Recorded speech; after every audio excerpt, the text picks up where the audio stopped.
Artificial intelligence is revolutionizing the way we interact with technology. ChatGPT, an AI-driven chatbot, is a prime example of this innovation. With its ability to engage in natural conversations and understand context, ChatGPT is reshaping customer service and automation, making it a key player in the world of AI. In this ChatGPT full course, we will explore how ChatGPT is useful in various domains, what is ChatGPT and how to use ChatGPT, how strong are the competitors of ChatGPT, and much more. So before we begin, consider subscribing to Simplilearn and hit the bell icon to never miss any updates from us. Over to our tutors. On that note, enhance your professional prospects through enrollment in postgraduate program in AI and machine learning from Simplilearn, offered in partnership with both Purdue University and IBM. Acquire sought-after competencies encompassing machine learning, deep learning, natural language processing, computer vision, reinforcement learning, generative AI, prompt engineering, ChatGPT, and a myriad of other cutting-edge topics. 1 year of experience is preferred to enroll in this course. Hurry up and enroll now. Find the course link in the description box. Whether you're a tech enthusiast, AI expert, or just curious about the new and exciting development, you won't want to miss this discussion about the latest AI sensation. I'm talking about ChatGPT, a highly advanced language model based on GPT-3 technology developed by OpenAI. ChatGPT is a state-of-art language generation AI model that has captured the attention of millions of people around the world. It has been trained on a massive dataset of text data, making it one of the most largest language models to date. But do you know, a new version of GPT is coming up. It's called GPT-4 and it will support up to 1 trillion parameters compared to 175 billion parameters of GPT-3. Now you might be wondering, what are these parameters? So what it means, when a user sends a query to the newer version of ChatGPT, then it will process that query with all 1 trillion parameters to deliver a correct and suitable response.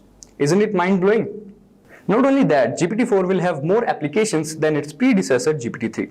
The GPT-3 has various applications like text generation, text summarization, automated content generation application, and is also being used by various companies like Viable, Fable Studio, and Algolia. Aside from its remarkable language handling ability, GPT-4 has the possibility of being utilized for additional functions such as generating images and videos. This is due to the fact GPT-4 is constructed using the transformer architecture, which has demonstrated effectiveness in multiple machine learning assignments, including computer vision. Psychologist and cognitive scientist Gary Marcus said that he can guarantee that GPT-4 will blow the minds. He also mentioned that GPT-4 will totally eclipse ChatGPT, as it has more parameters and is being trained with more data. However, the CEO, Sam Altman, debunks false information surrounding the company's upcoming ChatGPT-4. Altman said that he did not have an actual AGI, that is an artificial general intelligence, that could rival humans in learning and existence. The release of ChatGPT and other AI-powered chatbots has a major impact on Google's search business, with the New York Times reporting that it prompted Google's management to declare state emergency, referred to as Code Red. GPT-4, with its improved complexity and quicker response time, has the potential to enhance communication by making it more natural and accurate.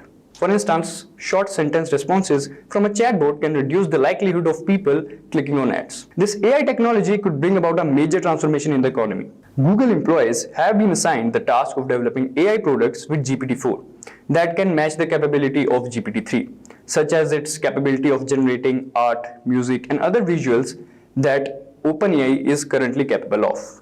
Microsoft has invested $3 billion into the OpenAI and is reportedly in discussion to invest an additional $10 billion, as reported by the New York Times. The paper also stated that the release of GPT-4 is expected to take place in the first quarter of 2023. Matt McIlvaine, a venture capitalist with knowledge of GPT-4, hinted that the new system may possess multimodal capabilities, which refers to the capability of functioning in various modes such as text, images, and sounds. The GPT-4 chatbot, built using Microsoft's extensive data center network, has the potential to be similar to ChatGPT, generating only text, or it could incorporate both text and images. However, Sam Altman has cautioned not to set expectations too high. So at this point, it is difficult to say with certainty what GPT-4 will look like and what it will be capable of. So what do you think about ChatGPT-4? Do let us know in the comment section below. We'll start with the ChatGPT to automate our Excel. And we have some Excel files. I will upload them in the link with the GitHub. So you can freely download them and you can also try this project with those files. And here we are with the ChatGPT. So now we are on the ChatGPT website. And here you can see that there's a try ChatGPT option. And when we click it, we will be redirecting to the ChatGPT, the chat box. And before that, I will show you the home page. It's showing us the samples, what we can do with the ChatGPT, the methods, and there's the collect demonstration data and train a supervised policy, like how it's trained, how OpenAI has trained the ChatGPT and its limitations. They have mentioned all the things here, iterative deployment, and moving on. Now we'll log in to our ChatGPT. I will log in with my Google account.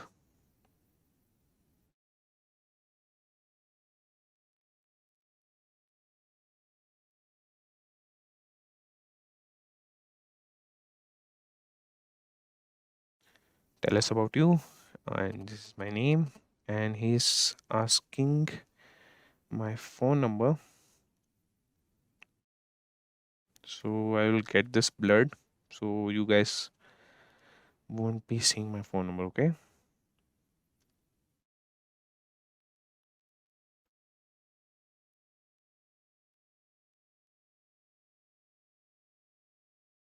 He's asking for the code. I'm waiting for the code. After entering the OTP, you would be directed to this page, that is ChatGPT, and this is the feed box where you can write any query in the simple natural language, that would be English, and the ChatGPT would answer your questions. And if we talk about ChatGPT, a little bit information about ChatGPT, that it's an AI powered chatbot that has been developed by OpenAI, and the chatbot understands natural language and responds in a human like manner. It is based on GPT 3.5, which is a language model. And the chatbot was unveiled as a prototype on November 30, 2022. While announcing the chatbot, OpenAI wrote on its announcement page that we have trained a model called ChatGPT which interacts in a conversational way. The dialogue format makes it possible for ChatGPT to answer follow up questions, admit its mistake, challenge incorrect premises, and reject inappropriate requests. So, now we will talk about the ChatGPT.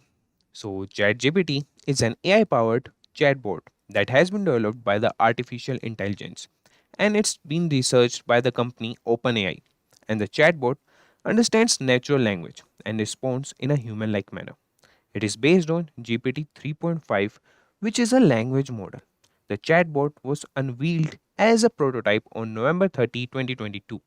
While announcing the chatbot, OpenAI wrote on its announcement page that we have trained a model called ChatGPT, which interacts in a conversational way. The dialogue format makes it possible for ChatGPT to answer follow up questions, admit its mistake, challenge incorrect premises, and reject inappropriate requests. So, this is ChatGPT, and it's been wowing all the developers around the globe. So now we'll start with automating Excel with the help of ChatGPT and with the help of Python language. So first, we will create a folder and see the Excel files with which we will use Python, and with the help of ChatGPT, we will automate them.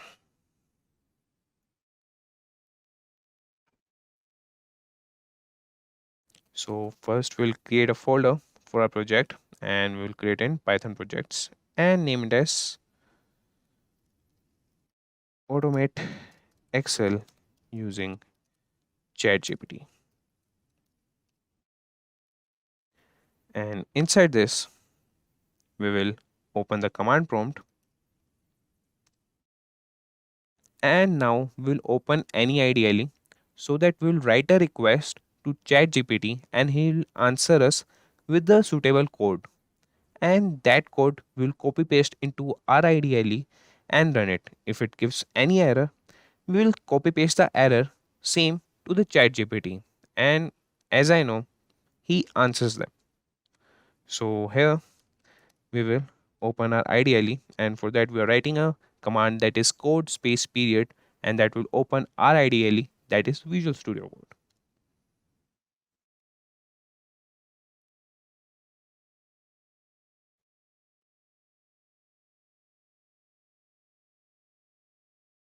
Now we have open our IDLE, and first we'll create a file here, or first we will see our Excel files on which we will do the automation, and for that we'll get back to our folder,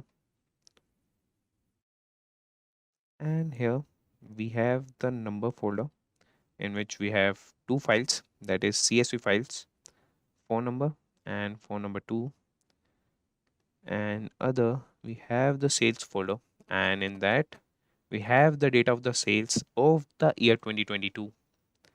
So we'll use these files, sales and the number. So we'll cut them and get to a folder, and inside the number file, no, we'll start with sales. First we'll do the automation with the sales files. So we'll open the sales folder, and inside that we'll create a file that would be the py file, and the first automation we would be doing is concatenating all the files in a single Excel file. We have the files from January to December, that is the sales files. So we'll concatenate them and ask the ChatGPT to write the code to concatenate all these. So for that we'll name the file as concatenate only. Nate underscore data dot py.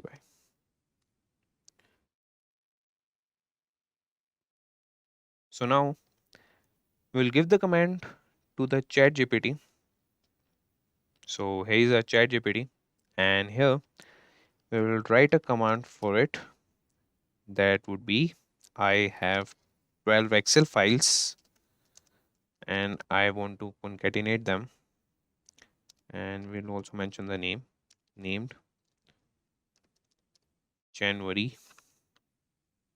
The spelling of January is this only, but we'll check with the file January, and then we have February, and moving on, so on we have till December. So we have all these 12 files, and now we'll command him to use Python to concatenate the data inside the 12 Excel files into one file.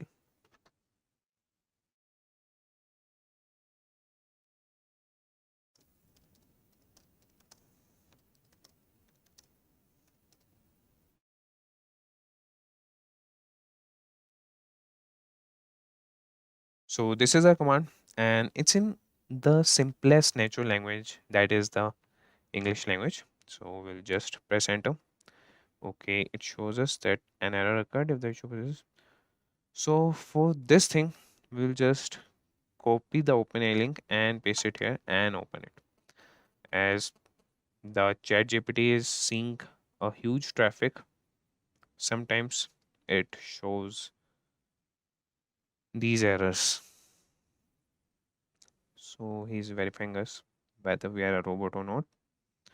So we will agree with the ChatGPT and answer its questions here.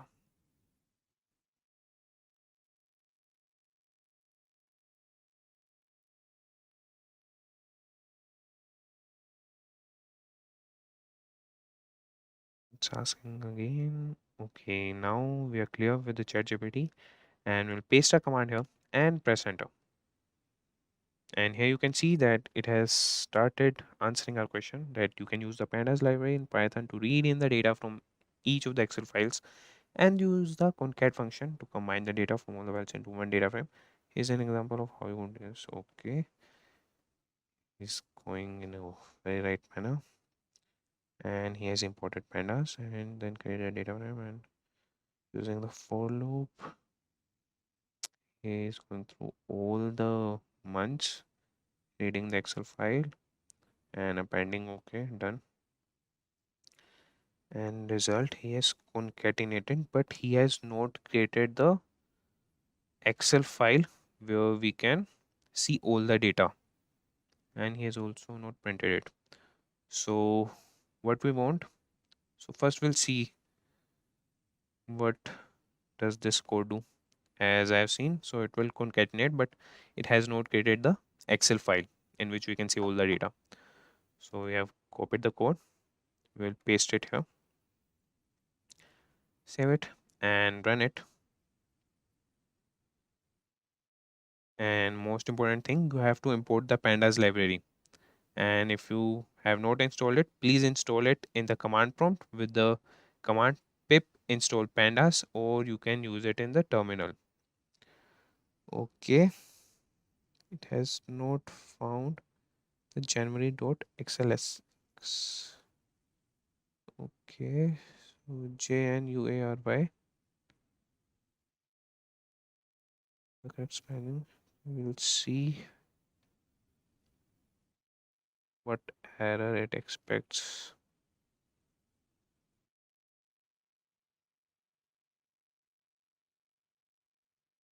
We'll save this and run once again.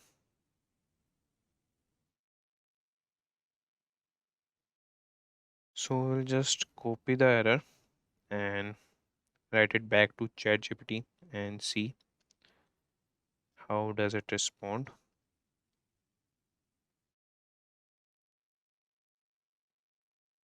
Okay, is seeing is indicating that the pandas library is unable to find the Excel file you are trying to read in.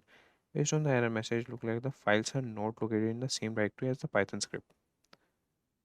Okay, we'll see that, but we have the Python script and the library in the same folder. Yeah, concatenate.py, and we'll check once again here. It's data.py. Yeah, they are in the same folder. Then why we have this error? Okay, though. So the error is we have opened our ideally in the automated Excel using ChatGPT folder, and currently we are in sales folder. So it is not recognizing the directory. So what we'll do, we'll copy all these files,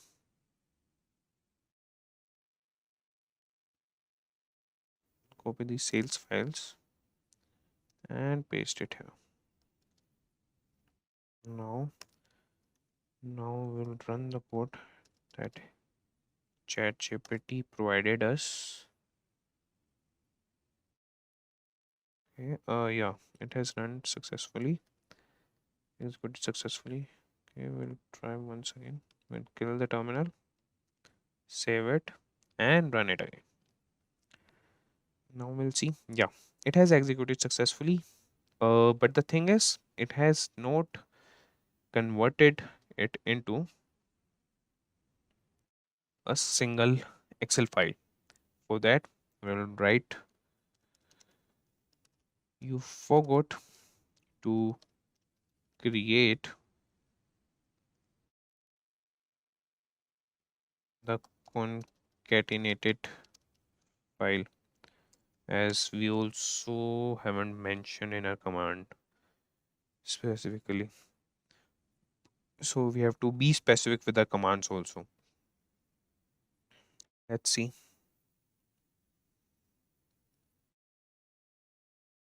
Yeah, after concatenating the data frame to export to a Excel file, we can just write this command.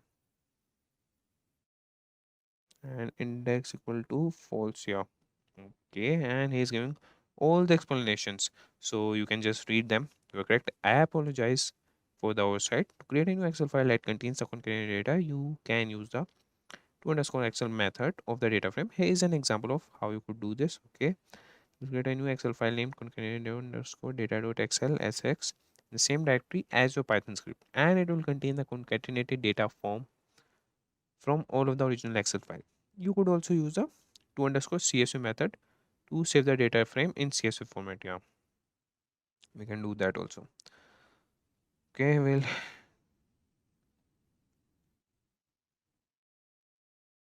make the XLSX file, and just beneath it, okay, yeah, ठीक है. C part 2 okay. We don't need any path. We'll just do it here only.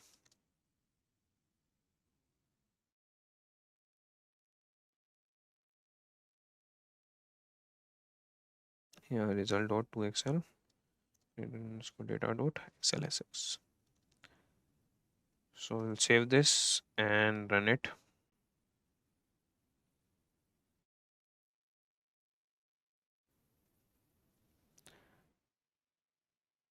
And it's showing that it has executed successfully. And yeah, outside the sales folder, we'll close it. You can see that it has created the concatenated underscore data dot xlsx. So for that, we'll move here. Yeah, it has created it here. We'll open it.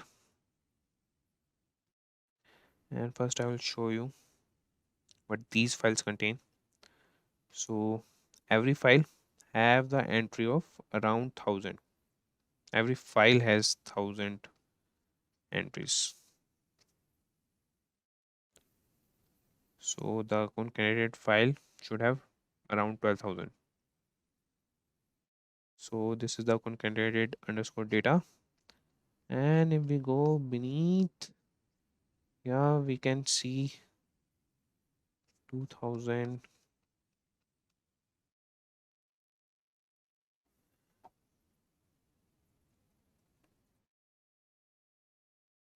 And it's yeah, it says it has concatenated all the data. So yeah, ChatGPT responded, and we have to precise with the commands what we are writing in English, as it has not mentioned to convert it into Excel file. Now when we have written it again, it has done that. Now moving on, we will do the second automation, and for that we'll move back to our ideally, and the next automation we would be doing would be that we will be using the sum and the average function to all the files, that is from January to December files, and we'll use sum and average function. I will show you where we'll use. So it's concatenated data. So we'll open the August file, and here you can see the quantity in the H column. So we'll average down the quantity. So what is the average per customer? And in the J column we have the total cost. So we'll add all the cost in all the files. This is the August file. From January to December, we will do in column H the average for the quantities, and column J will do the sum of the total amount per customer, and we'll get it printed at the last column. That would be, we have the 1000 entries. It's going till H1001, so we would get it printed on H1002, and the sum we would get it printed on J1002. Okay, so moving on, we'll close these files. We will get back to a chat GPT and give him a command that I have 12 Excel files, and we'll tell him that We have named them January, then we have February, then we have till December, and now we want you to use Python to apply the sum formula and the average formula. So the sum formula would be applied from J2 to J1001. Let's see. Okay, we have closed the file. Yeah, but I remember sum formula from J2 to J1001. Okay, and the average function.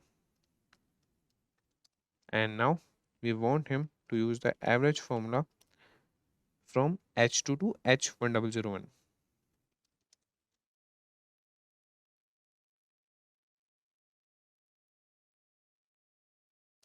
Okay, and that would be in all the Excel files.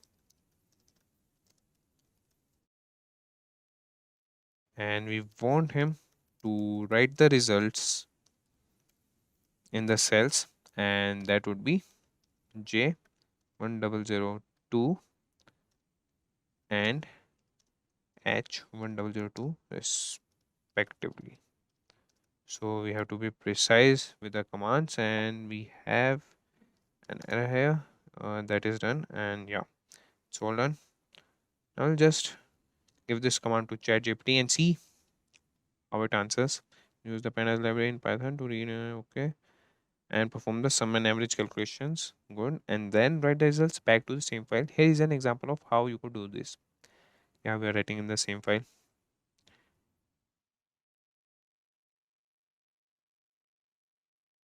Okay, we are importing pandas as PD and running a loop for all the months. We have read all the Excel files one by one, and we are taking the cell 111 and allocation, okay, and doing the sum and doing the mean of the H column. Yeah, it's good. Excel. Yeah, I think it would do a job. So we'll copy this and create a new file and name it as sum.py. And inside this, we will paste the code that our GPT has provided us, and we'll run this, and it has executed successfully. Okay, no. We got an error. That is at 5.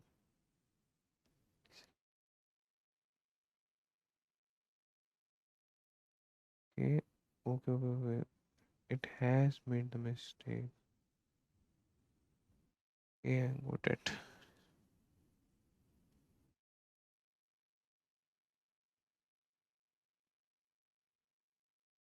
Okay, we'll just see what query we wrote. I have 12 Excel files named January, February to December, and use Python to apply the sum formula from J2 to J1001 and the average formula from H2 to H1001 in all the files, and write the results. Okay, done. Uh, we would be a little specific in the cells J1002 and okay. Yeah, we'll once again submit it if we didn't get.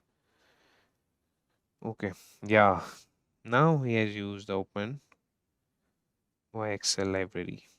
That's good. Yeah, that would be working for us. Let's see what he will provide to us. Okay. Sheet active and Okay. Okay. Yeah. Think it can serve the purpose, but first we'll run it. So he's giving us the explanation for what he has written this code. That is, this code will apply the sum formula to the range J2 to J1001 and the average formula to the range H2 to H1001 in all the Excel files. The results will be written in J1002 and H1002 respectively. It is important to note that this code will overwrite the original file so that it's recommended to make a backup. Okay, we don't need that. And we have backup in the sales folder also. So you can also use the read underscore excel and to underscore excel function from panel element to read and okay. So we'll try this code.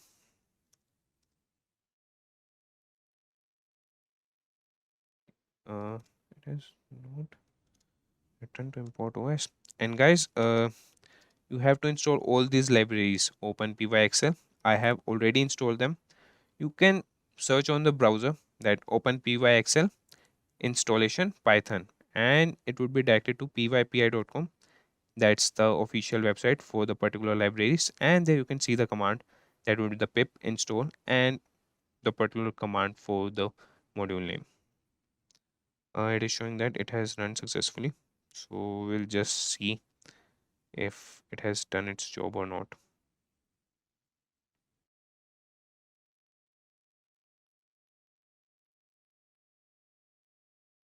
And in the April file, we have in the H column, that is the average of the H column, that was the items, and in the J column we have the total sum of the amount of the customers.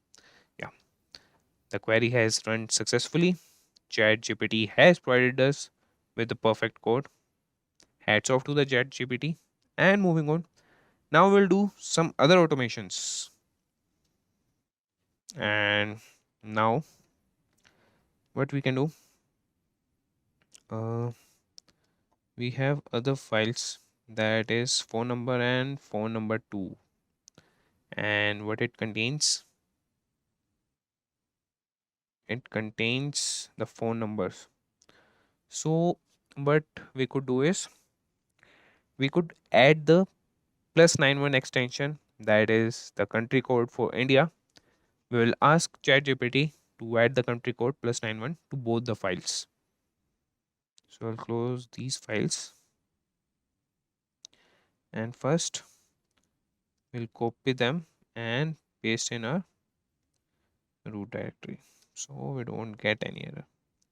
And we'll change the slide name.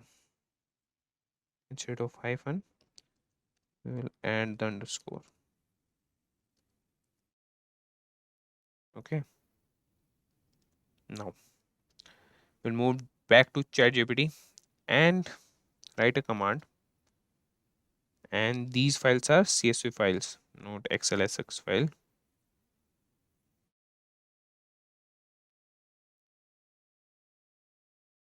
Yeah, these are CSV files. Both the files are CSV files, other files are XLSX files. Okay, so for that, we'll write the command to ChatGPT that I have two files uh, with .csv extension,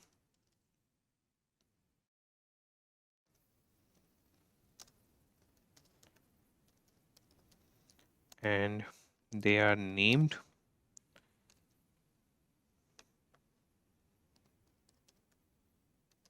phone underscore number, and the second was named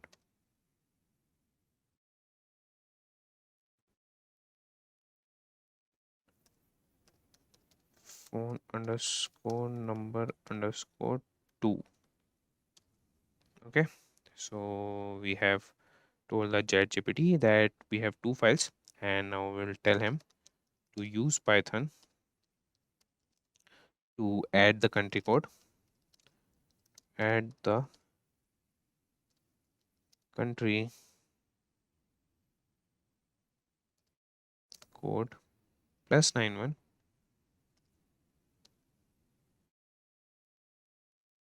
as string prefix, and that would be adding as a string prefix, else it would only show 91, it won't show plus. So we'll see if ChatGPT understand that or not.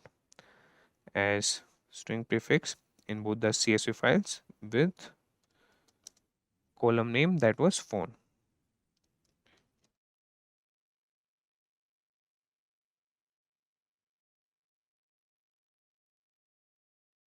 Okay, now we'll just press enter and wait for our ChatGPT to answer this query, and we'll see how it responds. You can use the pandas library to read as well. Okay, and the prefix to the phone numbers and the modified data package is well. Okay, hey, then I could do this. Okay. Phone number and phone number. Okay, both the files. Now we are reading files and the phone directory. It's adding as type string. Okay, it has understood that. And to CSV, and this code will read in both the files. Yeah, I think this will work. We have copied the code. This code will read in both CSV files and the plus +91 string to the phone numbers and write the modified data back to the CSV files. It's important to note that this will overwrite the original file, so it's required to make a backup of the original files. Okay. You could also use the apply function to add the prefix to the phone number in the column. Okay. Okay, yeah.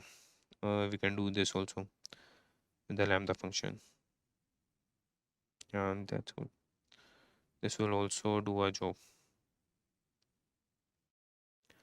First, we'll see this and we will create a file for this automation and name it as countrycode.py. Okay, and we'll paste the code here and run it for you guys. It's showing that it has executed successfully. Yeah, it has executed successfully. So we'll just go back to our files and see whether they got +91 as a prefix or not. Okay, the numbers. Okay, the files got only 91 as the column. It's still in the number format. It hasn't converted into string format. We'll see the second code also. Like, yeah, it has converted x into string. Okay, lambda x. Okay, we'll see whether it's working or not. Like, it has worked. And the issue is we have changed the files permission denied. Okay, we have opened a file. We'll close it. Don't save. Save this and run it again. Now it shows it has executed successfully. We'll open the files, and now if we see, it is showing, yeah, now it has added 291s. Yeah. So no issues. The thing is, first we have to transform it into the string format, and then we can add +91 as a string to that string. So ChatGPT misses with the slightest implementation of the code. Now, moving on, we'll see this command later. If you want to see how we can add +91, I will tell you how to write that code. Okay. So now moving on, we will do another automation, and you would be glad to know that ChatGPT improves the existing code. Like in the first automation, it has concatenated, but it hasn't converted the concatenated file. Like it hasn't created that file. It had created the file when we have written to it that you forgot to create that file. So ChatGPT, it modulates the existing code also. And moving on, now in any, okay, well, open the concatenated underscore data dot xlsx, and inside this, okay, we have the product line. So what we'll do is we will change the name of the electronic accessories to electronic equipments and home and lifestyle to lifestyle. Now we'll automate this process, and we can do this automation in all the files also from January to December. So we'll do that only. Okay, now here we will command is, okay, now we'll command the chat GPT that using Python iterate through all the Excel files in the directory. So we are asking him to iterate through all the Excel files in the directory, and we'll ask him to replace what was the electronic accessories.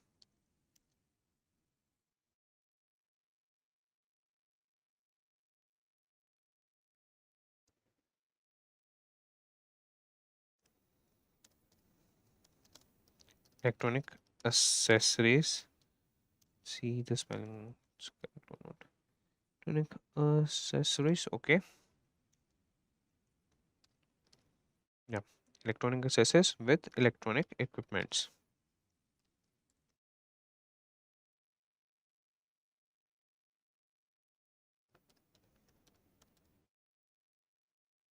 And we'll also ask him equipments. Is there any mistake? Okay. We'll do equipment only. And home and lifestyle. We have chosen. Yeah.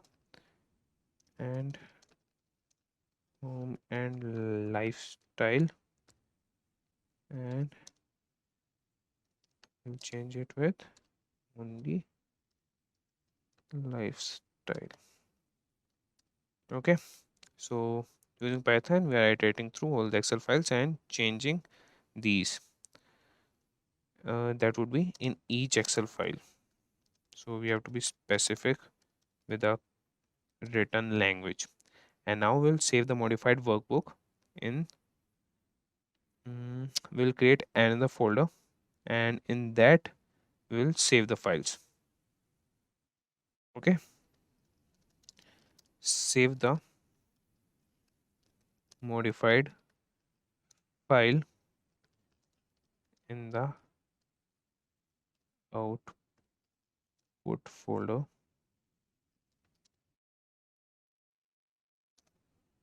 and if the folder is not created, we'll ask him to create it. Okay,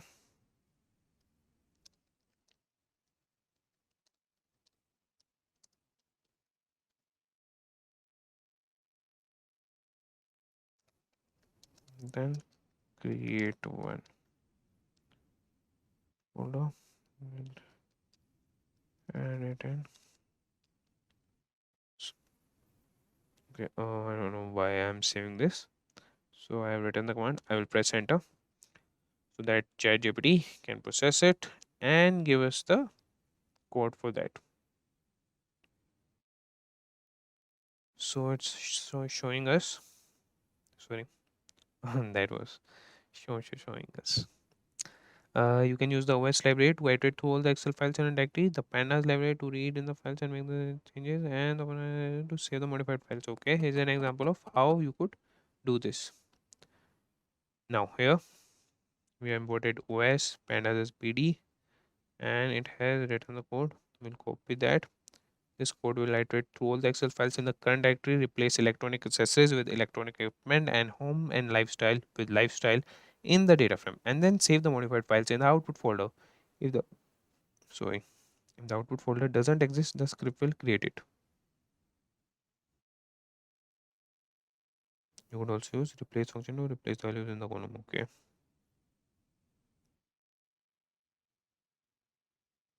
This will iterate through all the cells in each row of the Excel sheet and replace electronic accessories with electronic equipment and home and lifestyle with lifestyle if the cell value is equal to the respective string. Okay, we have copied a code, and now we will create a file and name it as iterate.py. We'll paste the code here and run it for you guys. The code has been executed successfully. Now we'll see. We'll open all the files. Not all, but yeah, we'll open some. That was the previous one, electronic accessories. Okay, so it hasn't changed in this. Okay, we will open another file and see if we code the changes in that or not. That also states the electronic accessories, so it hasn't done its job.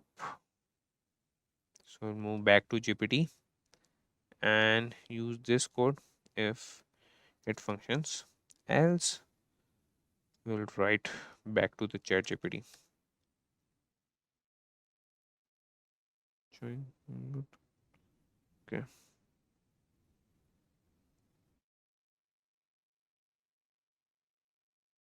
Just a second, I will read the code. Okay, we are using the replace and find in exchange.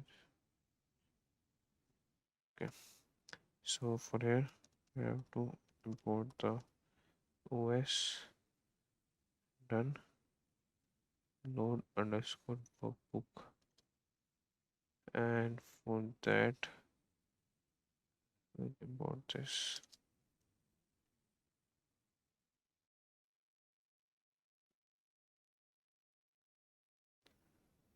And run it and close these files.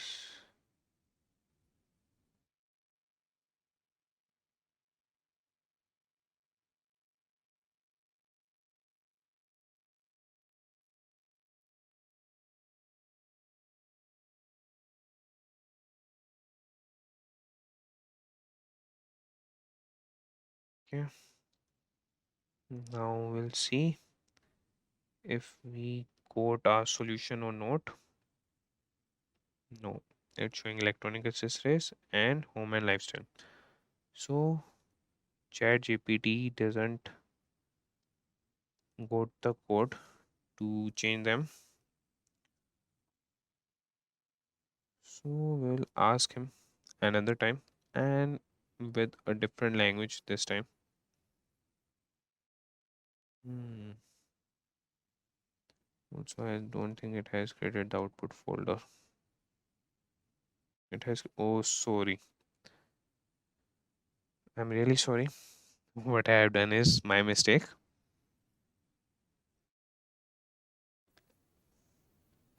Those were the original files. And we have the product line here. And we have electronic accessories here. And that should be equipments.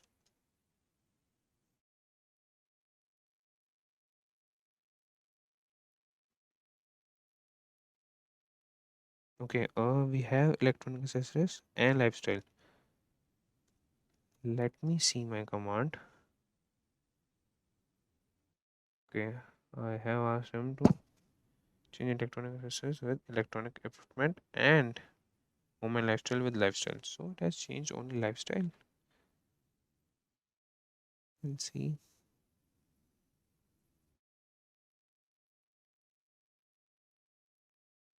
Okay.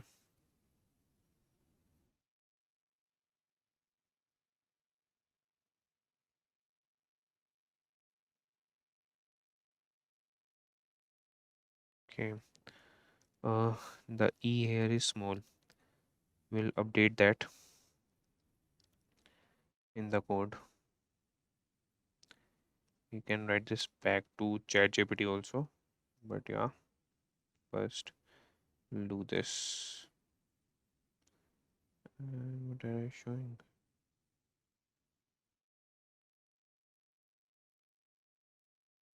Node has executed successfully.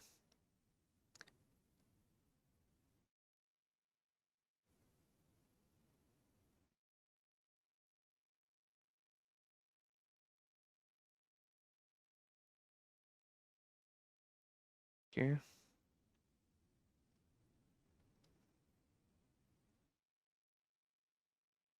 In the output folder, we have the December accessories.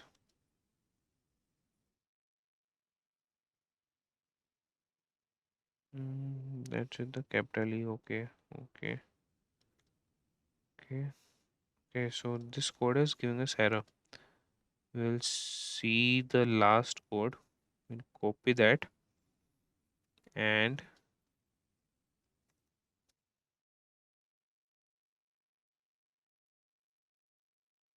try to use this.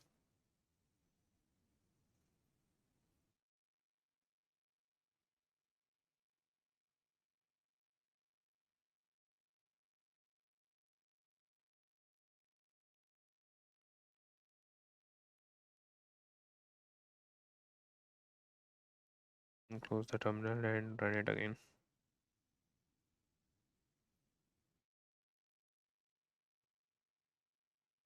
It has executed successfully. Now we'll see the file whether it has changes or not.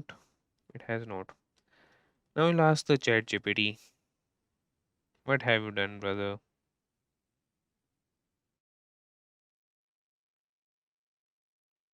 Using Python, iterate through all the Excel files in the directory and replace electronic accessories with electronic equipment and home and lifestyle with lifestyle.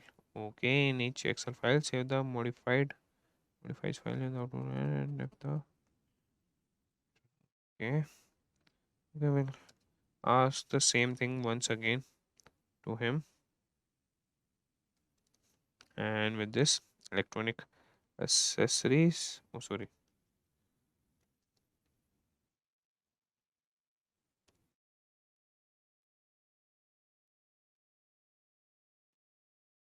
and save the modified file, the output folder, and get a folder it doesn't exist. Okay.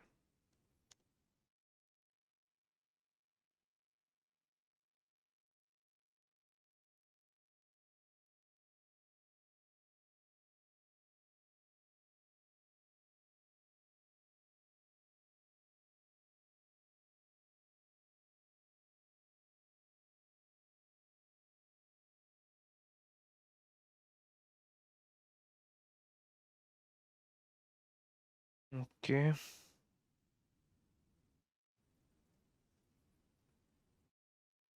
This is the same code as the above one.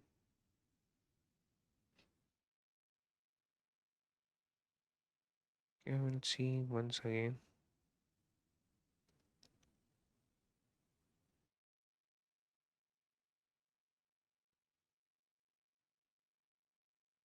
Still close these files.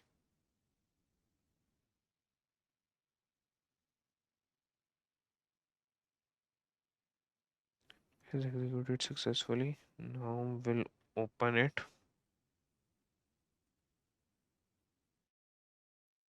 And now we can see that it has changed to electronic equipment. Electronic equipment.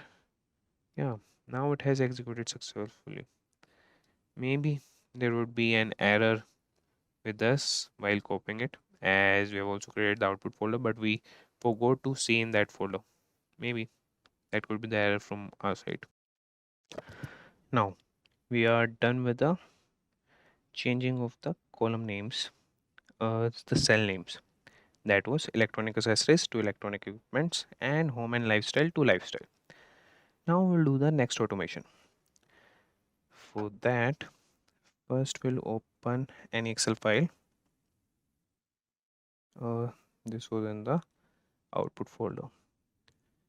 We'll get back to our main directory and open the file July. And here we will filter the Excel file for gender.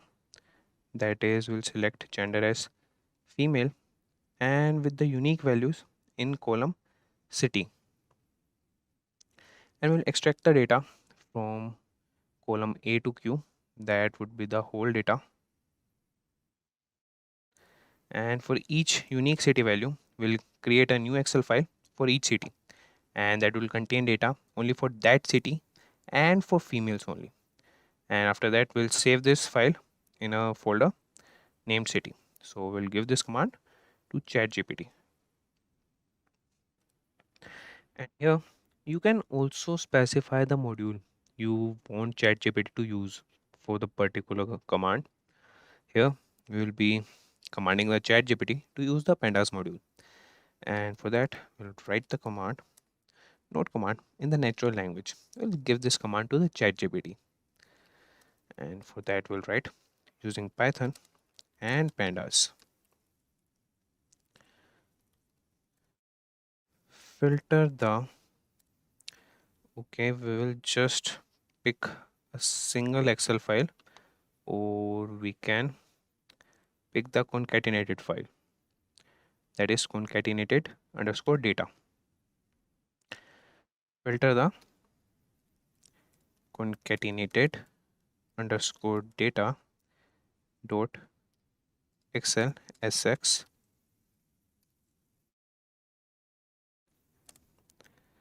Excel file, and that would be for gender female,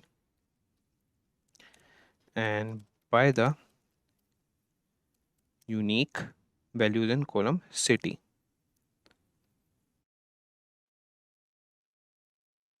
We first will give the command by the unique values in the column city.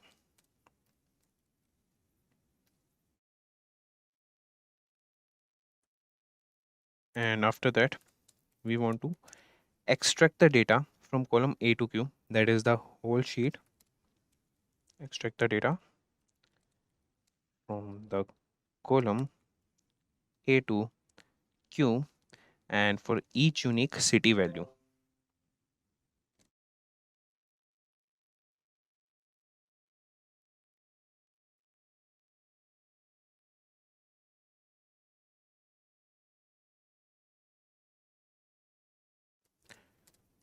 For each unique city value. Now we will extract the data, and now we'll create a new Excel file. So for that also we'll give the command to ChatGPT, and we'll write create a new Excel file, and that would be for each city. Okay, so we'll write create a new Excel file for each city containing data only for that city and for females. Okay, and save this file in the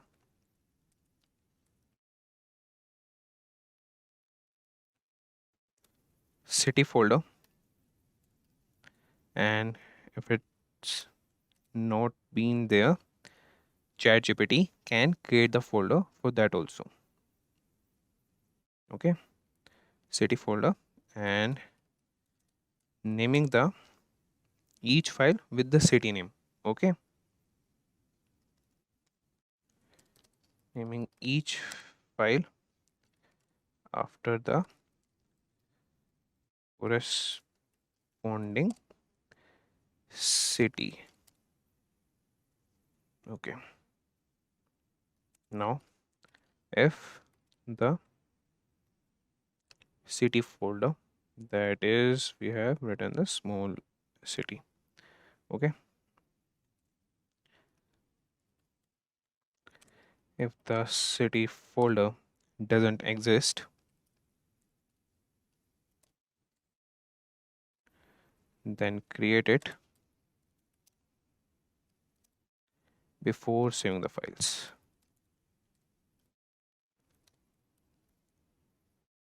Okay, now we have given this command to the ChatGPT and it has responded us with, you can use the pandas library as we have already mentioned to use that to read in the concatenated underscore data dot xlsx file and filter the data for gender female, group the data by the unique values in the city column, and extract the data from the specified columns for each group. And here is an example. So we have put the code. We'll wait till ChatGPT continues.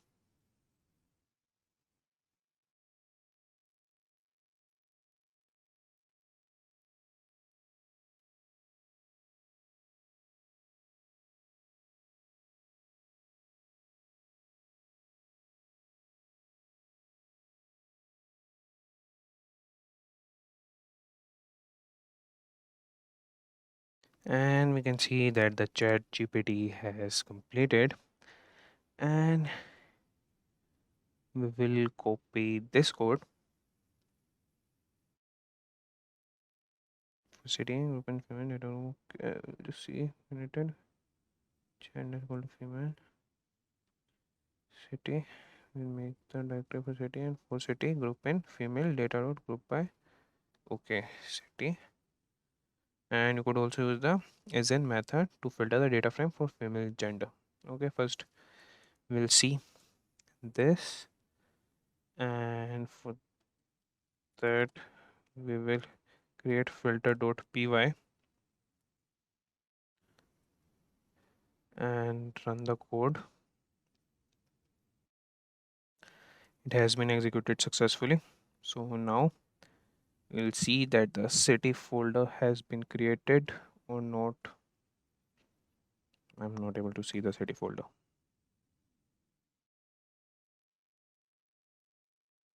Okay, it's been created. So we'll see. Okay, it's been created.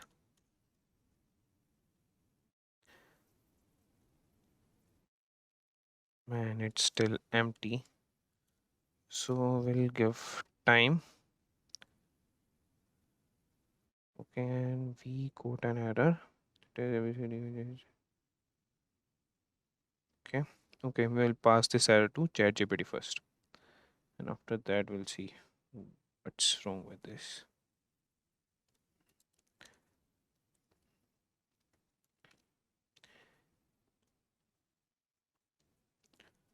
On your so the error message you're saying is indicating that the column names specified in the list are not present in the data frame. It's likely that the actual column names in the data frame are different than the ones you specified in the list. Okay, you just see the list, that is concatenated data. Go back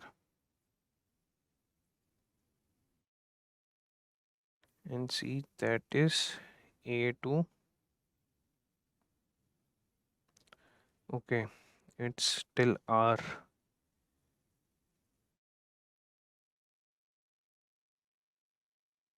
Okay, we made a little mistake here. So we'll just change our command. Yeah, this is it. And instead of Q, now we'll write R and save and submit. Now we'll see what it would generate for us. We'll close this.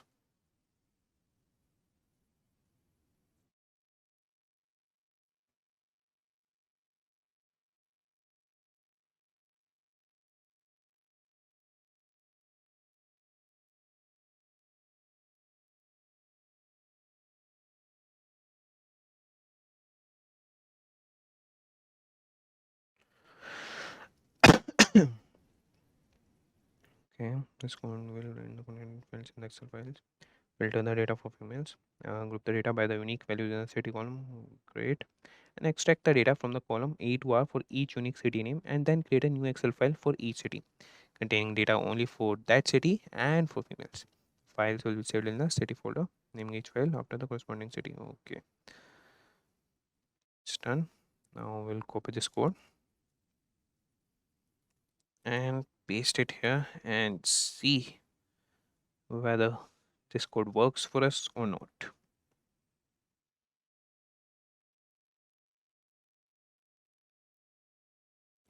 So it's been executed successfully.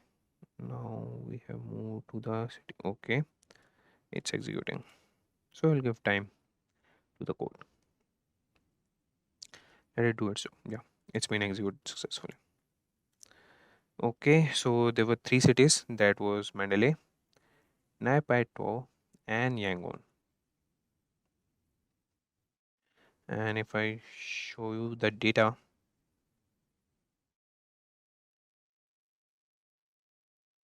you could see there are three cities, and it has created the Excel files with the name of the cities only, the unique cities, and it has extracted the data for the gender female.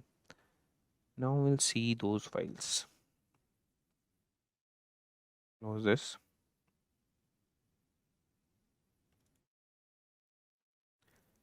And back in the city folder, could see the Mandalay city, and the data is just for the females. So this automation works well with ChatGPT. Now moving on, we will do one more automation, and that would be to use Python to identify what is the count of each payment mode. So for that, I will just get you aware of the payment modes in our sheet, and we'll do this automation on the concatenated data sheet only. So this is the payment column and you can see the mode of payments, that is e-wallet, cash, credit card, and these are repeating. So we'll use Python to identify what is the count of each payment mode from column n, sorry, and that is from this sheet only. And then we'll create a new sheet and name it as count.xlsx and write the count against each payment method. So we'll give this command to our ChatGPT and ask him to write the code for our automation. So we're writing use Python to identify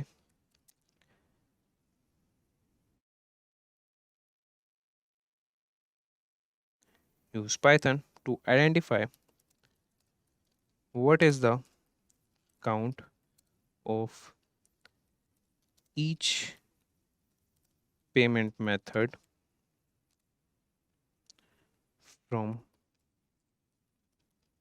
column, and the column was n, from column n, and that was an concatenated underscore data dot xlsx sheet, and create a new sheet named count.xlsx and write the count against each payment method. Okay. Now we have given this command to our ChatGPT, and we'll see what it offers to us. You can use the pandas library to read. Okay, that's the same value counts function to get the count of each payment method. Okay, and you can use the toXL method to the data frame to write the count to a new sheet. Okay, that's good. And he has imported the pandas library and created the df variable in which he has read the concatenated file and used counts function with the payment method and column equal to payment method. Okay, the column name is payment. Note payment method. I think it would generate an error for us. So Python of each one method from column n, and we will specify column m n that is named payment, as it has used payment method here. You can see that it has used the column name as payment method. So we'll specify this.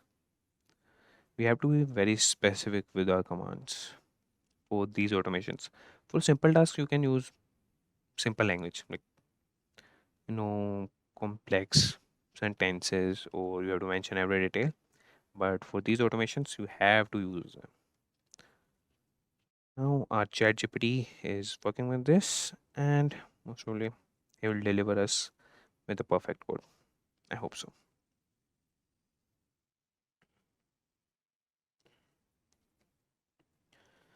Okay, it has read and the value count, and it has exported.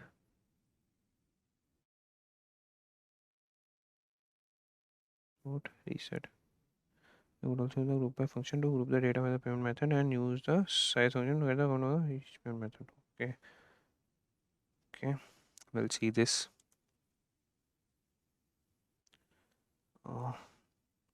And here we will create a file as count.py, and in this file we'll paste the code delivered us by the ChatGPT. We have executed it. It's being executed. We'll wait for that.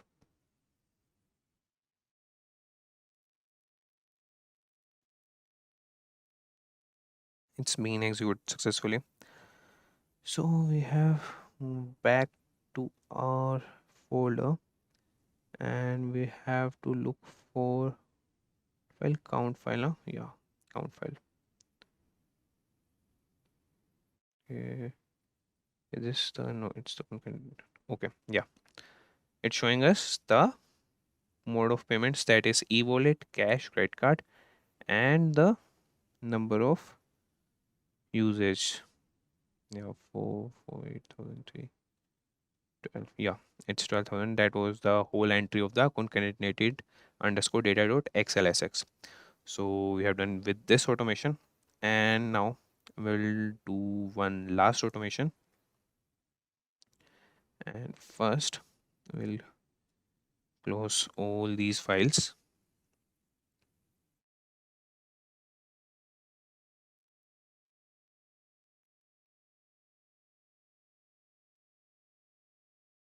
Okay, and moving back to our ChatGPT, and now we'll rename all the 12 Excel files, that was January, February to December, and we'll add the word uh, car sales just before the month name. That would We will just add the prefix before the month name, and for that we'll give the command to the ChatGPT in the natural language, and here only we'll change it in the main directory only, as we have the copy of all these files.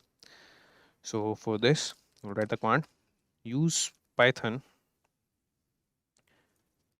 to rename all the 12 Excel files named January,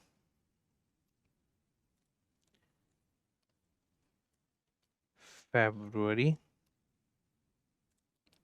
until December. Okay, and that is present in my directory. And what we have to do is we have to add the word, we'll add car sales. Okay, car sales in front of each in front of each file name. Okay. So what it will do is car sales underscore January, car sales underscore February, and so on. So we'll wait for the chat GPT. You can use the OS library to iterate through all the Excel files in a directory and then use the os.rename function, okay, to rename the files. Here's an example of how you could do this. Go to OS and we have the months.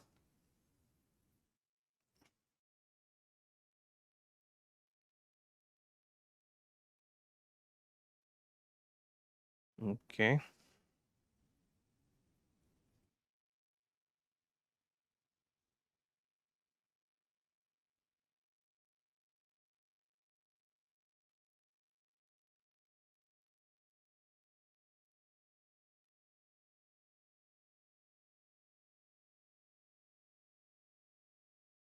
This code will iterate through all the Excel files in the current directory and add car cells in front of each file name. And those files would be those only, the months.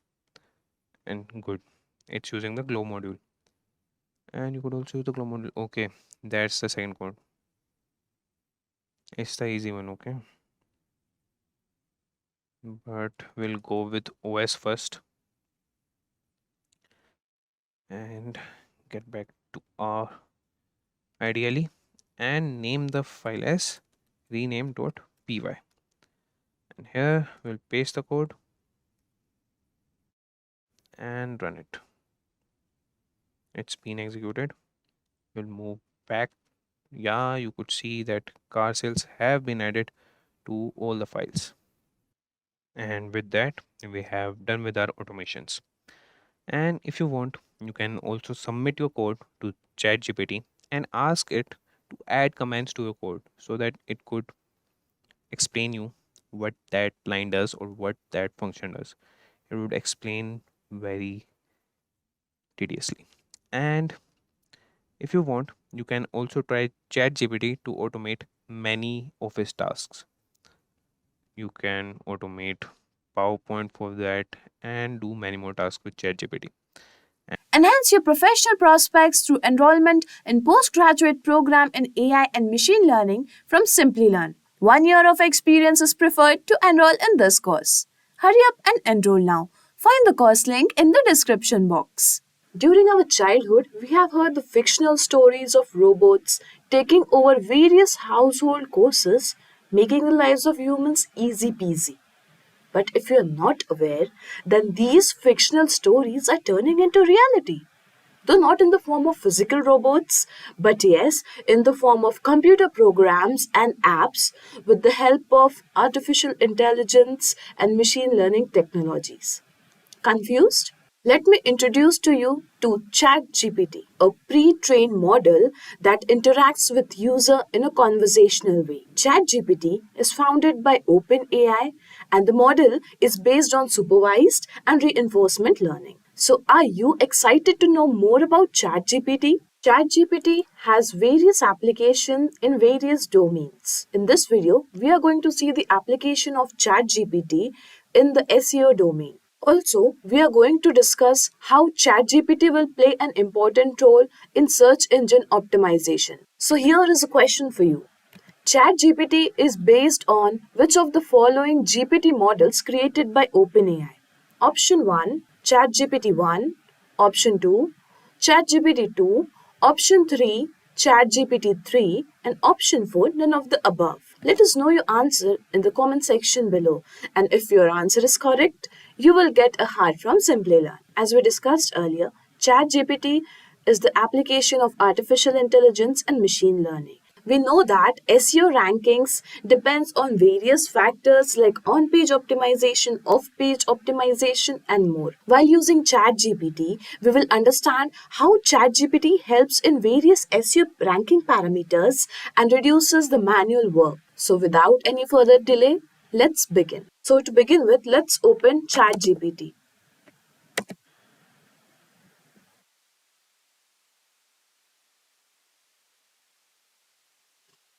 We need to go to new chat, which is already open here. Let's start by We will try to demonstrate an SEO optimized blog in this demonstration. So let's get some keyword ideas for the blog. So before that, let's choose what kind of blog we want to create. I really love traveling, so let's try to create a travel blog. So for the travel blog, we will find some good keywords.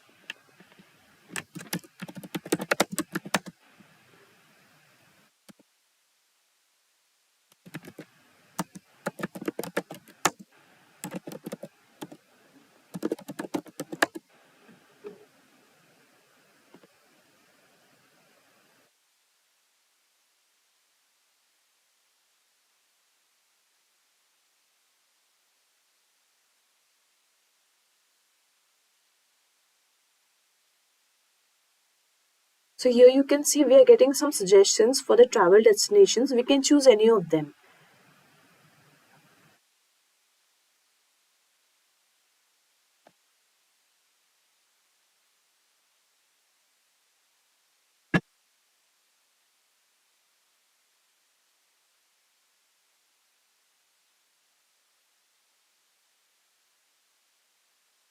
Okay, so here we got around 7 of the results. So let's try to get something for Japan.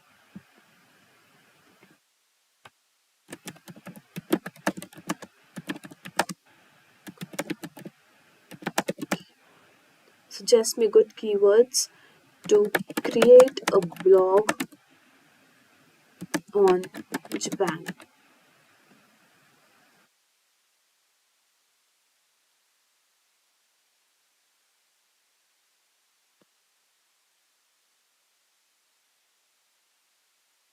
Okay, so what I understand from this is we are just getting few of the random keywords.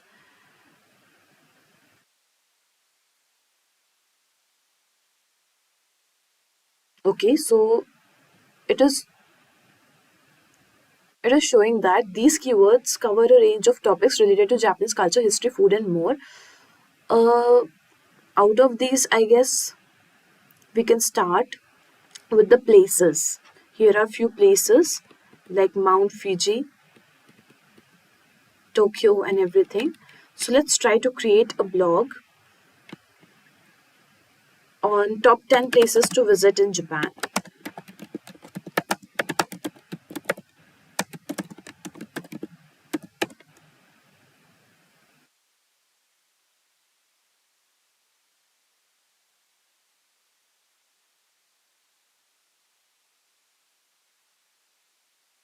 Okay, so we are getting places to visit in Japan.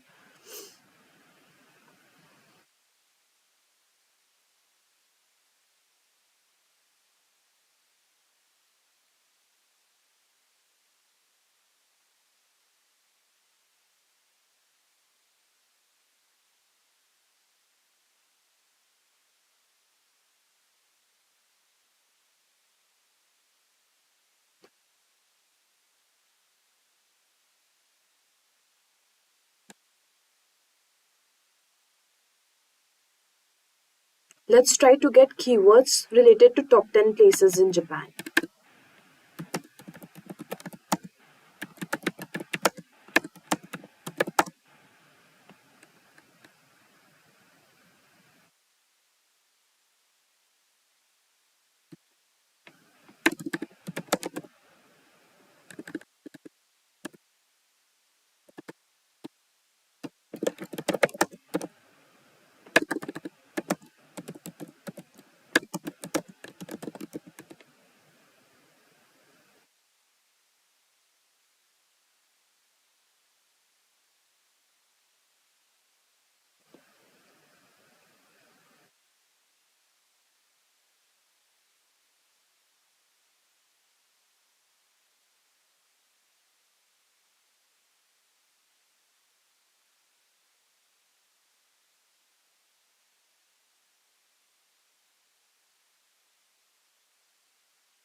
Okay, so we are getting some of the keyword recommendations.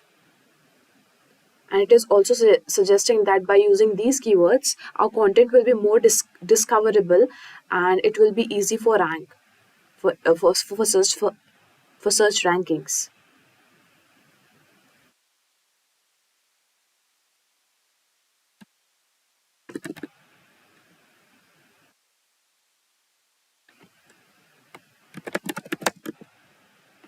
Write me a blog on top 10 places to visit in Japan. So the idea is we will try to write a blog, and after which we will try to optimize the blog with respect to the keyword top 10 places to visit in Japan. And we will also see whether all the SEO practices can be easily applicable or not using ChatGPT.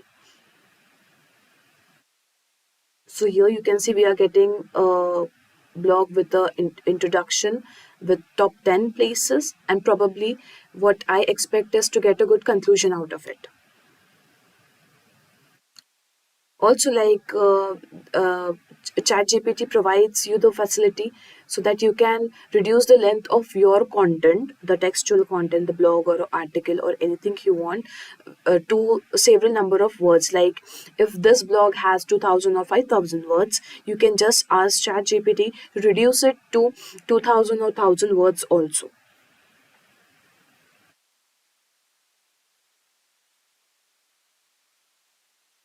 So here you can see that before, when we searched, there were only one liners about these destinations, these places in Japan, and now we are getting a detail about all the 10 places.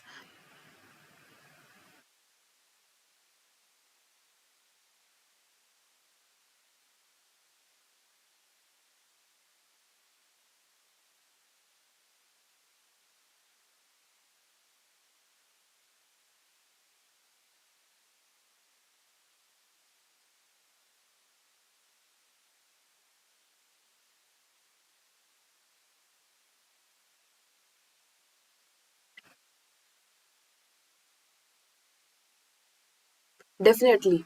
We have targeted this blog for the keyword top 10 places to visit in Japan. However, we can ask for some more keywords to increase its reach.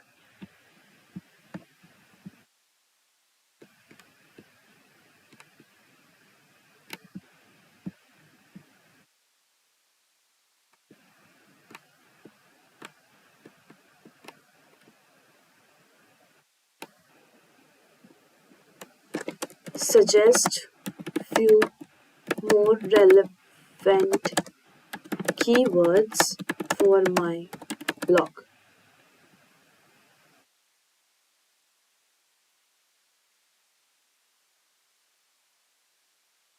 Okay, so we are getting some more keywords here.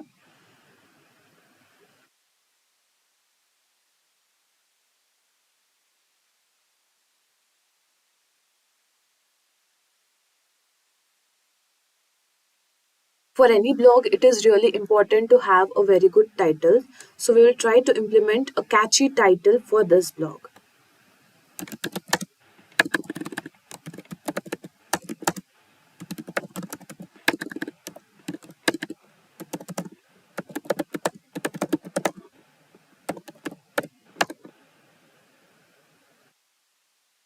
As a good title helps the user to click on your content, and it increases the possibility to get more and more traffic.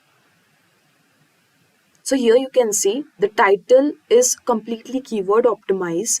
Our keyword is top 10 places to visit in Japan, and here I can see most of the suggestions, most of the suggested titles have the keyword top 10 places or top 10 destinations, which is somewhat similar to what we are expecting.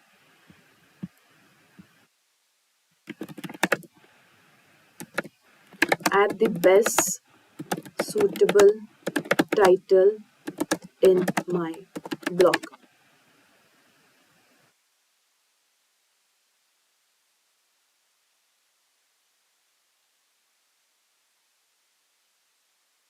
Okay, so we are getting something different here. The ultimate guide to Japan's hidden gems, 10 places you can't miss. Okay, so here we got title for a blog, but here we can see there is a slight limitation that it is suggesting the title, but it is not adding it to our blog and representing it again to us. Optimize my blog for the keyword top 10 places to visit in Japan. Top 10 places to visit in Japan with an optimized title.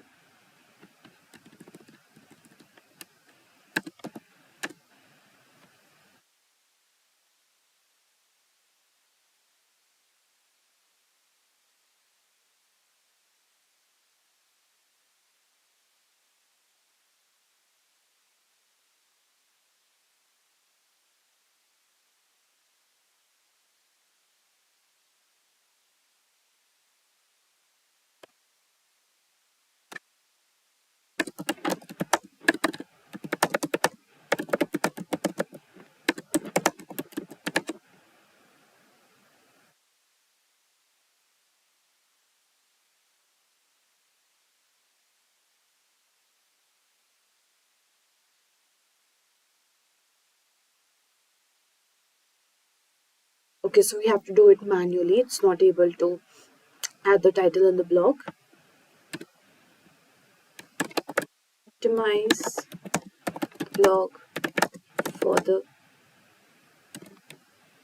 keyword top 10 places to visit in Japan.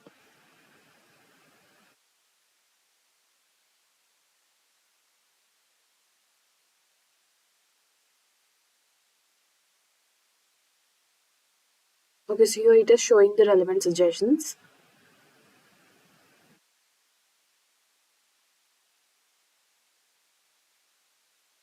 So maybe there is a slight ambiguity in the query, that's why it's not representing us the correct results.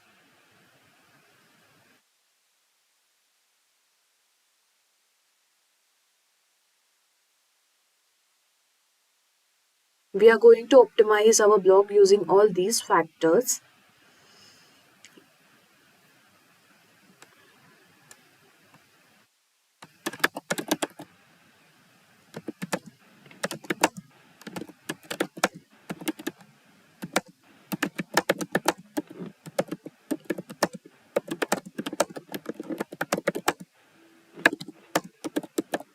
Visit in Japan.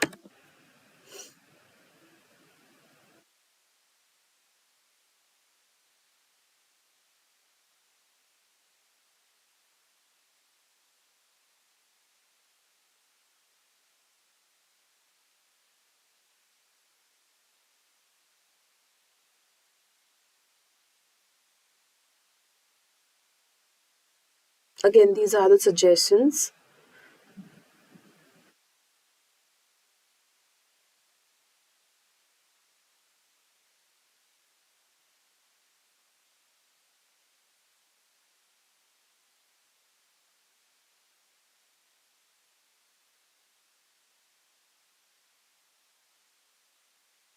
Let's try to implement these one by one.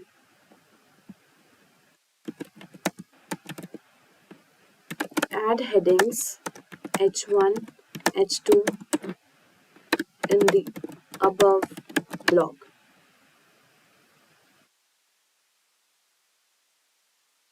So yes, we are getting the updated versions having H1 and H2.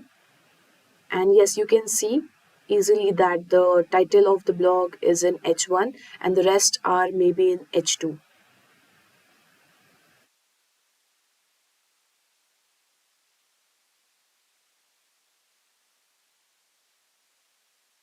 H1 and H2 tags are some of the practices in the on-page optimization, which helps the search engine bots to understand that this is something important, really important for the page, and they pick up these hints for getting your page rank. So yes, it is implemented.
Okay, so our blog is completed with H1 and H2 implementations. Let's try to get some interlinks for this blog. Interlinks have their own importance, as interlinking your blog with other pages of your website or your blogging pages. This will help you to gain the traffic from other pages to your blog, and putting the traffic from your blog to other pages of your website. Also, it helps the search engine bots to understand the crawl structure, understand the website structure also. So, suggest me few interlinks for the above blog.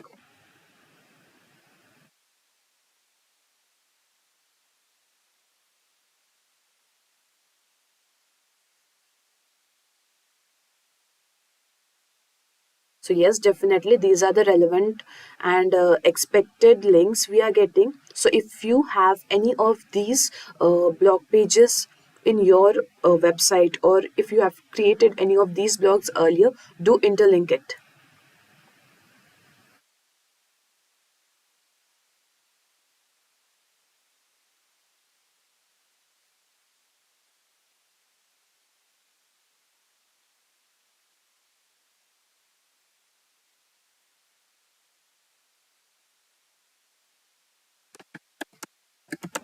Which of the above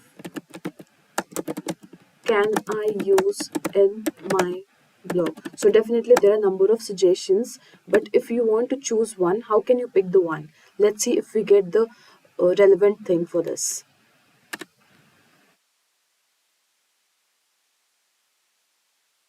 Okay,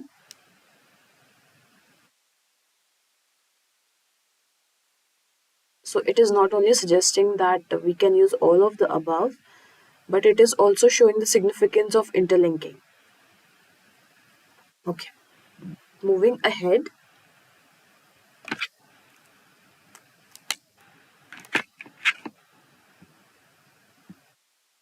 So till now we have optimized our blog for a keyword top 10 places.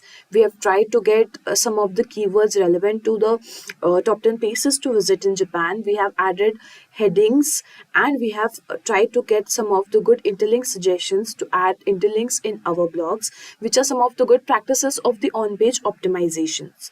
So next, moving ahead, in another on-page optimization technique is, let's try to get a cover image for this blog. So by getting a cover image suggestions, we will try to implement the image optimization technique for our blog page.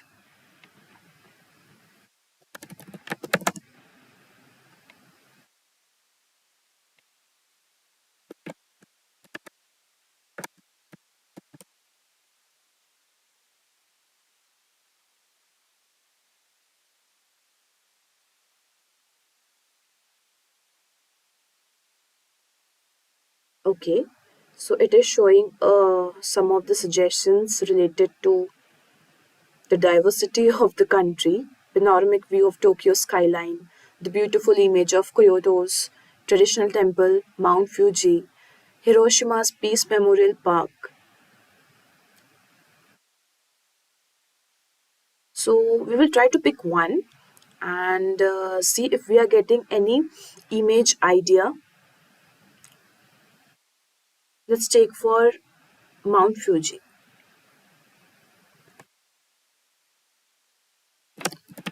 Suggest me the image idea for Mount Fuji. So let's see. We have seen in generic for all.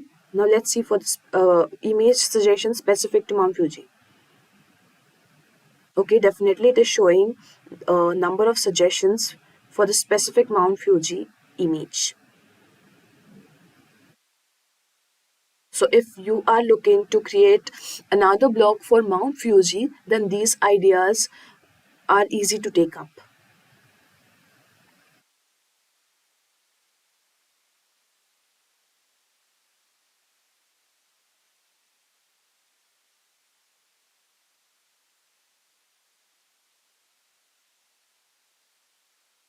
Optimize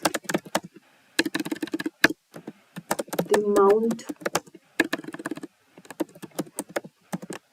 Fuji image for my blog. Here are some tips to optimize the image for Mount Fuji for my blog, which are they're showing that the image should be high resolution, then a clear subject. Definitely, if you have a large image, a large file size, it really gets difficult to load and the page load speed will increase. So, if you have a large file size, the image should be compressed without reducing its image quality. We should have descriptive file names and alt tags. Okay, so let's try to get a very good file name and alt tag. Also, we'll try to implement a good caption because adding a caption is very good in the when considered as a user. So, get me good image title and alt tag for Mount Fuji image. So there is importance for alt tag as search engines are the bots. They won't able to identify the image directly. So alt tags helps the search engines to understand what the image is about. So yes, it is showing not one but number of suggestions for all the Mount Fuji recommendations which we got earlier.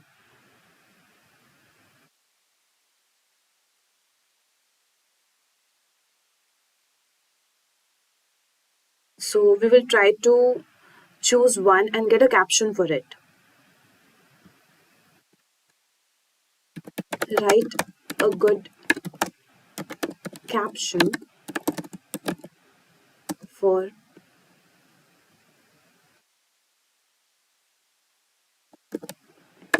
the image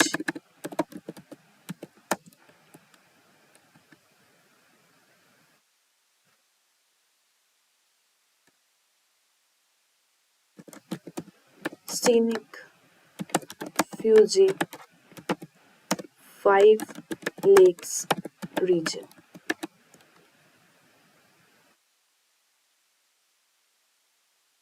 So yes, definitely we're getting suggestions here.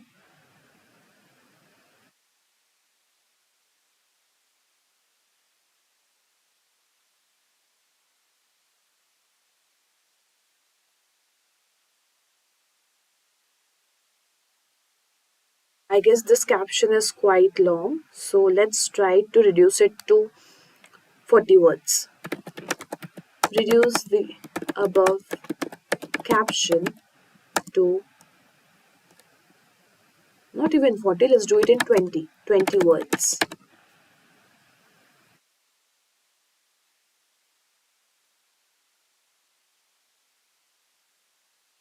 Okay, this one is better.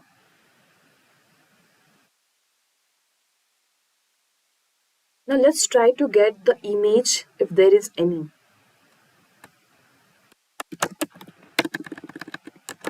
Choose the Mount Fuji image for my blog. Choose image.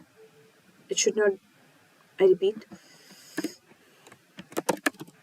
choose the perfect illustration for Mount Fuji image for my blog.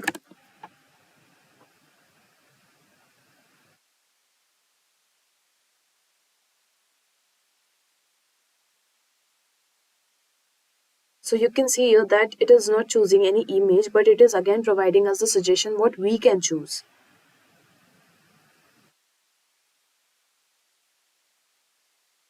Again, this is the limitation that it is not showing us any of the image. We will try to put it in another way to get an image. If it really works, we can get it.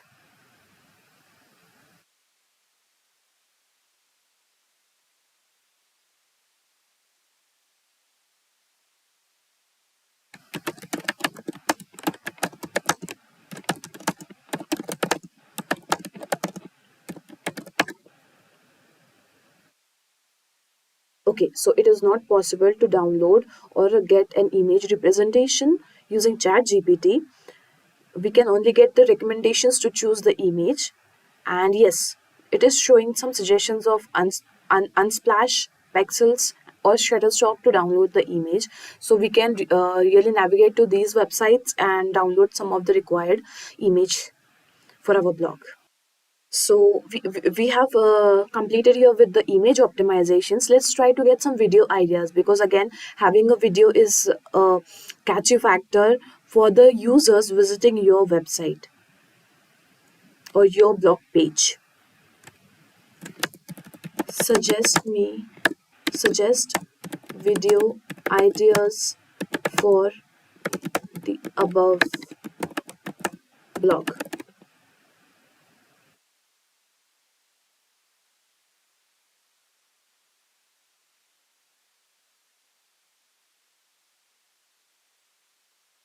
Okay, so we are getting few of the video ideas.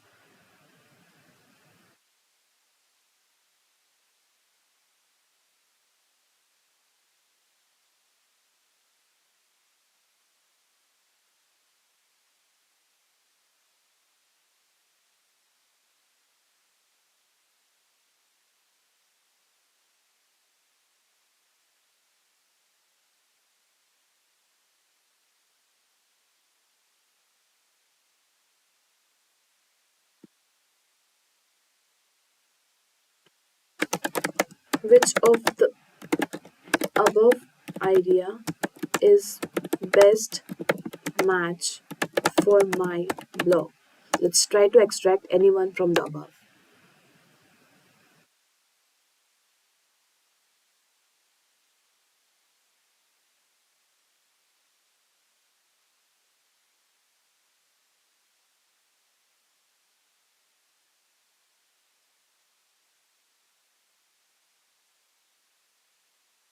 Okay, so it is completely dependent on the user's choice what a user wants. So here I'll choose for, again we will continue with Mount Fuji only.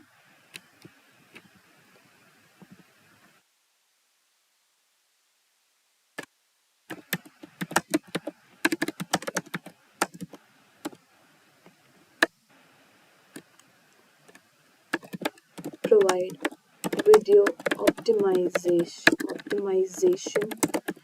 ideas, video optimizations for Mount Fuji video for above blog.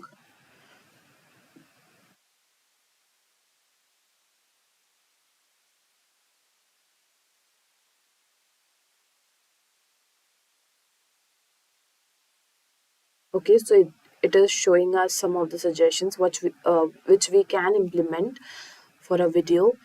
As we do not have any video here, we can just take these recommendations and optimize whatever the video of our choice.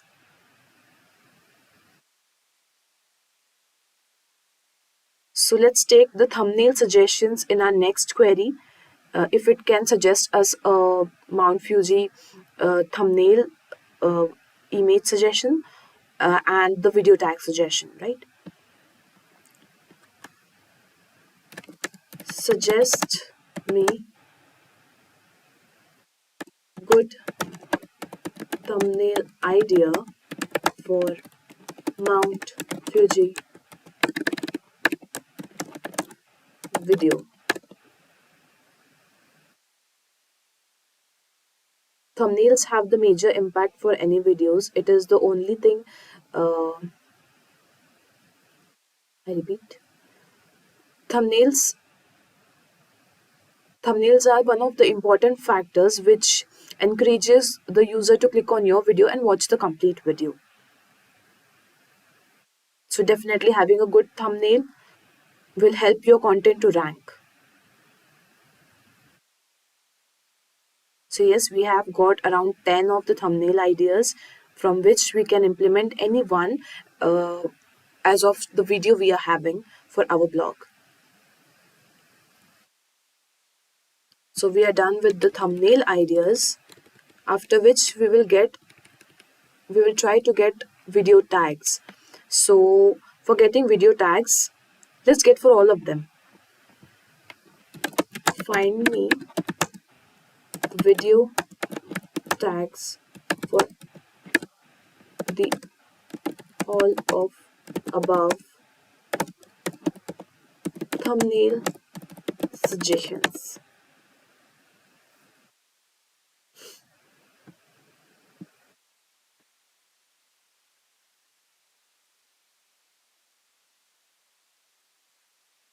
Tags are important to help the user to get your videos in the search list. Like if someone types Mount Fuji in the search box, and if the Mount Fuji keyword is or a tag is added to your video tag, it is more likely to get searched and appear in the search results, and possibly user may click on it.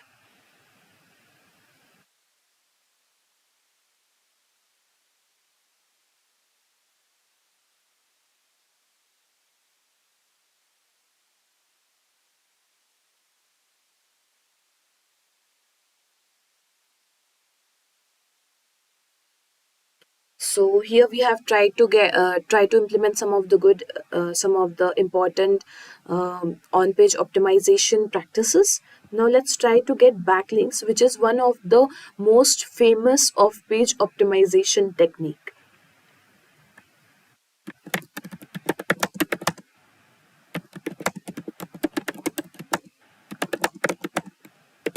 Above block.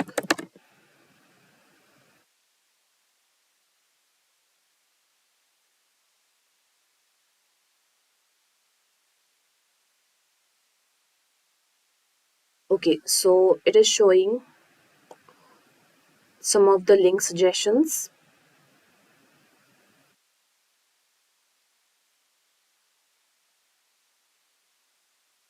So basically, backlinks are the links which points from another website or another web page to your web page or your website.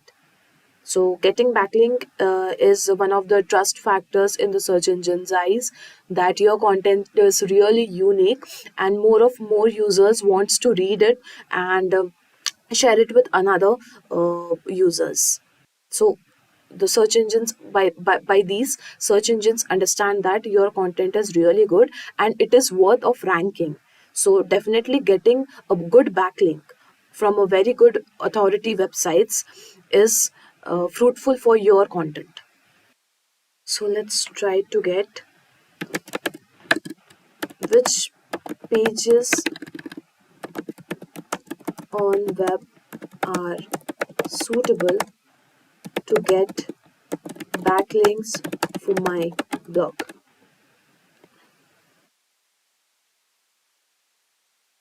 So here we are getting some of the ideas or suggestions that which pages we can choose to get a backlink. So here is industry specific websites. So if you are writing a travel blog, there should be a travel trip advisor like websites which are showing more of the trip oriented or bookings related oriented for travel or destinations. There are few of the directories. Okay, government websites, which are the tourism websites in our case right now, blogging websites, and social media platforms, which can be relevant to the current scenario which we are using here. So let's check how can we get backlinks from the above recommendations for my blog.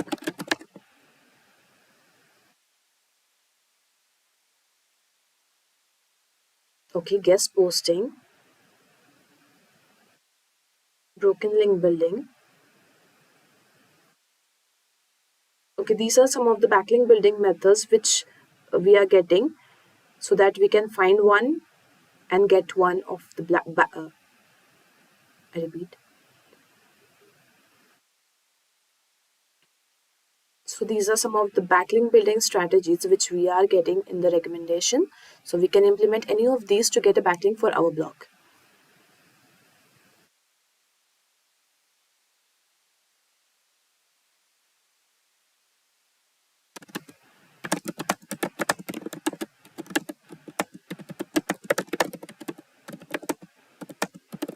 Let's choose a specific platform and try to get the recommendations or the ideas to get backlinks for the from the blogging site.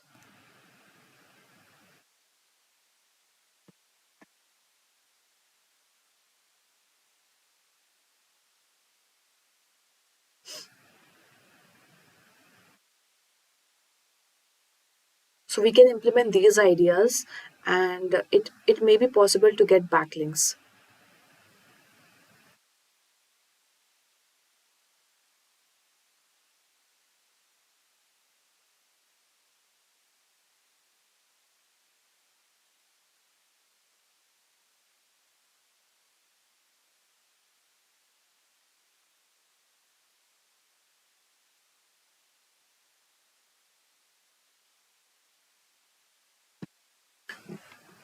Now that we have got some of the ideas to get backlinks for our blog, let's try to add the catchy metadata for our blog. Metadata like having meta title or meta description. These are the only data which is appearing in the search results. As you have seen that in the search result, the blue link we get is the meta title of our blog page or a website page or any page on the web, whereas a few lines written below that link is the meta description that we are providing to let the user know that what the blog is exactly about.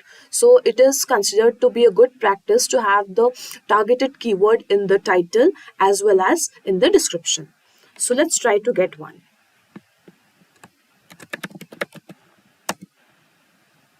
Is the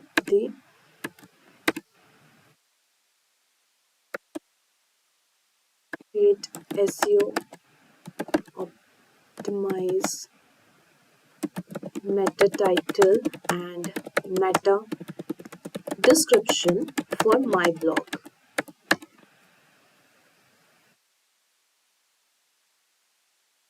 So we are getting some suggestions here. Top 10 places to visit in Japan. Discover the best place to visit in Japan. Top 10 destinations.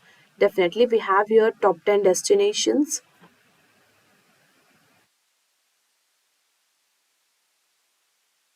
See, also, we are getting some of the notes that it is good to have meta title less than 60 characters. So, if it is more than 60 character, you may get the dot dot part and the title will not be clearly visible in the search result page. So let's try to again optimize the meta title and meta description for top 10 places to visit in Japan.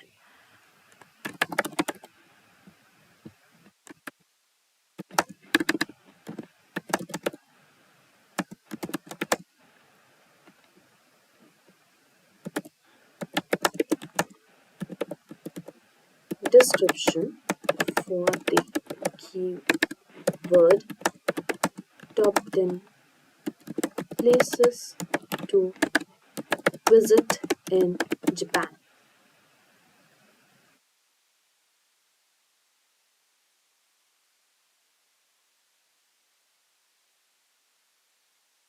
Okay.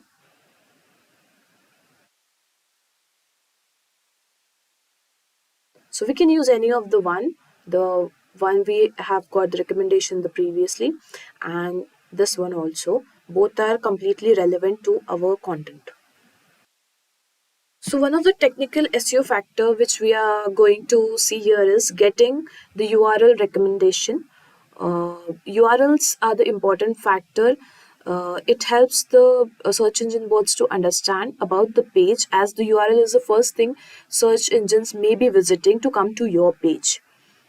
So uh, it is a good practice to have the keyword in your URL rather than having some of the abrupt characters like XAR at the rate these kind of stuffs in the link. So let's create the URL suggestions. Suggest me SEO optimized URL for the above blog.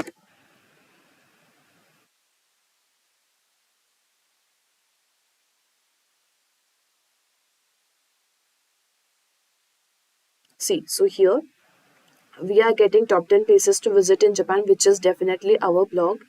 And as a keyword, we are using it to optimize our content, and it is placed in the URL. So this URL is completely correct.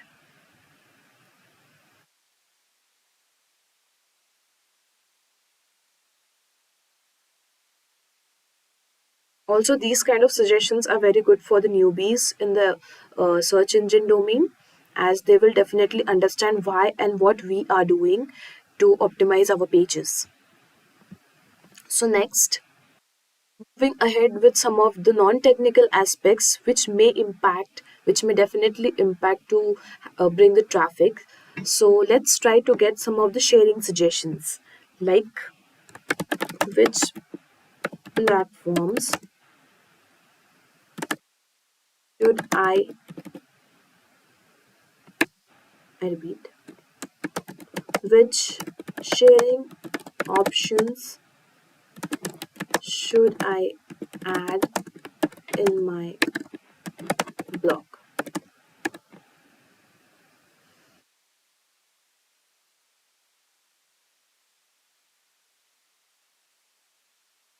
So out of the mentioned sharing buttons, we can add any of them.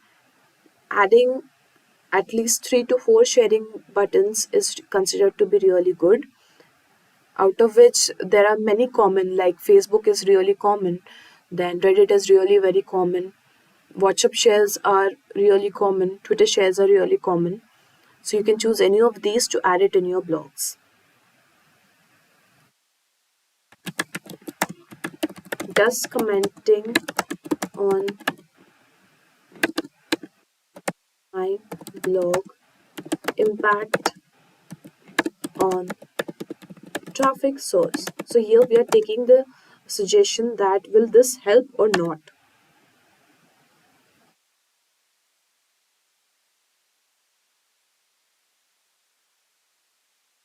Again, this is again linked to the backlinks, that if we are adding the comment section, someone else may ask for a backlink for their web, and this is again going in symbiotic way, like if they are asking for a backlink from your blog, you can even ask from them. So this is the way of or a part of a communication to get a backlinks as well. Can you find the duplicate content in above blog? So duplicate content is a concept where search engines, you must be aware that search engines are really in love with the unique content. So having a duplicate content may really affect your web visibility, and it is possible that your page may get dead after a time. So plagiarism is not at all allowed when you're creating a content. It is not suggested in any case. Okay, so it is not able to, ChatGPT is not able to identify the duplicate content. However, it is suggesting us some of the tools like Copyscape or Siteliner to understand if the content we are creating for our blog is duplicate or not. And let's get some suggestions how to make content unique. Just in case if someone is not aware to create a unique content, we can get some of the tips here.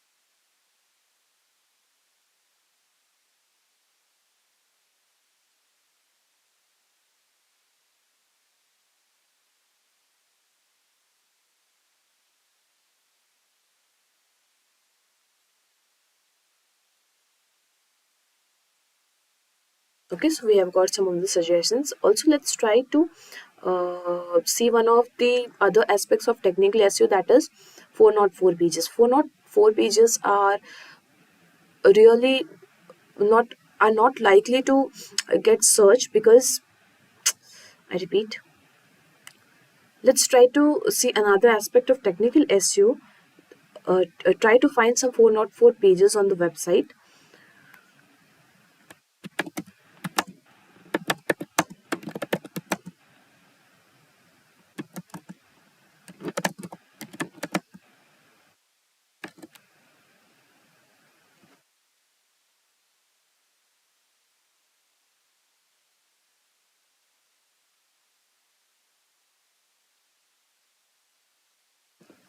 So from this, I can understand that though we have not posted any blog link or any internal links that leads to that blog which we are expecting, this is not the clear idea we are providing. But yes, to find 404 pages, uh, it is not possible for the ChatGPT to get one, but we can use some of the tools suggested like Screaming Frog or Google Search Console, where we get the detailed report of the broken links or 404 pages, that is the dead pages of our website. So let's wrap up from the view of the technical SEO perspective.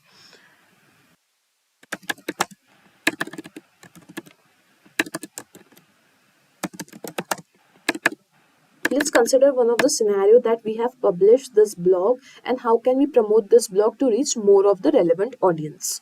So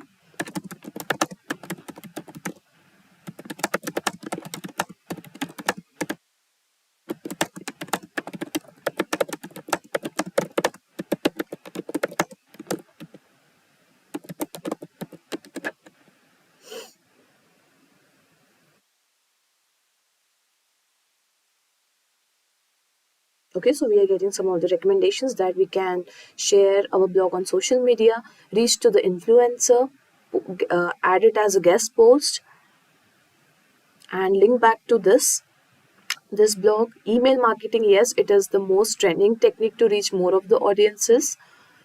Paid advertising, commenting, content syndication. Yes, Medium and LinkedIn are the very famous platforms for this. Online communities, so you can definitely try to be the member of the online communities and forums where you can just put up the link, and the members of your niche may definitely visit your content and share it with others also. So yes, we have seen that search for as a perspective of search engine optimization, ChatGPT is helpful, really helpful to create the in content creation, in optimizations, and many of the other things. Today, in an era of mobile devices, robots, and social media, content creation is the most effective inbound marketing strategy. Nearly 40% of marketers say content marketing is essential to their marketing strategy, and 81% say their company views content as a business strategy. Original and high quality content can help your company stand out and attract new customers and help your business grow. On that note, welcome to Simplilearn's YouTube channel. Today, we are here with a fantastic video on ChatGPT for content creation, which will help you create some compelling content on your desired topics. But before we get started, guys, I have a question for you. Is ChatGPT an application and is it available on Android? Well, let us know the answer in the comments below. So let us understand what is ChatGPT here. Now, content creation can be of any type, such as blogs, podcasts, videos, graphics, and so on. But how do you create high quality content with a few minutes? Need not be worried when we have ChatGPT. Now, even though there are numerous AI writing tools for content creation, ChatGPT stands out from the crowd due to its faster response rate, ease of use, increased productivity, support for multiple languages, and other benefits. Now, let's try to understand what exactly ChatGPT is and how to create content from it. Now, generally, ChatGPT is an open AI trained and developed model that works conversationally. ChatGPT is capable of systematically resolving all bugs while providing detailed explanation for each step it takes. So, in simple words, ChatGPT is a tool that creates content for any query. ChatGPT stands out among all the other achievements of OpenAI. So let us now move ahead and understand how does ChatGPT work. Now ChatGPT uses deep learning techniques to generate human-like text, which is based on a machine learning model derived from the large language model class. Now it is trained on a massive text data sets from the internet and learns patterns and relationship between words and phrases. It responds to a question by selecting the next word based on the context and then repeats the process until a stop condition is fulfilled. So as a result, ChatGPT can logically respond to your queries and commands. So let's see how to create content in ChatGPT. Now, as we already discussed, content creation can be of any type.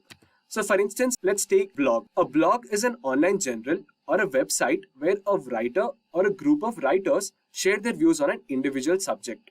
Now there are a variety of categories for writing a blog. So let's pick one for ChatGPT here. So as you can see, we have navigated into ChatGPT and let us now ask a simple question about food blogging. Now, lately, food blogs are the most popular blogs that everyone wants to write about. So let's find out what ChatGPT has to say about it.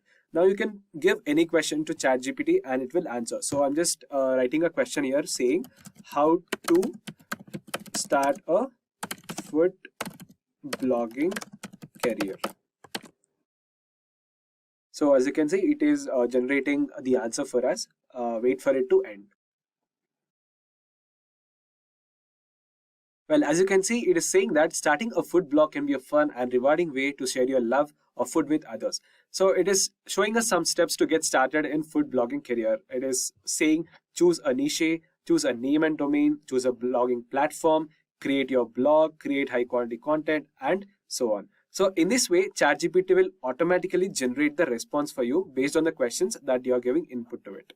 Next, we will see another question on lifestyle blogs. Now, with the world on social media, everyone wants to read more about lifestyle, especially of a famous or a popular entity, what habits they adapt and what to let go of, etc. So let's explore this segment in ChatGPT as well and see what it will show the answer.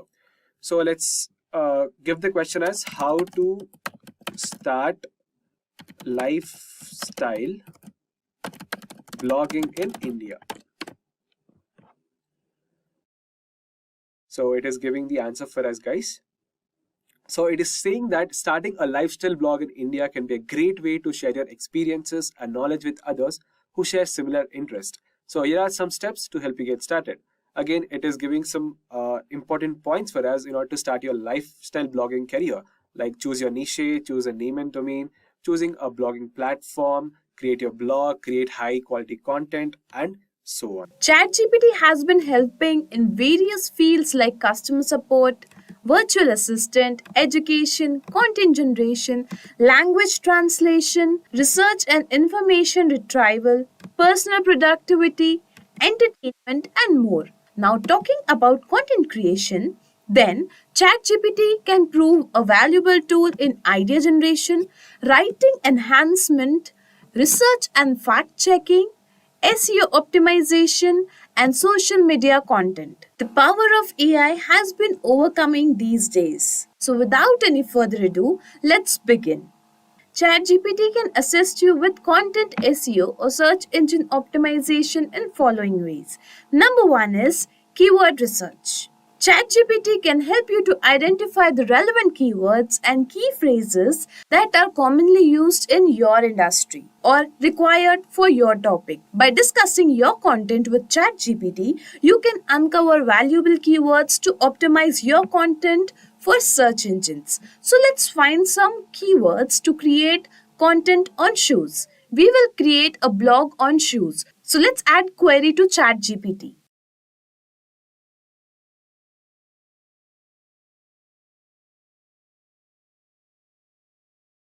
So here we got few suggestions. We can pick any of them. If needed, you can check these keywords in any keyword research tool to check their search volumes if you require. So let's choose this keyword. Let's write a blog using ChatGPT in 500 words on this keyword.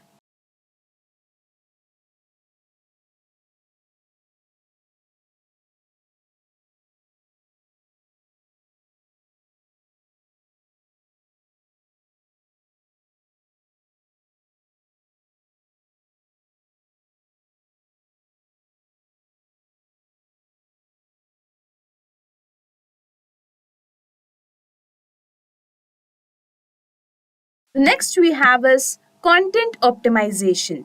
ChatGPT can provide insights on how to optimize content for better search engine rankings. It can suggest where to include keywords naturally within your content, recommends heading structure, and advice on appropriate keyword density. So, to the above created blog, let's find the optimization.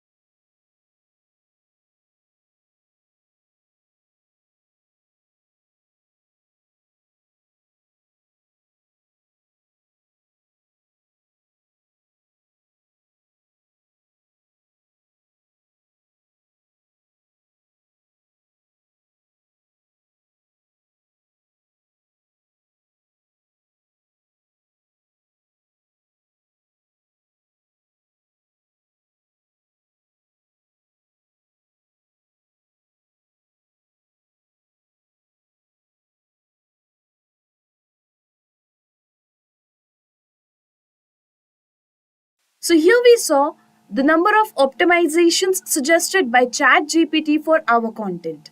The next we have is meta tags and descriptions.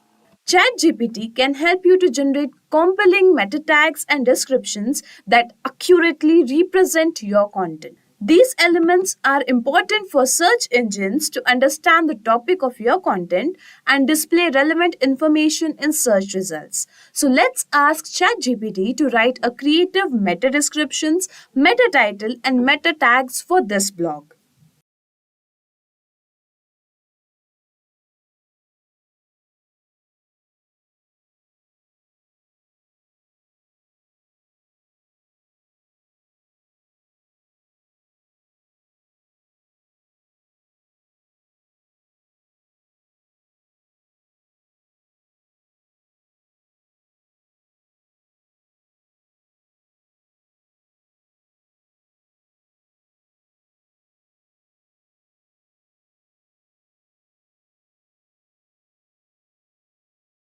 If needed, we can rephrase these meta descriptions and titles as per our requirement by providing another query. The next trick to master SEO content with ChatGPT is content length and quality.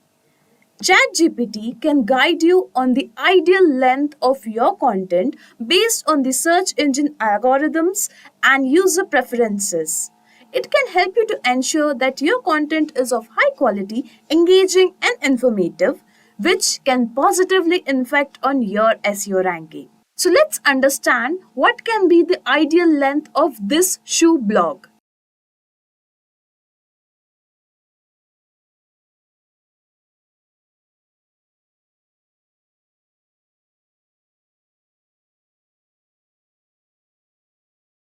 As we have already written a 500 words length of blog, let's change it to another one suggested by ChatGPT.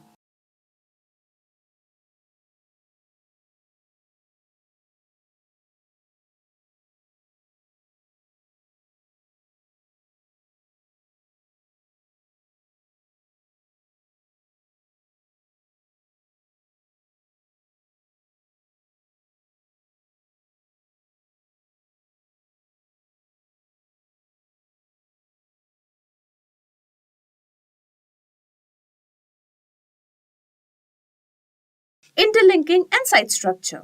ChatGPT can provide suggestions on how to structure your content and incorporate interlinks effectively. Interlinking helps search engines to navigate your website and understand the relationship between different pages, boosting your overall SEO. So let's get few of the link recommendations for our blogs on shoes.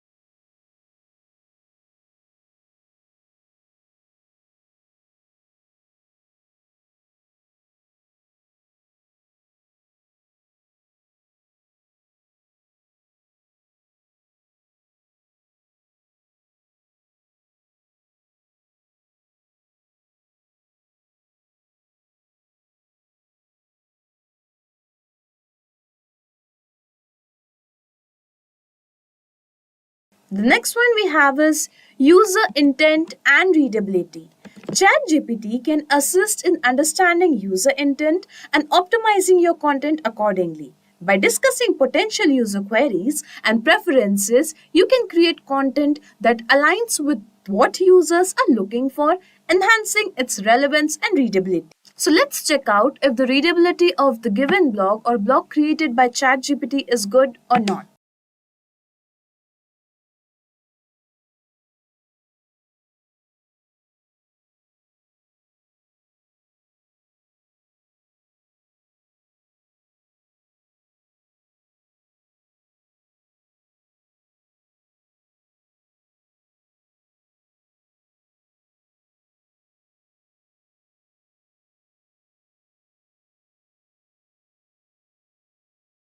You can also test some other content with ChatGPT to check whether its readability is good or not. While ChatGPT can provide a valuable guidance, it's important to remember that SEO is a complex field and requires a holistic approach.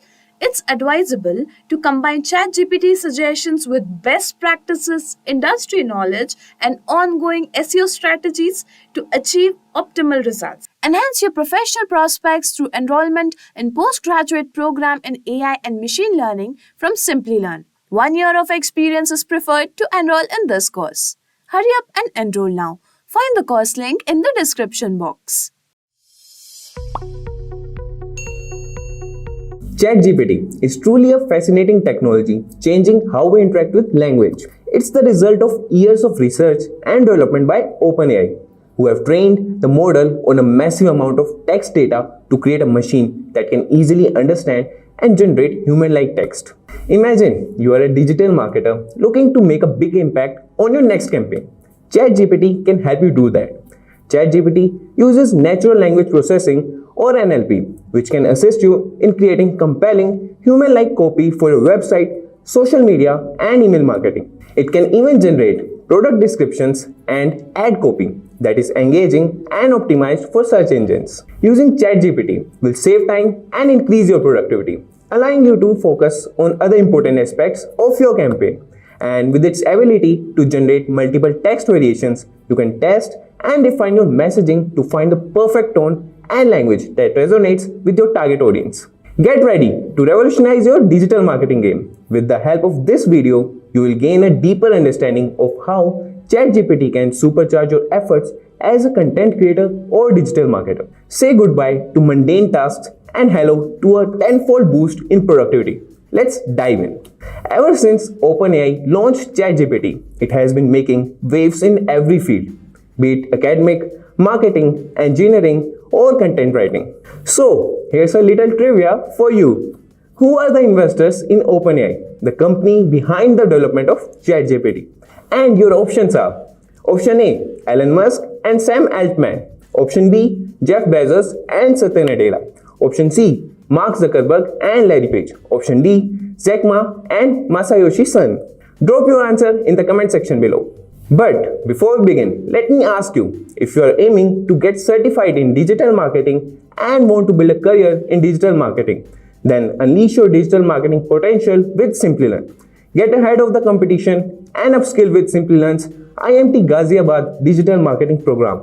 Learn from industry experts, gain hands-on experience with real-world projects, and master inbound and outbound marketing strategies to drive business growth. Join our community of successful learners today and become a digital marketing pro in no time. To learn more about this digital marketing course, check the link in the description box below. Okay then, let's get started. There are many uses of ChatGPT in digital marketing. Its main USP is smart human-sounding content writing. We can command it to write content related to marketing. First, on our agenda is an ad copy. There are various ways to go about it. But we must understand that no matter how much content sounds like humans, it is still a piece of content written by an AI. So you have to give detailed and precise queries to get the best results. Let's start by giving it a basic command like write an ad copy.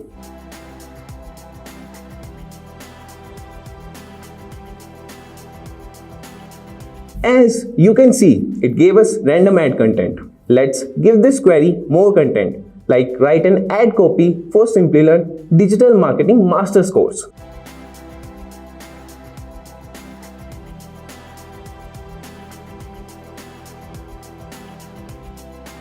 Now, as you can see, it gave us a more precise ad copy. We can also ask to make it longer or shorter. Let's give it a next query. Can you make it longer?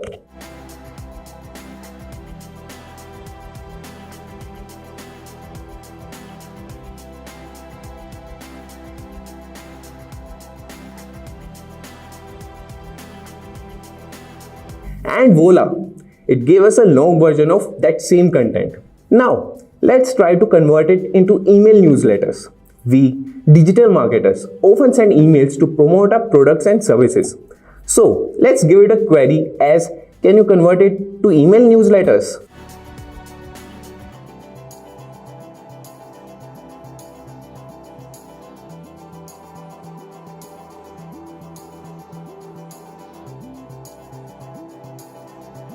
As you can see, it has generated an email with a subject line and body that is enticing and engaging to read.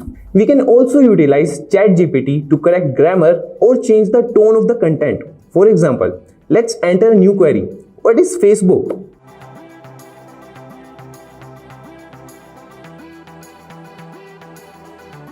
It has given us a general overview of Facebook. Now, let's ask it to rephrase it more engagingly and in a digital marketing context. We can give queries like, can you make it more engaging and relatable with digital marketing?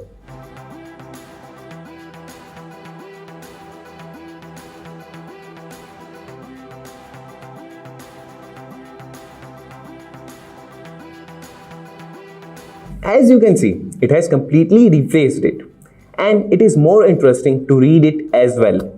ChatGPT can also help with keyword research, so let's try it. We will give a query as suggest more search keywords for a digital marketing course ad.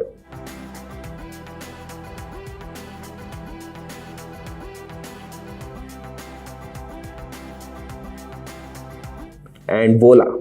It has completed a work we used to spend 10 to 15 minutes in a few seconds. You can request to write blogs as well. Let's give it a query to search for some keywords for the blog. Suggest keywords to write a blog on digital marketing.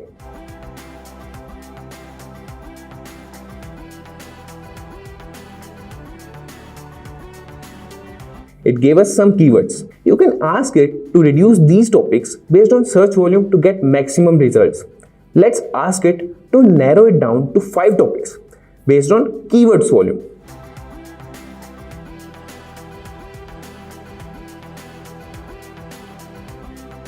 Here we have some suggestions. Let's pick a topic, content writing, and ask it to write an article on content writing.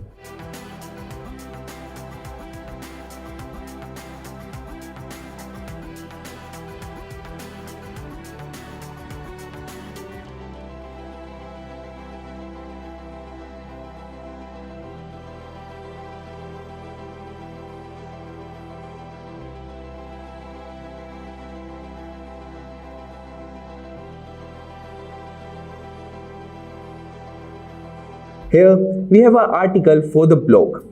Let's use ChatGPT to SEO optimize it.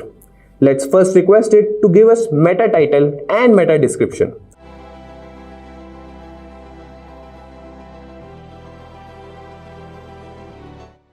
Here we have meta title and meta description for this article. We can even request it to give us an SEO optimized URL link.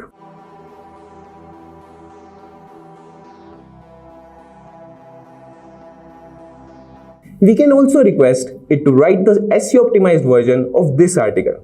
Just give it a command as also can you SEO optimize this article to improve Google search results.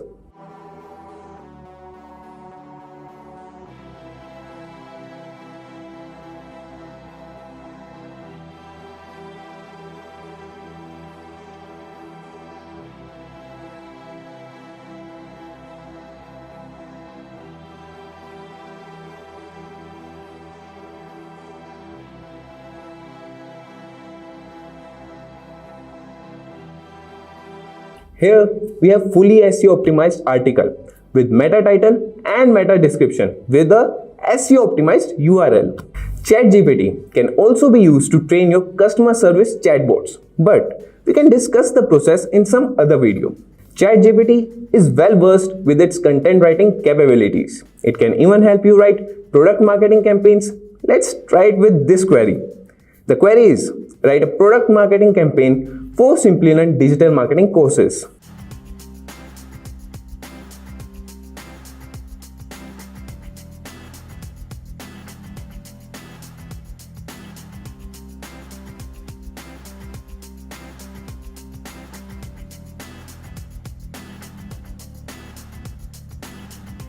Well, ChatGPT has done it again. This campaign looks interesting and it will be able to generate more leads for Simplilearn's courses. ChatGPT can also be used to write scripts for YouTube videos.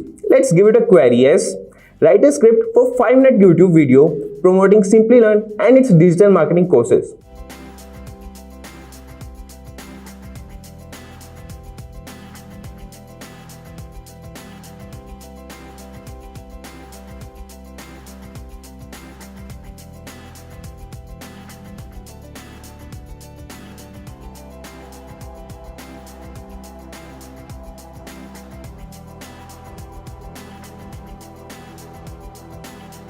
As you can see, it gave us full script along with few suggestions for video editor on where to put logos and clips to make the video more engaging. If you are a content creator and you don't know how to approach other content creators for a collaborative video, then ChatGPT can help you with that.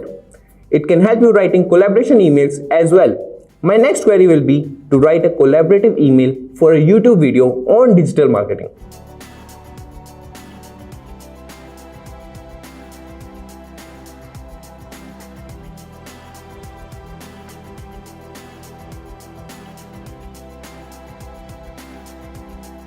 Since my last query was related to Simplilearn, ChatGPT assured that I work for Simplilearn and I wrote a customer collaboration email that looks professional plus easy to read and understand. Now let's open the ChatGPT and check. Let's refresh this. I have already opened my ChatGPT. You can just log in it and then you are good to go. So let's say hello and see. So it's working completely fine right now. Okay. So what will we do today is we'll open our Visual Studio Code. I have created one folder which is Tailwind. It's an empty folder. You can just see that. So in that folder, we'll add the Tailwind. So first, let's ask the ChatGPT to help us install or set up the Tailwind. So I'll write, please set up the Tailwind. Let's see. Okay. It's asking us to install Node.js first, and then it's asking us to check the version of that. Okay. It's saying to install these new ProFixer JavaScript module, to add these components in the CSS file. So this is saying to add this in the CSS file. Okay. So let's check whether it is telling us something useful or not. Post class auto prefixer. Okay. Okay. Now simultaneously let's check the Tailwind website, how to install this. So here it's saying to install this command, npm install d Tailwind CSS, and then in that project, then it's saying to configure the template path to add this to your Tailwind configure.file. Then it's saying to create a folder input.css and then just start the process. So as of now, ChatGPT has not given us the correct answer. It's correct, but not up to the mark. As you can clearly see, the commands that are given on the tailwind.css, official website. So according to me, many people think that because of ChatGPT, the so many jobs of the developers are in the risk because ChatGPT can create websites, all of this stuff. So I don't think so. According to me, it's not that good. It's very good for the helping any developer purpose, but it's not that good. But let's see. We are in this together. So let's just open the Visual Studio Code and install our Tailwind. Now we'll ask it to create so many other things. So let's see whether it can create that or not. So I have opened my terminal. So many people also comment us that how you open the terminal. So I just used one shortcut, Control plus backtick, to open the terminal. You can also go here and create one terminal. Okay. Now I'll paste the line to install Tailwind CSS in my system. So let's wait a couple of minutes. As you can see, it's installed in our system. All the packages and modules are installed. Now it will tell us to init this project. So let's do that. Okay. It has successfully created the configure file. Now inside the content, we'll copy paste this one as it is saying to add these lines. Configure your template path, add the path to all your template file in the file. Okay, so let's just copy this thing and paste in the content. Now let's save it. Okay, so now next step is add the Tailwind directives to your CSS. Now what will we do here is, let's go back to Visual Studio Code and create a folder inside this, that src. Okay, inside this src we'll create the file input.css. Here we'll paste the code. Okay, we haven't copied that code all yet, so let's paste it here. It's done.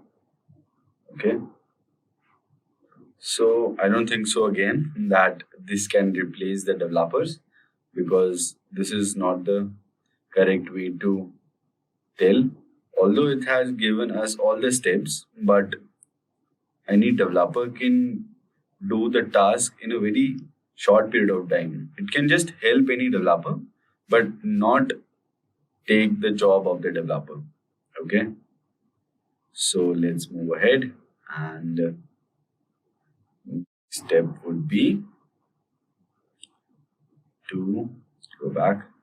Next step, to build the process. Let's copy this one and start the Tailwind CLI build process. Okay, let's copy and paste it here. Right, as you can see, it's done in 273 milliseconds. The output.css is generated in this list file folder. Right, now we just have to use this file, output.css. Okay, let's see. Now let's create a file here and name it as index.html. Okay, and inside that I'll write my boiler code, just pressing shift and 1 for the exclamation mark, and then the boiler code is done. So we can change the name of this, and let's write here as site using ChatGPT.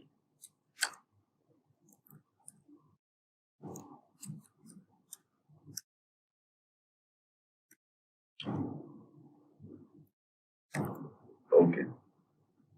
Now, one main thing that I wanted to tell you that I have installed one extension in my system, which is the live server. This extension you can download, and this is very helpful. Okay, let's open this one.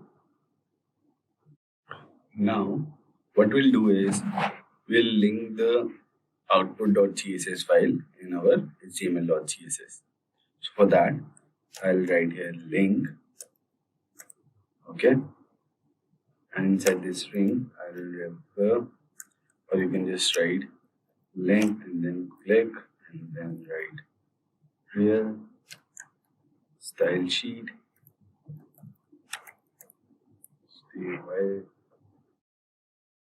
Okay, this one we need to cut.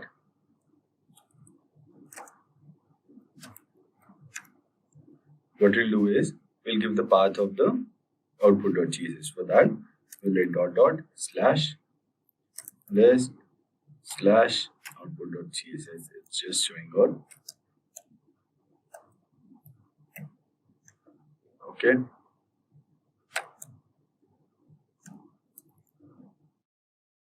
We'll close this link tag and let's save it, and let's just right click, and here you'll see open with live server when you will install the extension live server.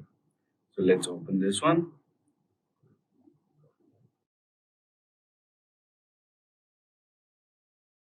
So this is working completely fine. It's showing us the title website using ChatGPT.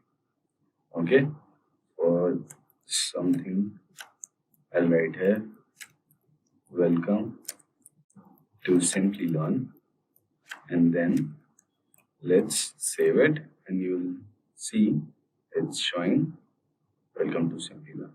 Okay, now the next step would be to create. Now let's open our ChatGPT, and here we'll write create a responsive header using tailwind. Let's first copy this one.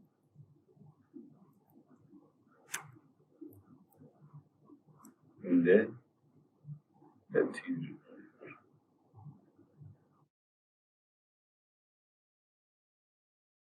Okay, so let's see whether it can give us a right answer this time. It can.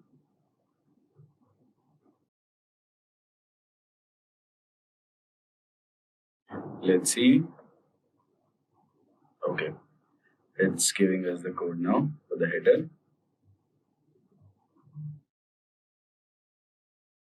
Okay.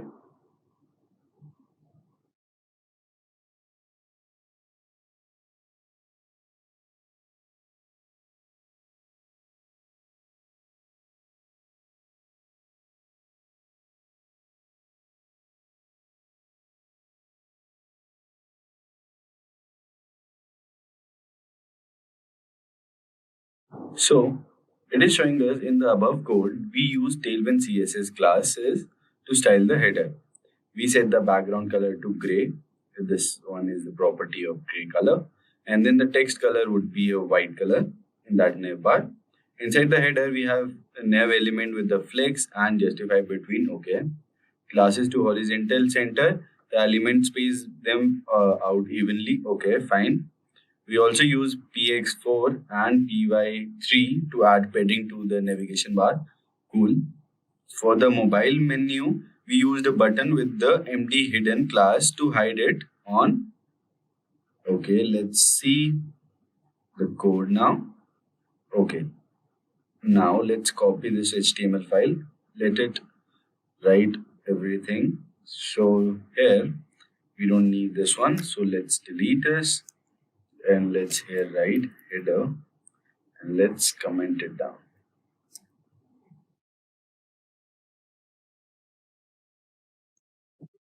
This, okay, let's paste the code and check whether it's Let's save it and let's go back to our file. So this is what ChatGPT created for us. It's looking very good actually. So let's inspect it and let's see is it responsive or not.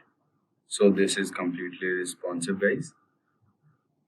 Okay, very good. Yeah. So this is really very good. Okay. On Surface Duo S20 Ultra, this is what will show on the mobiles. Okay. Now we'll go back to the chat GPT and let's close this one and stop generating, and let's here write create a section using Tailwind CSS. Now let's see, something went wrong. Okay.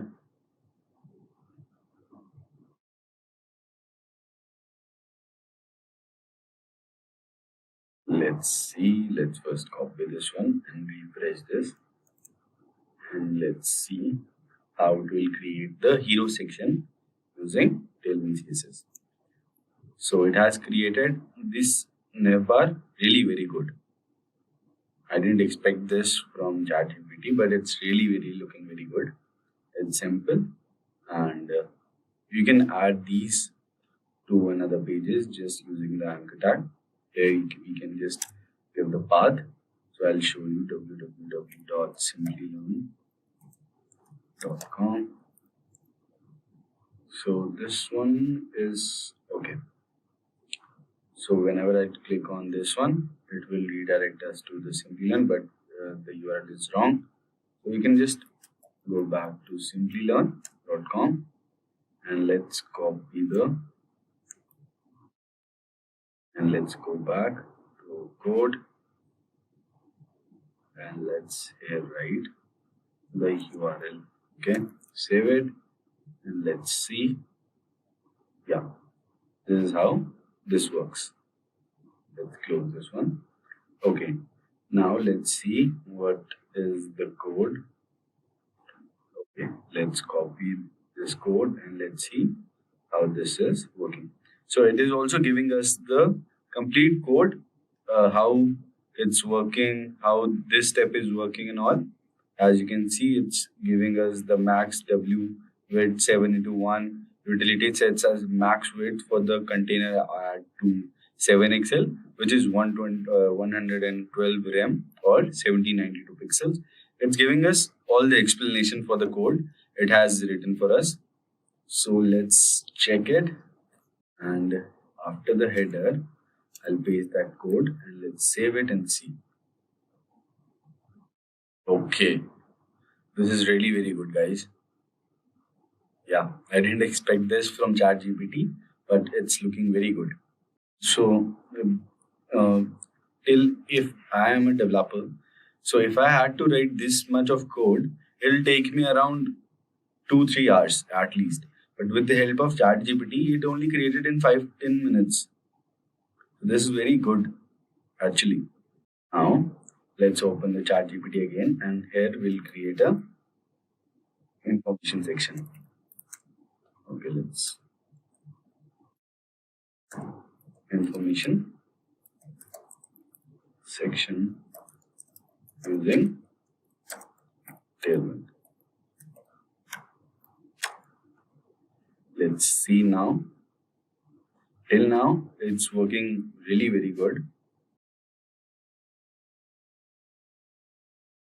Now it is writing a code for us. So as you can see, it's again very good.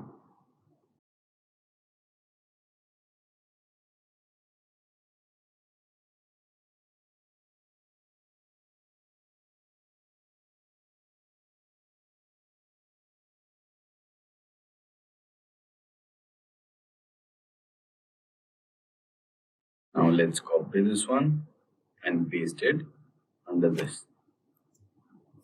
Save it and let's check. So this is the information section this has created for us, right? Important information, location, office hours, contact us, and all, right? We can also regenerate it for something else. Okay, now it will create something else for us, right? If we don't like something, we can just regenerate and create another one. So it's just, let's copy this one. Now it's telling us everything about the code, and here after that I'll write this and save it. Let's check what's this. Okay, this is the information section it has created for us, that this is something chain data. And if you don't like this one also, you can again regenerate the response. This is really an amazing feature of ChatGPT. Okay, so now it's creating the third option. We can countlessly ask him to create again and again for us the response. Let's copy this one. Okay, and let's remove all of it because it's looking very clumsy. Now let's see. Okay, this information section is information section. Welcome to our website. This is what it's written. Okay, now let's ask him to create something else. Okay, let's copy this text, create informative and paste it using Tailwind with one image. I'll check whether it can respond to my things. If I want to create one image on the left or right side and then the text on the other side, let's see whether it can create it for us or not. Okay, create informative section using ChatGPT with one image on the right side and the text on the left side. Now let's see whether it can create that or not for us, right? Just a simple command. So we'll check whether it can create or add the image. Okay, it's using the classes for the text, but okay, it took the image class also, and it's taking the source from an API called Unsplash. I have covered this Unsplash API on my previous videos. Okay, now let's copy this and paste it on our code. Let's delete this one and paste this one on the website. Okay, so the image is quite large. We can reduce the sizes, but in the starting only I have told you I'll not add anything in the code. So I'm not doing anything in the code, right? So we can change the size. It's really good, as I have told him to add the image on the right side and the text on the left side. It's doing the same for the user.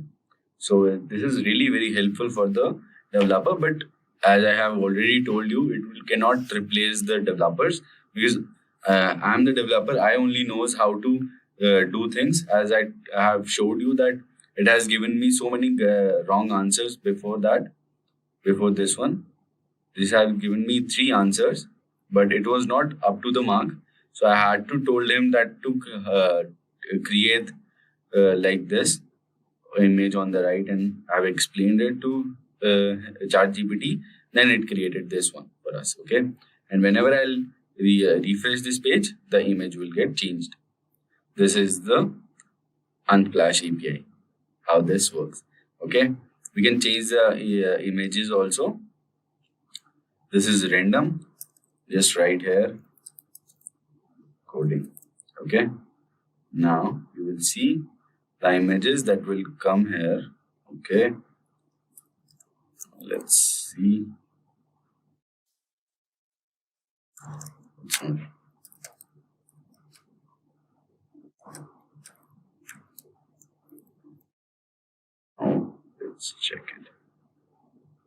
It's not taking any other name.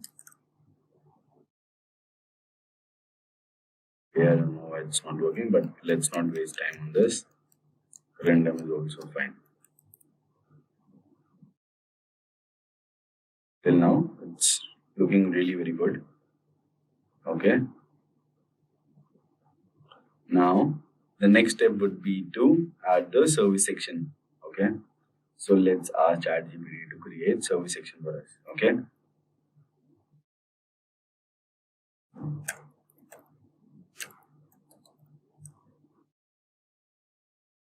Using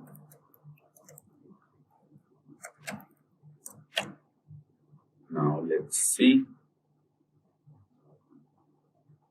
It's coming. Okay.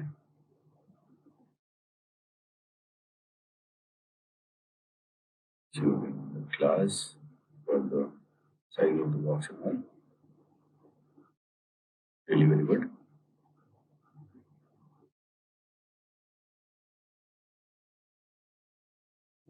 So look how beautifully it has been created, right?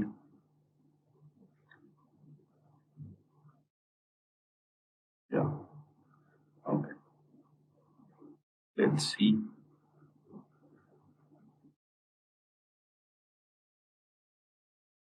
It's done. Now let's copy the code and go to our editor.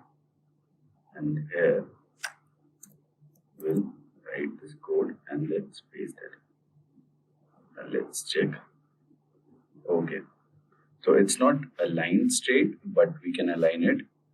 So it's showing us that the services that this website is providing, what we offer, and this is some junk data, web design, web marketing, and all. So let's check whether it is. Yeah. Okay.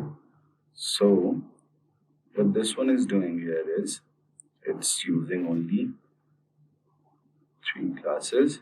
It is using and the center.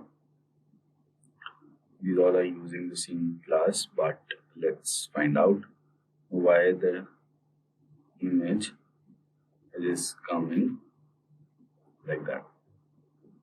Right? We can align it.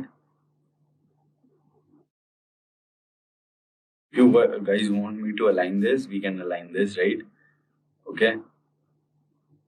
So let's just align one. It's just one line. Okay, we can align that. So let's dig deep into this code. Okay. This image classes. Okay. This image is using the same justify center, and then it's using the flex shrink function. It's rounded large. Okay. With the width 56. Let's make it 50 and check. Completely very bad.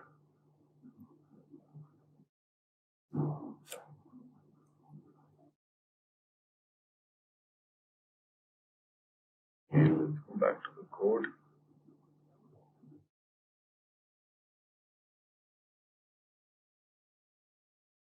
Let's decrease the size of this first.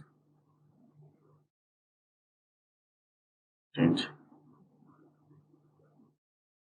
Okay. Let's go back to the ChatGPT and again regenerate the new response. And let's see how the second response is looking. Right? Let's wait a couple of seconds more.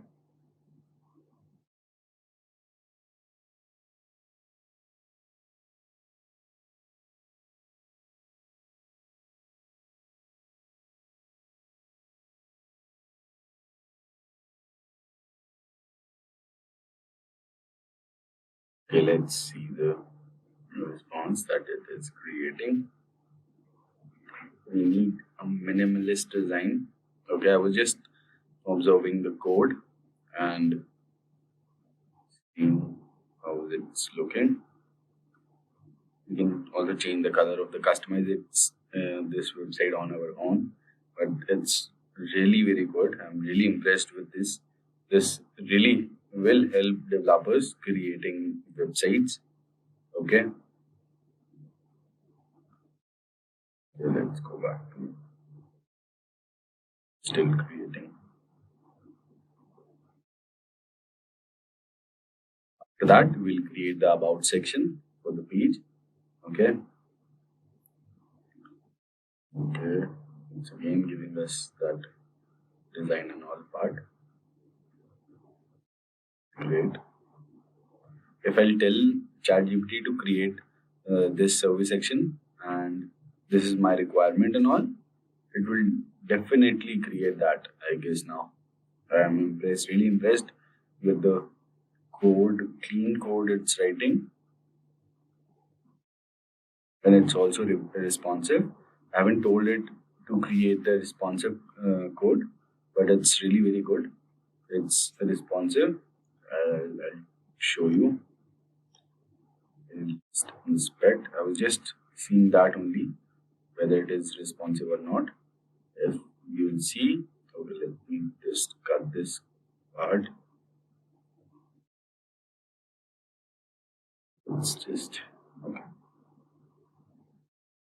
Yeah.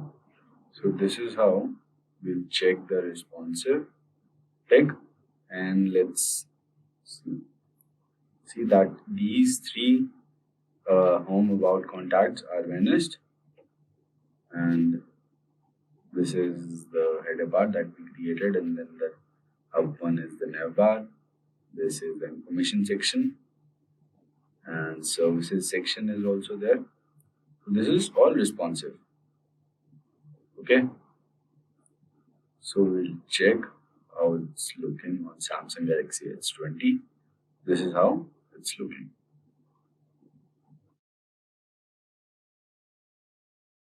Really good. Yeah, let's move on to the code. Copy this code and coming back to the code editor, let's delete this section. Okay, now let's paste it and see. Okay, it's giving us an error. Okay. This is what it created for us. It's, I guess, little less, or it was already writing the code and I stopped. It's fine. It's not its mistake. Let's stop and regenerate the response.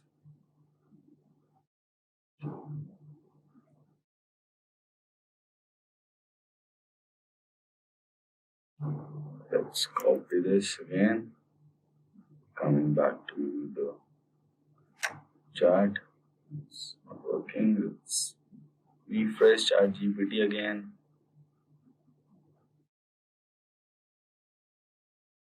Service section. Let's see. It's really fast now. Okay. Let's observe this one first.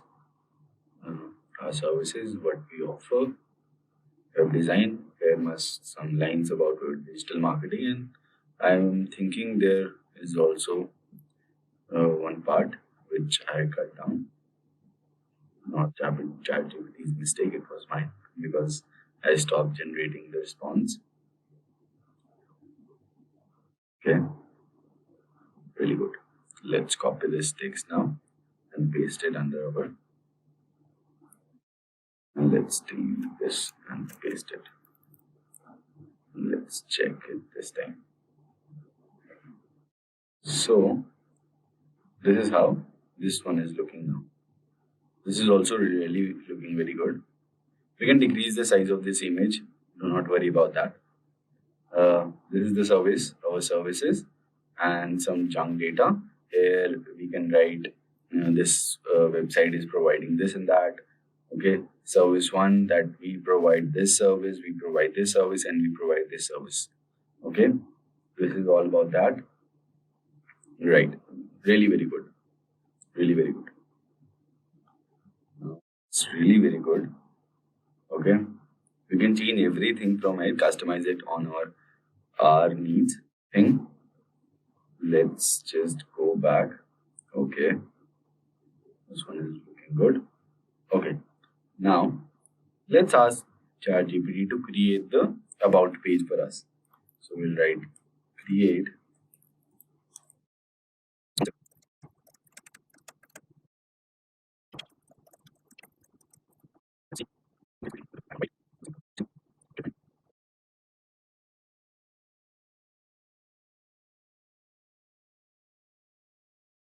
So I think meanwhile it's writing the code for us.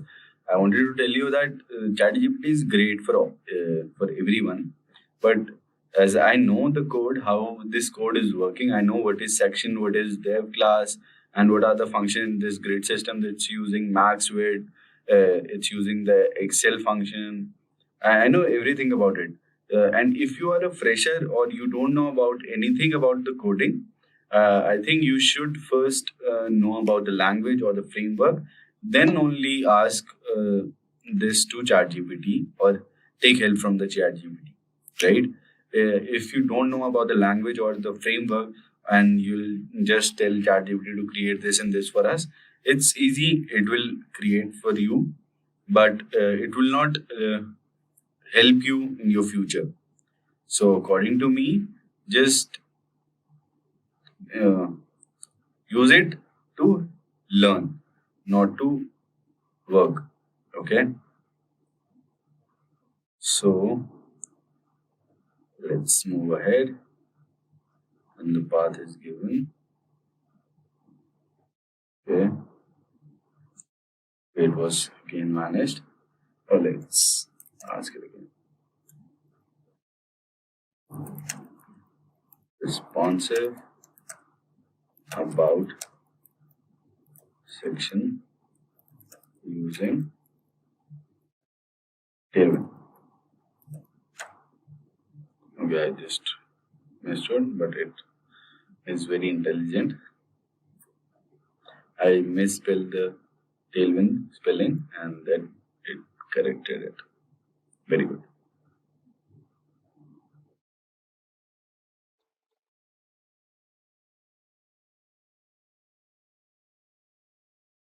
So this is not the complete code for the about page.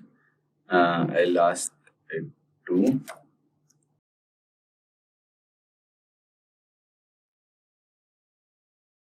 let's see whether it will take this command or not. Right, great. So let's see.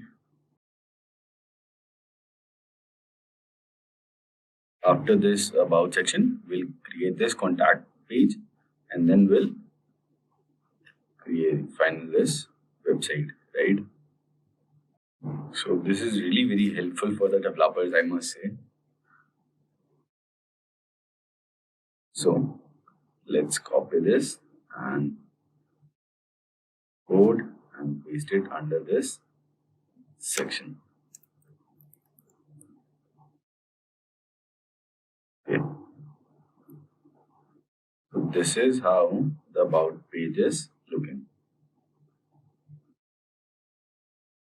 Really very good. The image size is 500 into 500. It's really very big. So we can change the size of the image. Let's see. There is that.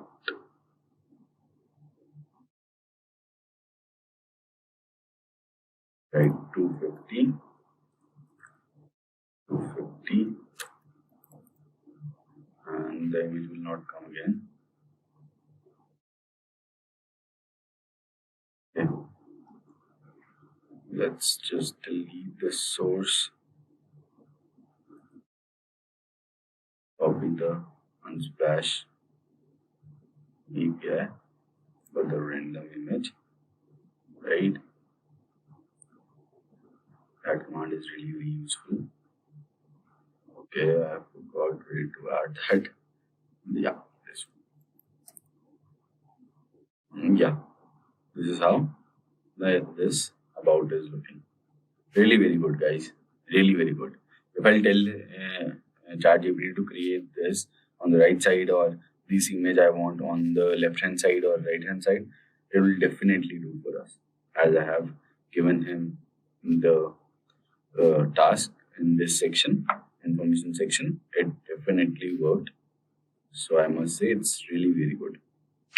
So now let's move on to the contact page. Okay, let's here write create a responsive contact section using Tailwind, and I'll ask him to add some sections for us. So let's see whether it can take up that or not. Okay, let's give it in a second shot. Let's first see how is the contact section is looking. Then we'll tell him to improvise that. So it's just taking a section class. Inside that section class, it's using some classes, which is flex, wrap, and all, and it's giving us. It's really good.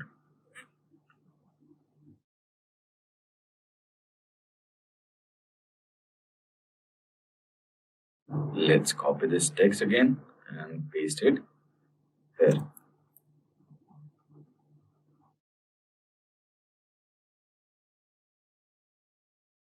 So the contact us is also looking very good.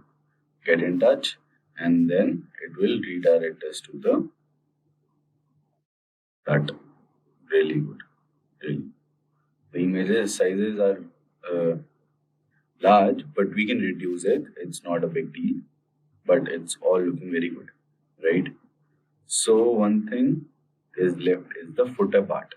Let's ask it to create a footer for us now. This is the last and final step for this.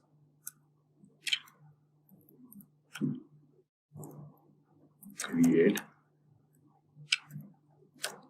the footer section using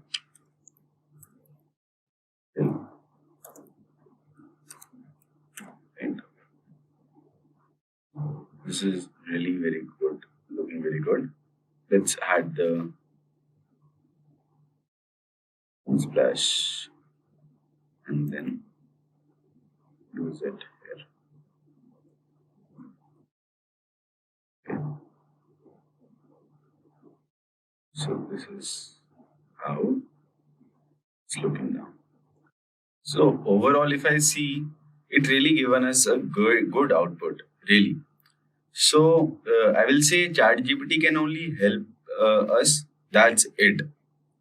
As this code that is created by ChatGPT for us, we can't use it directly. This structure that ChatGPT created for us is good, but we need to add so many things before deploying it, right? If I'll see this one, we need to add this services in the center, and we need to arrange the text, and the services we need to change the size of the services if the client wants it horizontally, then we have to change that. We need to change this image size. As in front of you, I change this image sizes. I use the different APIs. So overall it's very good, but there are is so many things that we have to do. Okay, and for that developers are needed. As technology advances in all aspects of our lives, programming has become increasingly important. It is used in many fields and industries, including software development, gaming and entertainment, education, scientific research, web development, and many more. So, needless to say, the demand for programming and coding in the IT industry will probably keep increasing for the foreseeable future. But where does ChatGPT, OpenAI's popular language model, fall in this chain? That's exactly what we are focusing on in today's video. On that note, welcome to the Simplilearn YouTube channel. Today we are here with an interesting video on ChatGPT for programming. ChatGPT is after all a product of artificial intelligence. If you want to know more about artificial intelligence and become an expert in the field of AI, consider the Artificial Intelligence Engineer Master Program by Simplilearn and master those necessary skills. Check out the link in the description for more details. As I said earlier, programming is utilized in many domains like web development, robotics, mobile development, machine learning, and so on. So, how can a program achieve maximum code efficiency? Nowadays, we have AI-based tools like ChatGPT to make our programming experience more efficient. Although there are several coding resources platforms such as Stack Overflow and GitHub, where programmers can find solutions to their technical programming questions, ChatGPT stands out from the competition because of its quick response time, usability, and support for numerous languages, among many other benefits. Now, let's first discuss how ChatGPT works. ChatGPT generates responses to the text input using a method called transformer architecture. A large volume of text is fed into the ChatGPT from various sources, including books, websites, and other social media platforms. The model then uses this information to forecast the following word in a phrase based on the words that came before it. The ChatGPT systems allows users to enter text or queries, and then the system uses its training data and algorithms to produce the right answer.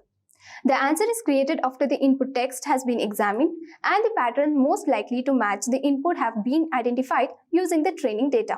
In short, ChatGPT is designed to respond to queries logically and command more quickly and accurately. But why do programmers use ChatGPT on a regular basis? ChatGPT assists programmers by offering programming-related answers and solutions and helping them improve their skills. Besides that, ChatGPT is utilized for code generation, code completion, code review, and a natural language interface. Let us understand each in detail. ChatGPT is trained to generate the code or even the entire program described in the natural language specified by what they want a program to do. And then ChatGPT could generate the relevant code. Look at the example of how ChatGPT generates the code. So now open the ChatGPT and you can type any program that you want ChatGPT to generate. So I will write a palindrome program in Java. So here you can type write a palindrome program in Java. So using Java programming language, it should generate the whole program.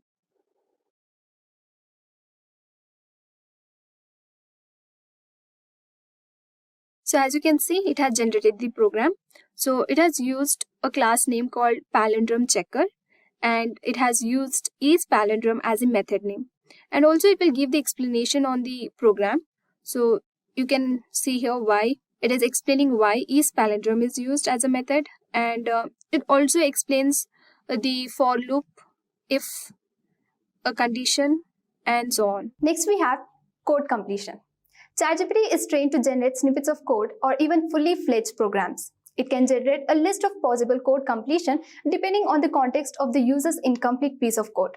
By automatically producing the entire code, it can help the developers save time and minimize errors.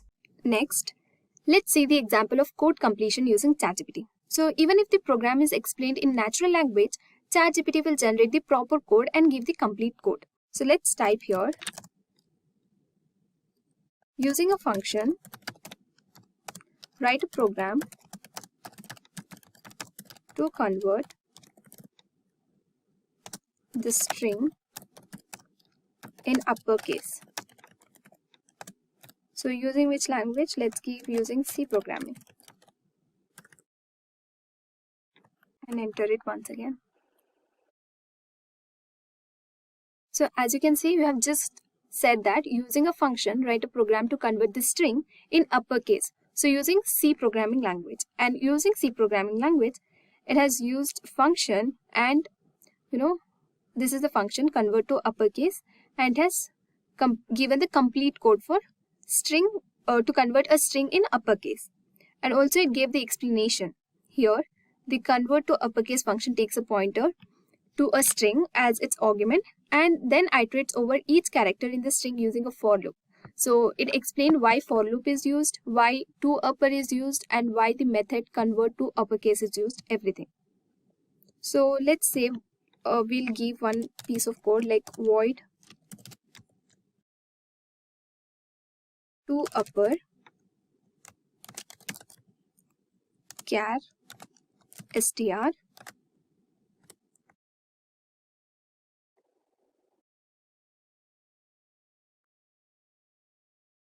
So as you can see, we just gave the method to upper and it's generating the complete code. So this is how ChatGPT works for code completion. Next, code review. ChatGPT can analyze code, identify the bugs or errors in the program, and further help resolve them. It allows developers to fix errors more quickly. So now, let's have a look at the example of code review. So in this example, ChatGPT will review the code. So even if the code has some mistake, it will give the proper output. Let's say we have given the example here. So we gave the function or a method called upper, and here we are giving the keyword called upper. So it should check whether this piece of code is proper or is there any mistake in this. So as I said, it's saying that the given code appears to have logical error as the function upper is being called recursively on itself inside the loop. So instead of giving to upper, we just gave upper here, right? So using the keyword to upper, only then the string can be converted to uppercase. So here we gave just upper. So it says that it is having, this piece of code is having a logical error and it gives the proper code for us. So I hope it's clear. And then we have natural language interface. With the use of ChatGPT, a software application can be given a natural language user interface that enables users to communicate with it through natural language instructions rather than through conventional user interfaces. Next, let's see how ChatGPT helps the programmers for natural language interface. So let's say we'll give here create a software application where the user asked to enter credential for the to-do app. Give enter.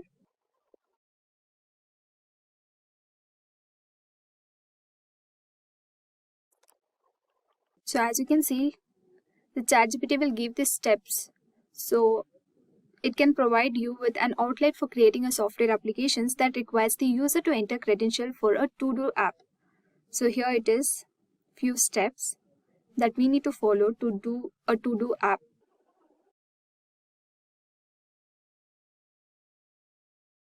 So it's giving the explanation step by step.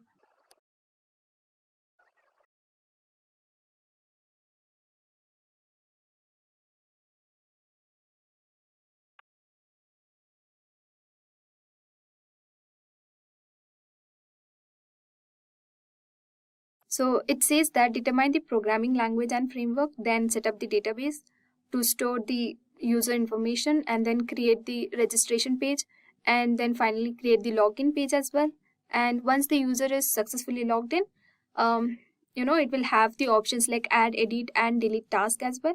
And then finally implement the security measures to, protect your passwords and then test the application to ensure that it works as intended and the user data is being stored and retrieved correctly.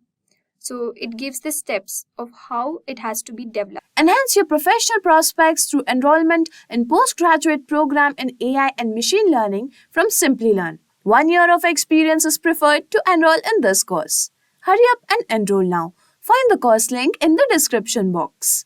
I'm sure you all are aware of ChatGPT at this point. The revolutionary new AI-based chatbot developed by OpenAI has taken the world by storm.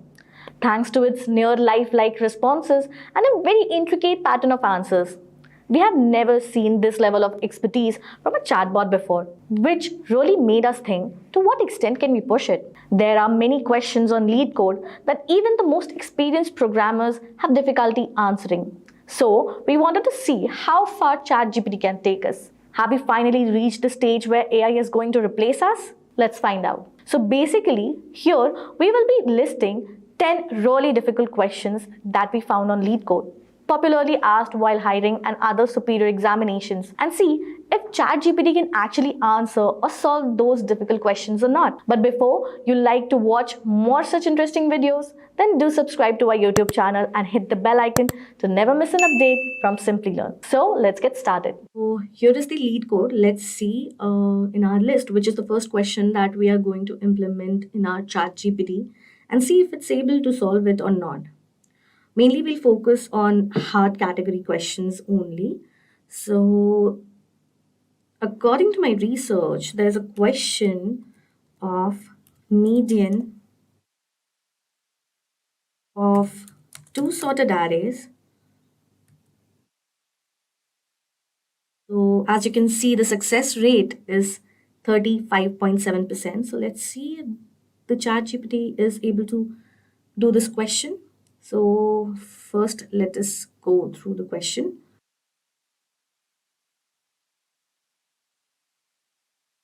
Okay,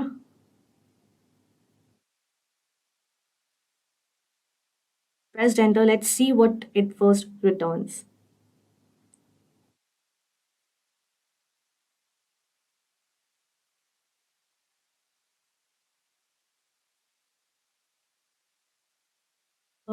On a one approach to solving this problem is to use a modified binary search algorithm to find the median of the two sorted arrays. So right now it's particularly giving the logic which we can actually apply to solve this question. And this is a good thing about the chat GPT is that before giving the code, it's actually explaining how they are putting the logic in together in the code. So probably you can use this logic to create your own program. But let's see how sensible this code is. Quite a lengthy program. This program is in Python. So if you are looking for your solutions on ChatGPT, you can always opt out or mention the specific program you want the code in. So okay, it's also gives that okay that the time complexity will be O log min m or n. So let's see if it's the case or not. So we have copied it and we'll quickly paste it over here. As you can see, uh, as we know that Python is very sensitive towards its uh, syntax, and you can see the indentation over here is perfect, but here it's not. So I feel that something like this is something with LeetCode. So let me just quickly rectify this. You can see I have cleared out the indentation issue, and let's just quickly run this program so that we can get an idea if this is the correct program.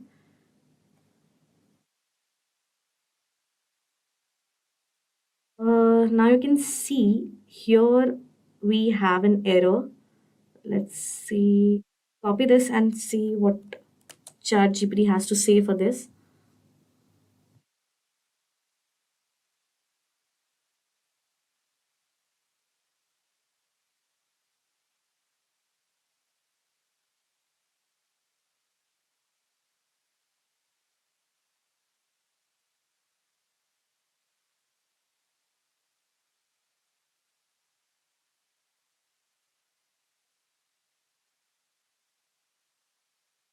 So if you remember, when we actually saw this question, there were three arguments passed through this function, which was self, nums1 and nums2. Ask GPT if it can write the code with self argument and see if it's correct.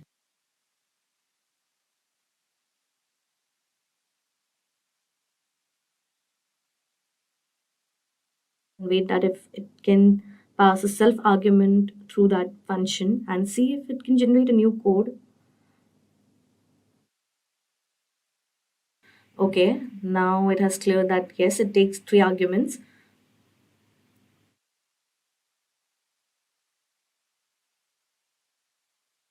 Let's copy this code.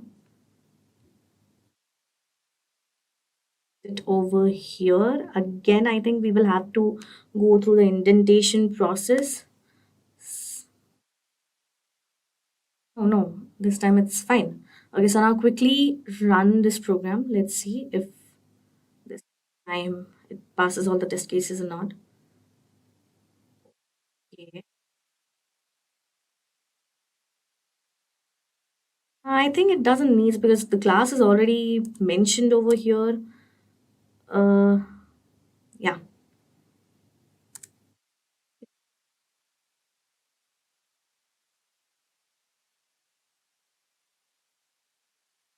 Okay, the runtime is 35 ms, and as we can see, case 1 and case 2 is definitely passed. So let us see if this code can pass all the test cases internally mentioned in this question. Now you can see the first three cases are actually accepted, but the other three are not. There's a runtime error. So, as the first question in our list, ChatGPT was unable to solve. So let's move on to our next question.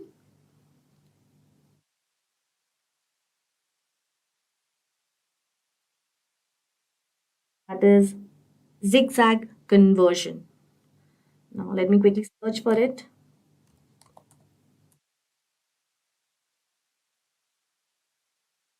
This is the question. Here also you can see the success rate is definitely below 50, and the difficulty level is medium. So the hard one ChatGPT was not able to solve. Let's see if this can be done.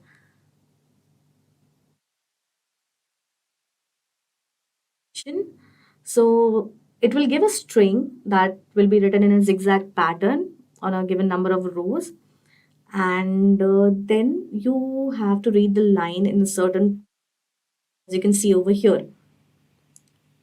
So we have to write the code that will take a string and make this conversion given in a number of rows.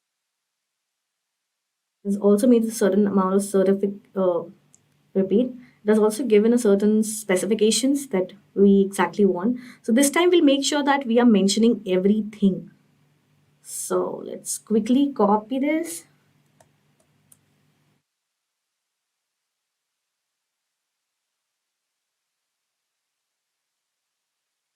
Okay.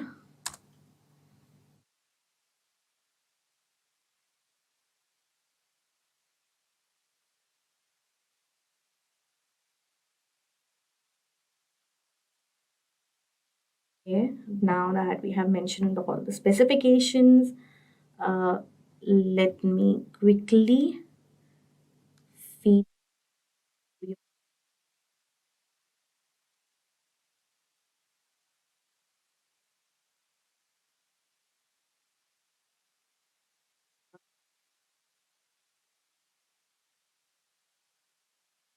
and paste it.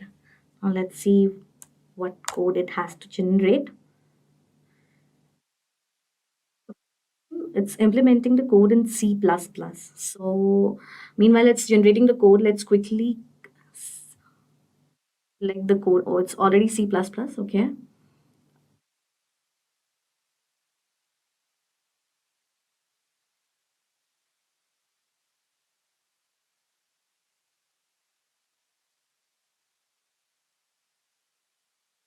Okay, it's also suggesting that we can definitely use Python and Java. And it's generating an alternative code as well for us. That's sharp. Just quickly copy this code. Take the one. I think it's okay. So it's generating in Java.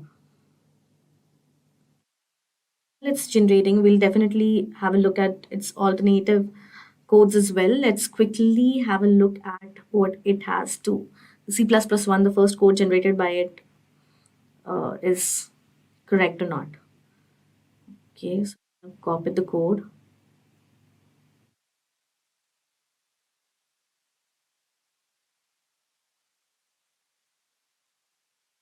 Pasted over here.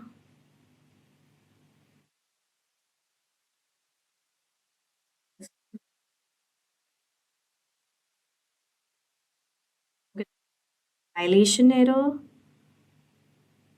Okay, okay.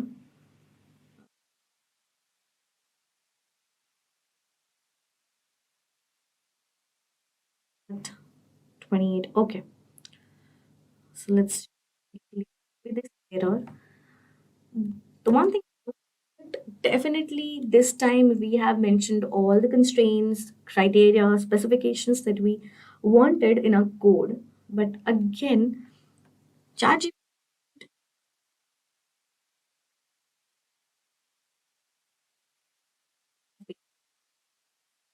questions we have implemented till now. Let's see if it has any success rate in further. Okay, it seems okay.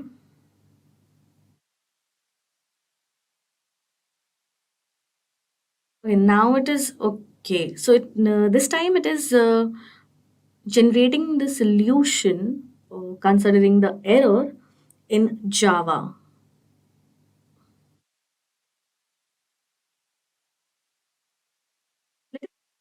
See what it has to say in Java, and we'll make it specific that the error was in C++ program. So it generates the correct code.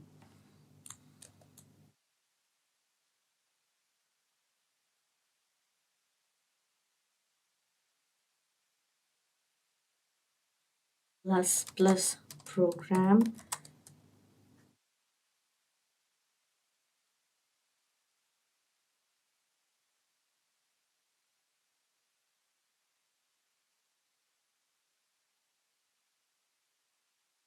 What it has to say.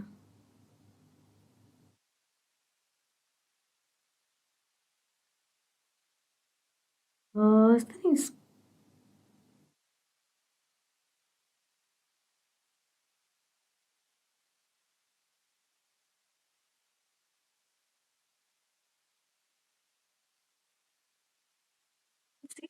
this error is something related to the compiler, and now it is giving the updated code in C++. Is the correct one or not?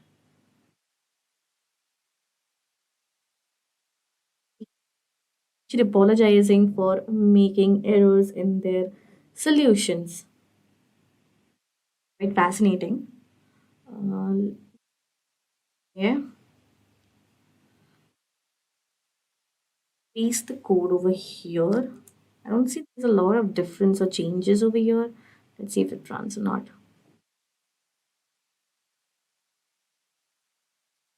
Okay, let me see if all the braces are covered over here or not.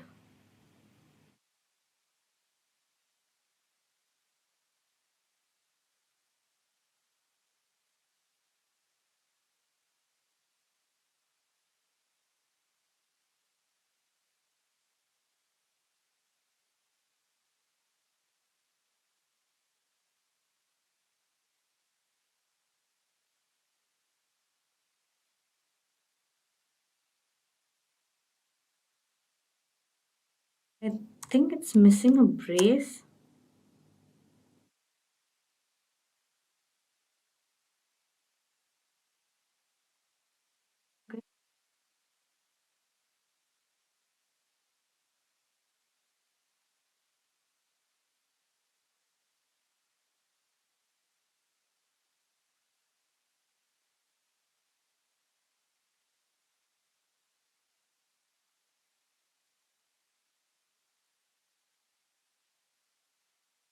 Okay, so there was a syntax error. One brace was missing.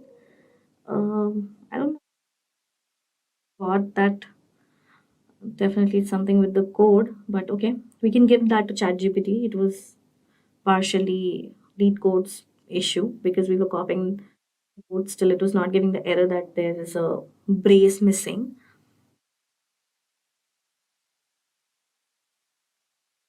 Has passed the first three cases mentioned over here, and the runtime is 3 ms.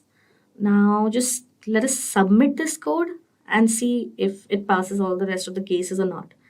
Mind it, this time we have actually mentioned all the constraints. So let's see if this has to into. Okay, so this time it has passed all the test cases, but still my conclusion with this question is it was still not able to generate the solution in one go. But still I can give that to ChatGPT because the first error that we faced was more of a lead codes issue because it was something with compile, and ChatGPT was able to give a proper. Oh, now let's go back to our problems list. So right now the score is 1 and 1. It was unable to solve one question and one not. So let's have a look at the third question and see if that brings any difference to the chat GPT's scoreboard right now or not. Third question that we are going to deal with is substring with concatenation of all words. This is in the category again, and the success rate is 31.1%, which is even lesser than the first question that we faced, which was median of the two sorted arrays. We are actually trying to cover all the spectra, the huge spectra of different types of questions and categories available in coding, and to give you an idea of how beneficial ChatGPT can be for you to solve difficult questions, which can be helpful for your interview base in companies, or you can say well established companies or mom companies. So here this video is specifically for you to give an idea that whether you can use it for your benefit, and to get an idea, or you can actually compare it with your subjects, uh, and you can get a wider range of different types of approaches to a certain question. So let's start with the third question.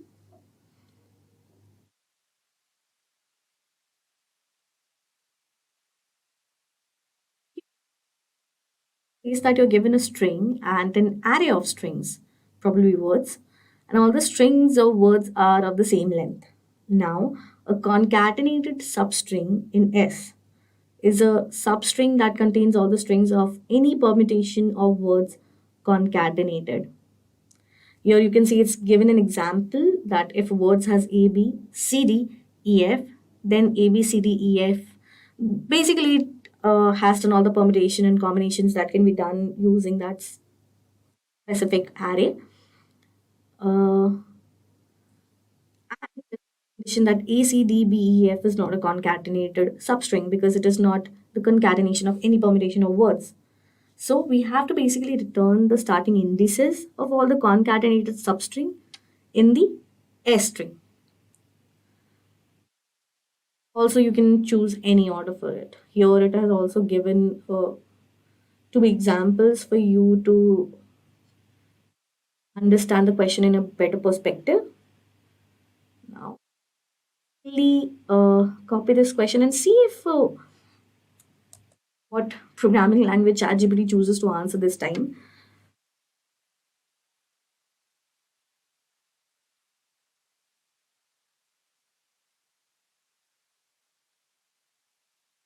Start with new chat again.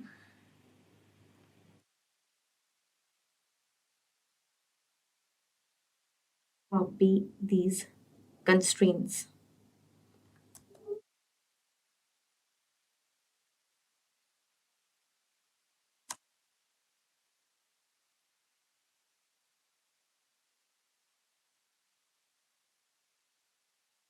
Okay, it's just a question.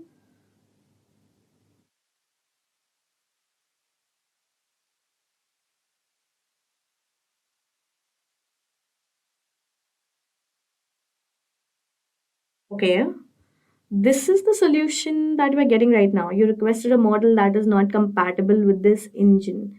Please contact us through our help center at help.openai.com for further questions. Let me just quickly refresh it if it has something to do with the demand. Also, sometimes it happens that the console is very busy and you're unable to implement your task in it. So again, let's quickly paste it over here. We want a code, write a code to return. Now,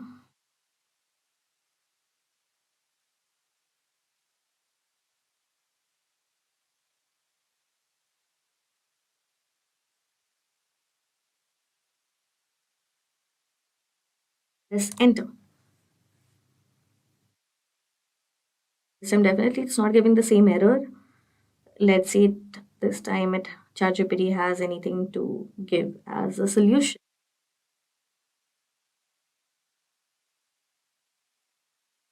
Okay, so it's generating the code in Python.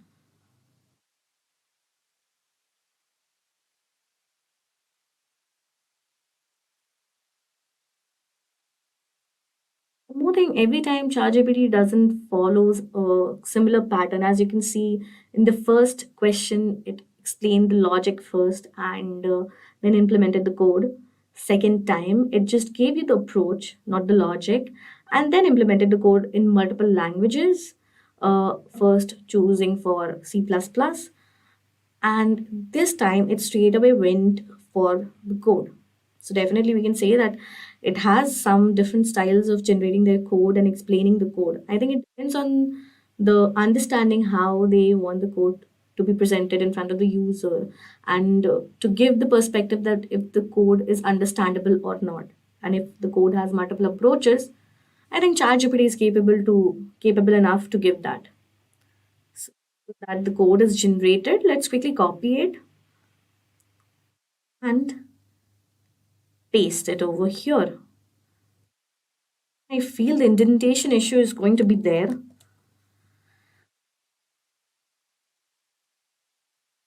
It was not there. Okay.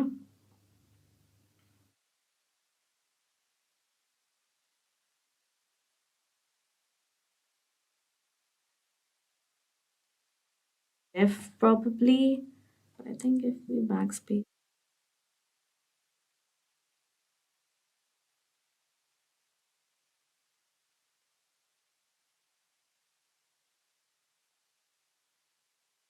Issue. Let me quickly rectify this and I'll show you once the indentations are well.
The indentation is corrected.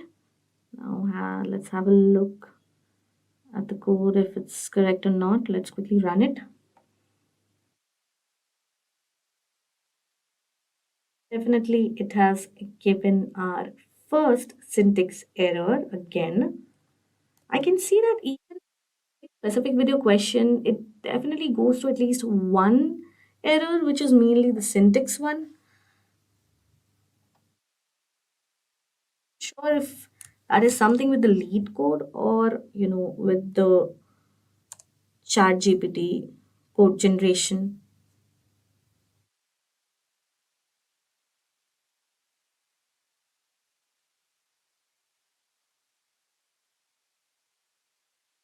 Wait, okay. Now that we have given the error, okay, it seems that the error is caused by the use of type hints. The function type hints were introduced. The version we are using is lower than that. Okay, so basically it's generating now in the Python version. Probably this code is well suited for different version of Python. Let's change it then and see if that helps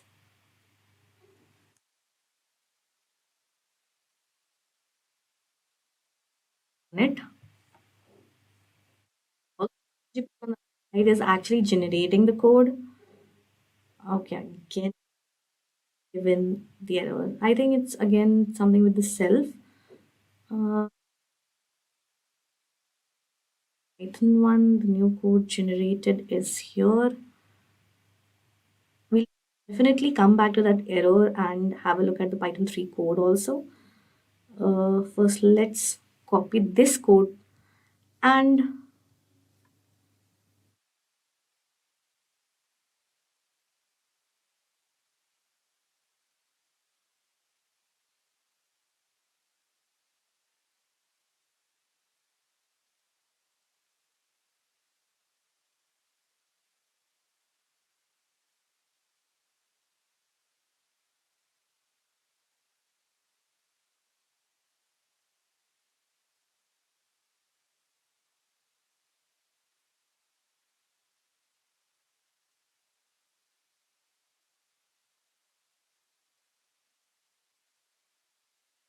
in giving the same error.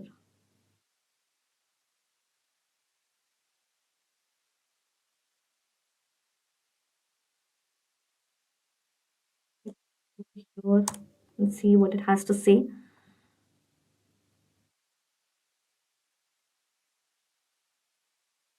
Every time the ChatGPT generates the Python code, we cannot ever takes self as an argument, but the lead does.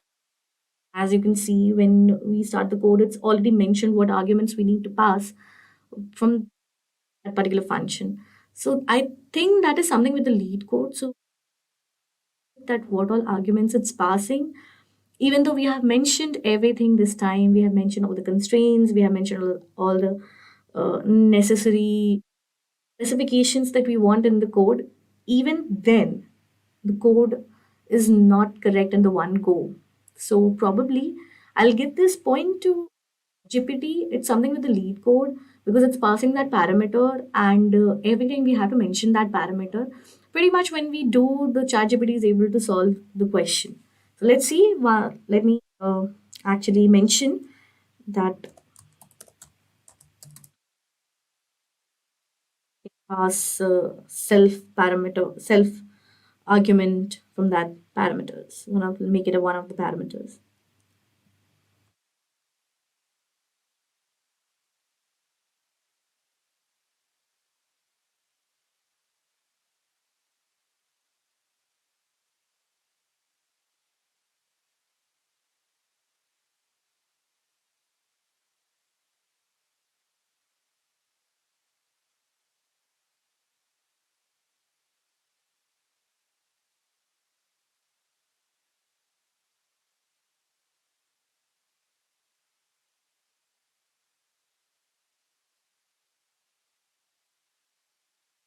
Processing that.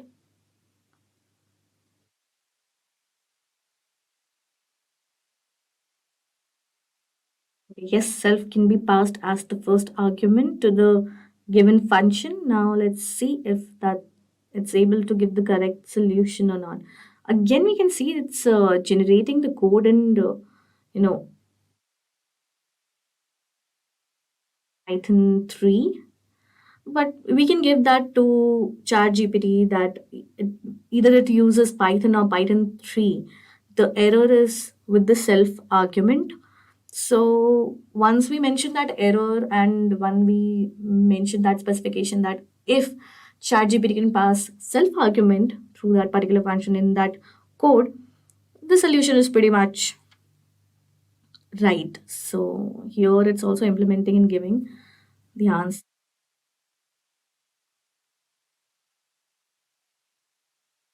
Okay, it also has mentioned that it's important to mention imported list and counter. So, okay, just copy this because again there will be a lot of indentation issues.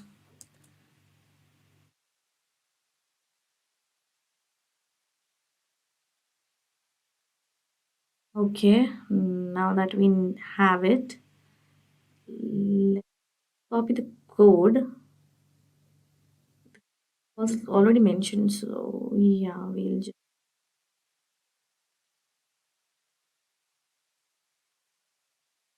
copy it from the function,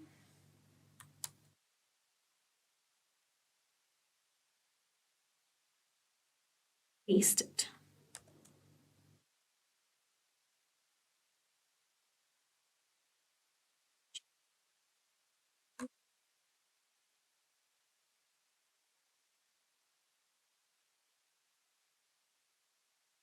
Run this code and see if it has the solution in it or not. Yeah, there's an indentation issue. Let me.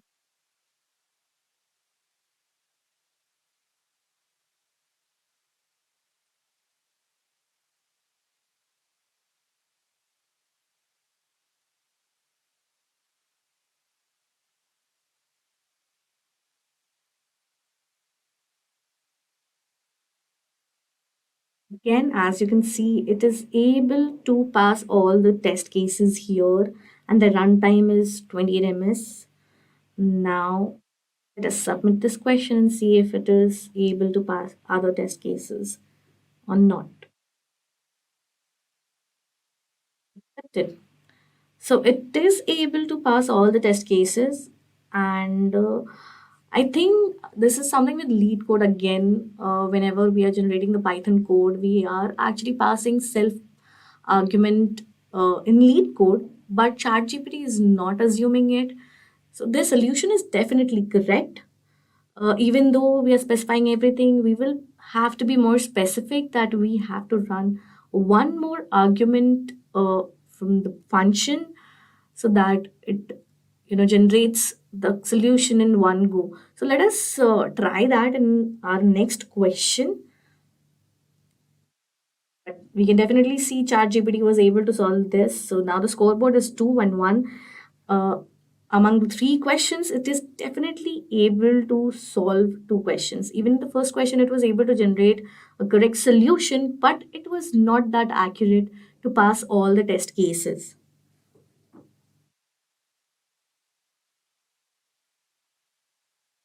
To our question list,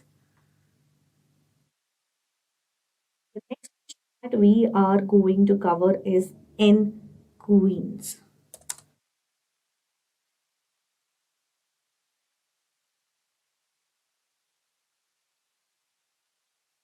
Category, but still the success rate is 63% over here. Again, a new genre or question we are covering over here. Let us see if solve it or not. Definitely, the success rate shows that many people were able to do it. Definitely, more than half of people who have attempted it. So, let's see if the question can, this AI can beat that or not. So I have copied this question. This question mentions that the n queens puzzle is the problem of placing n queens on an n into n chessboard such that no two queens attack each other. Given an integer n, return all distinct solutions to the n queen puzzle. So basically, n is any given number, and you have to create a puzzle of n into n, and you have to arrange all the queens in such way. Also, the number of queens in the board will be equal to the number n, and in such a way that it is not able to attack each other in any case. Copy this part of the question, and the constraint is just one. Let me that it will be easier to keep a track of what all questions ChatGPT is able to solve.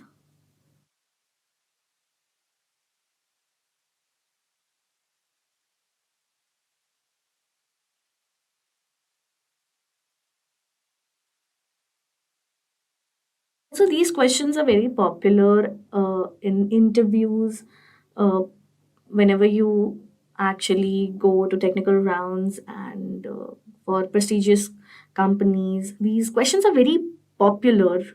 They are considered as very suitable questions to check your IQ and to check your potential, that how well aware you are towards your coding potential. Now that we have pressed enter, it is giving the logic it is going to implement in its code. One approach to solve the n queens puzzle is to use backtracking. Idea is to start by placing a queen in the first column of the first row. So let's see if the code is again capable to solve it or not. Again, it's giving the Python code.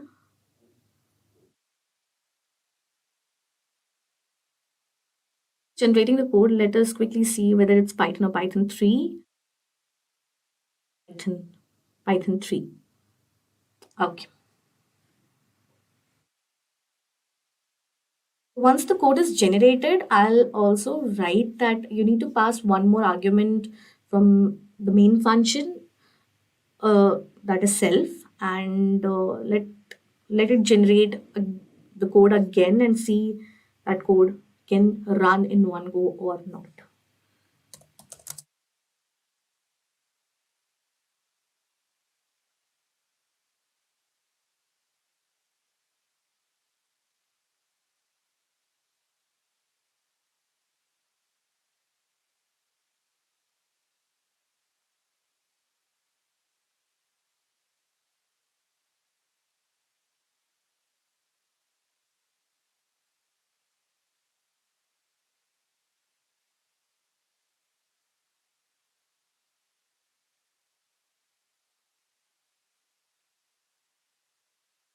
Mentioned what I want and let us see. Sure, here's an example of how you can pass an additional parameter self. Let's see if it suits the code or not.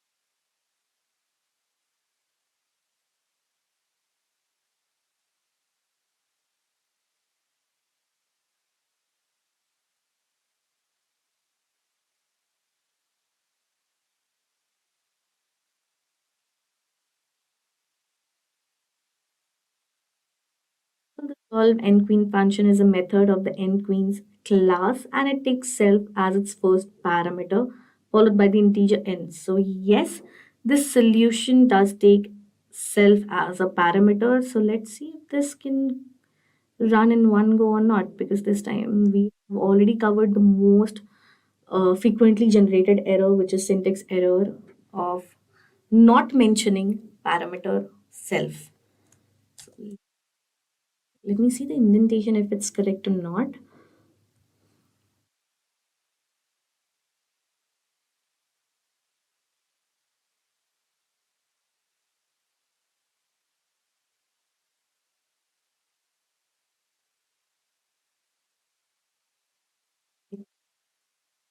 This time, let us quickly run this.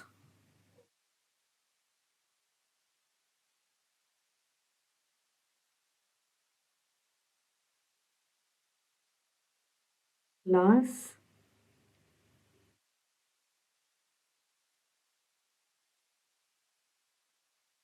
Okay, there you go. Now you can see that it has actually run the code in one go, and all the test cases are passed in one go. Even the runtime is 39 ms. So definitely ChatGPT is able to provide the solutions, the logics in a proper manner. It's just that we have to be more specific with what we want exactly from ChatGPT. Right now, we can see that it has been able to successfully generate 4 out of 5 questions that we have actually implemented till now, out of which 4 are from hard category. Let us submit this code and see if it also covers all the test cases internally fed in for this question. Just a second, I think I will have to submit it again. There you go. It has accepted all the test cases, and this question is done by ChatGPT. It has actually implemented. Next question that we are going to cover, till now, I can say ChatGPT has taken the lead. It is pretty much able to implement all the questions. I think there are still some range of questions that it is not able to implement. As we saw, the first one was not a huge success, but I can still give that to ChatGPT as it is in AI and still in a developing mode. But still, if it can give you 90% of the output correct, it is a pretty decent and amazing thing to do.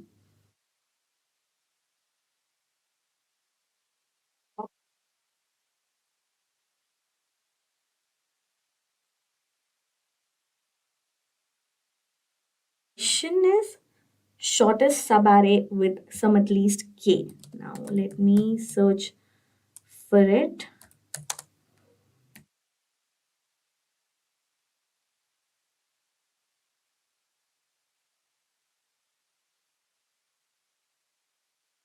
Again, this question is from hard category and its success rate is even low, which is 26.1. Let's see if this question can be solved by ChatGPT.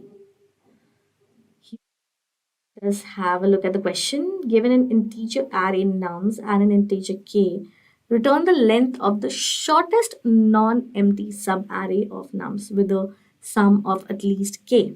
So if there is no such subarray, return -1. So array is a contiguous part of an array. It has also given a description of what an array is or what a sub-array is. So now that we have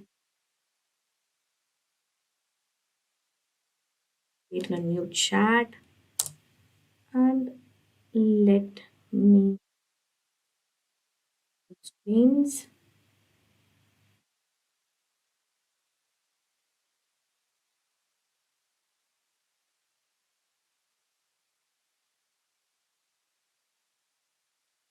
So here is one way to solve the problem.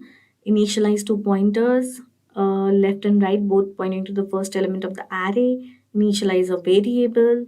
So now this time this it is giving pointers to solve this question. A perfect approach in a sequential manner, so that you can also use these pointers and the logics it's giving to actually implement your own code apart from asking it to generate a code. So I can see that it has given the pointers but not the code specific.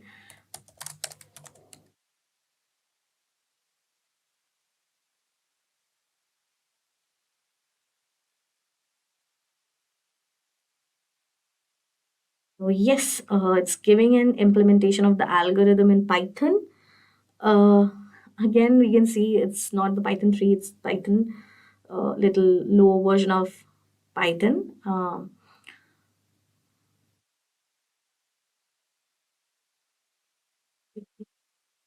Switch to Python. Then we have to pass self.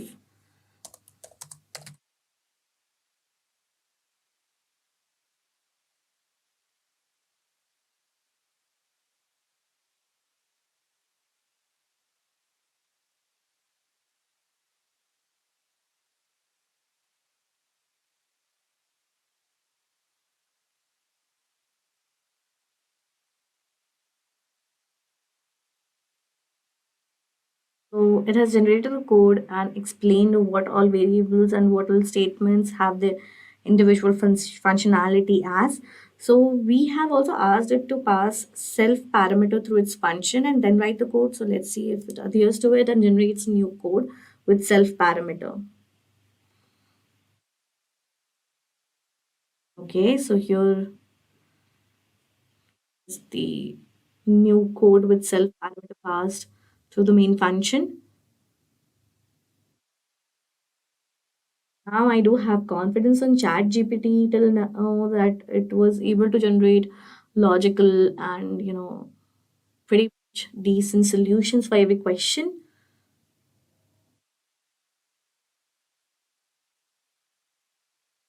This is passed to the class as an argument when an object is created and is stored as an instance variable. The shortest subarray takes k as an argument, which is the target sum. So basically, it's trying to explain the code that what exactly it's doing and what individual statements have as an influence on the code and whatever parameters they are passing, what influence or what position they hold in the code.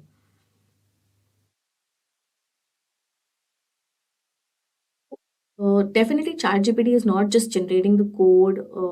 It's also explaining the logic and approaches towards it. And when it's generating the code, as you can see here, they have legit explained the whole code how it's actually functioning.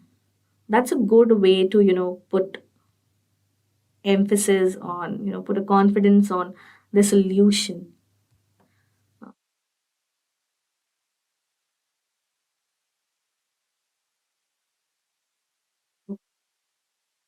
And remove this.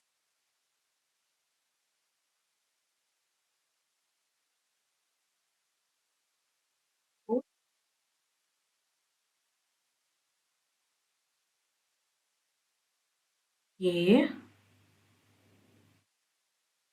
type error. Okay, let me.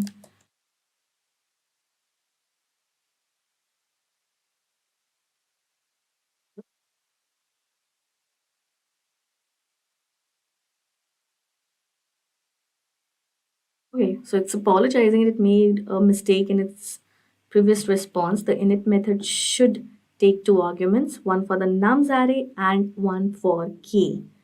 So now it's again generating a new code or adhering to the syntax error or type error generated. Let's right or not.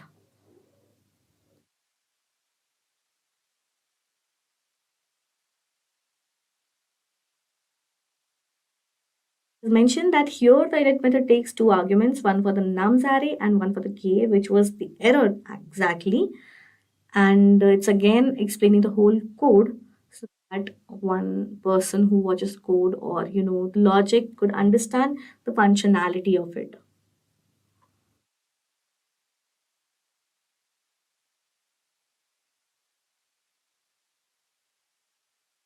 Let's see if this code can run.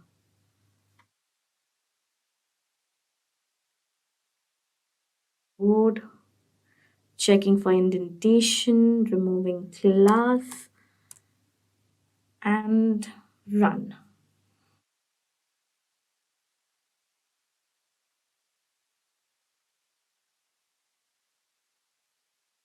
There's one more type error. Let's copy it and and we mentioned that we want self argument to be passed, it is still not able to generate you know the correct solution twice. So let's see if this time it can work out.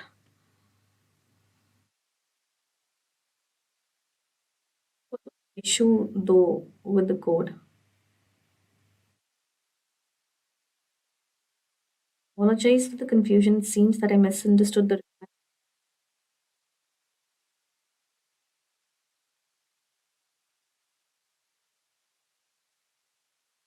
that you are trying to call the function directly without creating an instance of the class.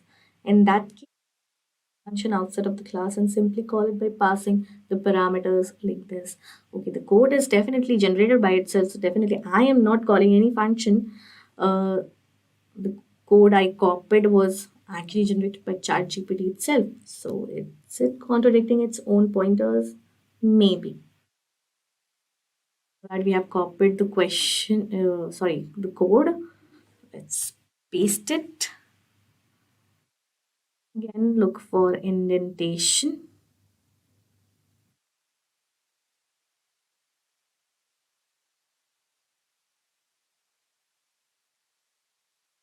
and run this code.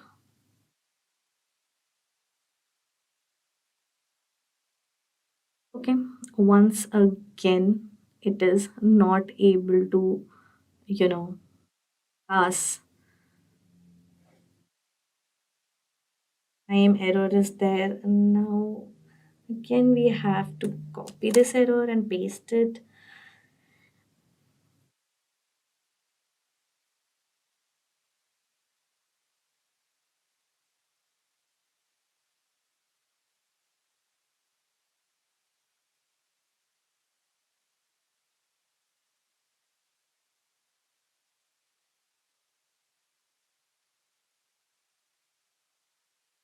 Again, according to ChatGPT, it was confused with the context of the question.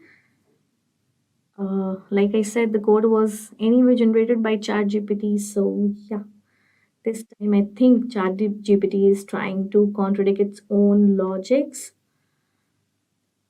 Let's see if the current code can do the miracle of solving this question.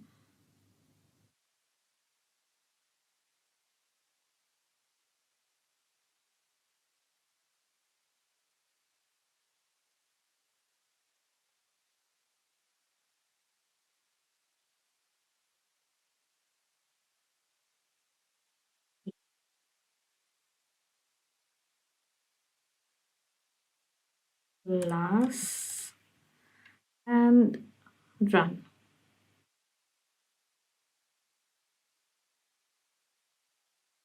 Okay, so after 4 attempts of running the codes generated by ChatGPT on LeetCode, but this particular question, finally now it's able to pass all the test cases. So I have a very contradicting point right now. Not exactly contradicting, more of a skepticism that okay, ChatGPT does generates proper code or logic, but it doesn't considers all the criterias, or it also has a tendency of taking the question in a wrong context. So I feel that when we as a human try to solve these questions, we definitely try to implement all the logics, and if we get it, we can actually get the code in one go. Logic or demand of the question, and be AI being the superior version, or trying to be the superior version of human brain and going to the extents of a human brain, still faces those issues, can be a drawback for chat gpt, because you can see for this specific question we have faced multiple types of error, and we have seen chat gpt contradicting its own prior code. So definitely this is something to consider, or something to think about. Submit this code.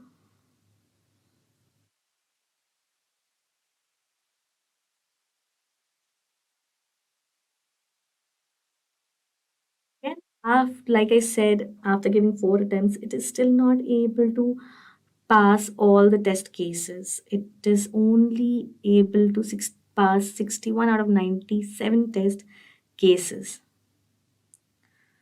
which is almost 70% of the test cases. 30% of the test cases are still not passed.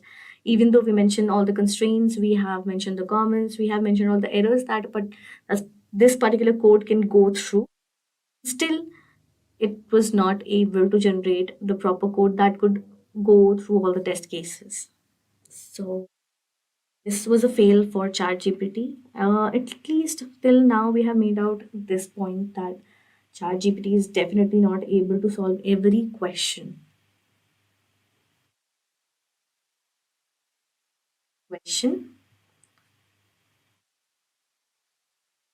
split array with same average.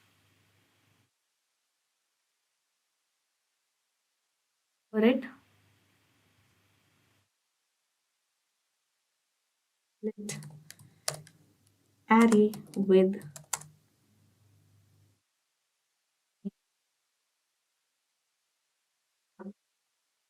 this is from the category of hard questions, and the success rate is only 25%. Let me refresh it and remove this code. Now let's have a look at the code, what it demands. So you are given an integer array nums. Now you should move each element of nums into one of the two arrays, A and B, such that A and B are non-empty. And the average of array A is equal to average of array B. Now return true if it is possible to achieve that. Condition is not justified. Also given a note that for an array, average array is the sum of all the elements of array over the length of array. Okay, so it is giving you the logic of how to actually, find out the average of what average is exactly. And also it has given a few examples to give you an idea of how the code needs to be projected or implemented. Copy the code and paste it.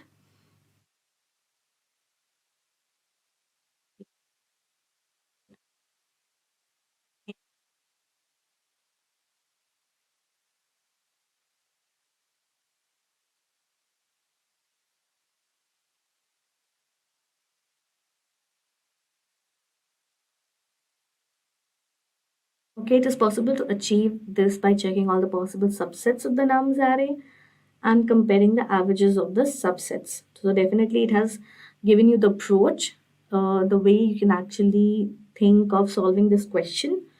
However, this approach would have a time complexity. So it's also giving that this approach can have a time complexity of O to the power n.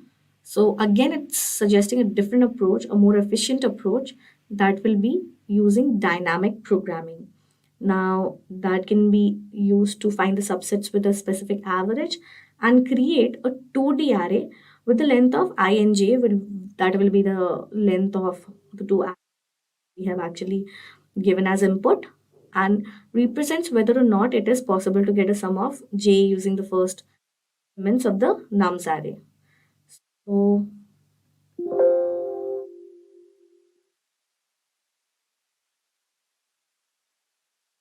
So the time complexity of this approach would be O and S. So definitely it is not given a code. Let me ask for it.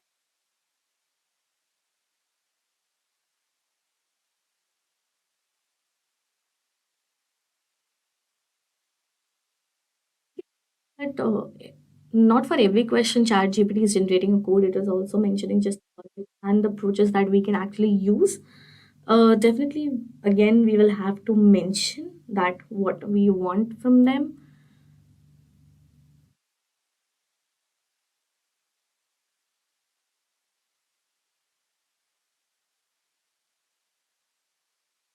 As you can see, I've mentioned this time to write a code for it, and now it's generating a new code for it. It's also mentioning comments that what every snippet of the code is actually for and what it will do. Like here, you can see it will fill the 2D array DP. DP stands for dynamic programming. This here it has mentioned initialize the first column as true. So it is also mentioning the comments for better idea of understanding the code in a better way.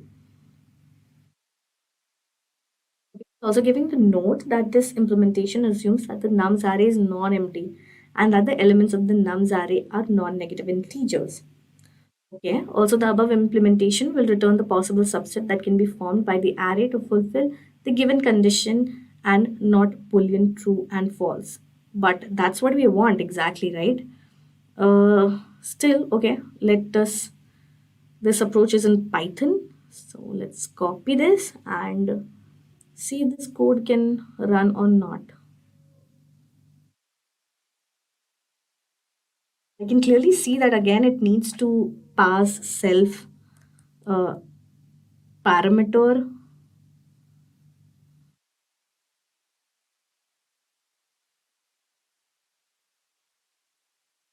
or indentation.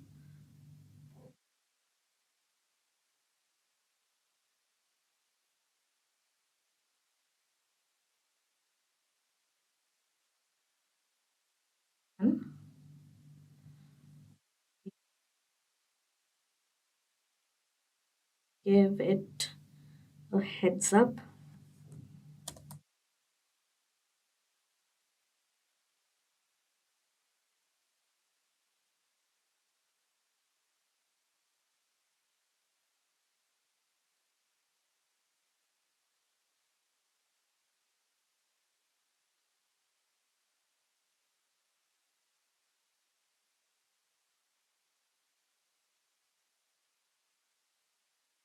Or I have mentioned what I want specifically.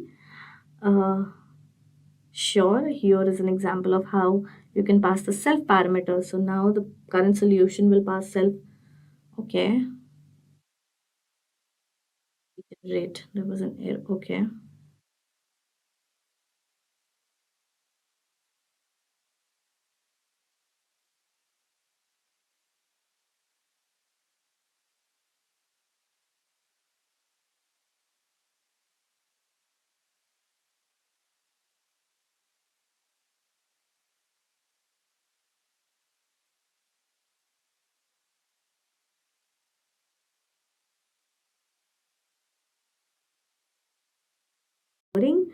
And it has generated a new code considering the criteria I just mentioned that I need self parameter to be passed through the function can partnership.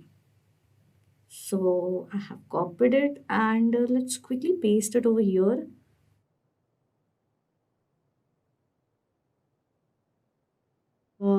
Pass all the cases or not. Wait, we need to remove this.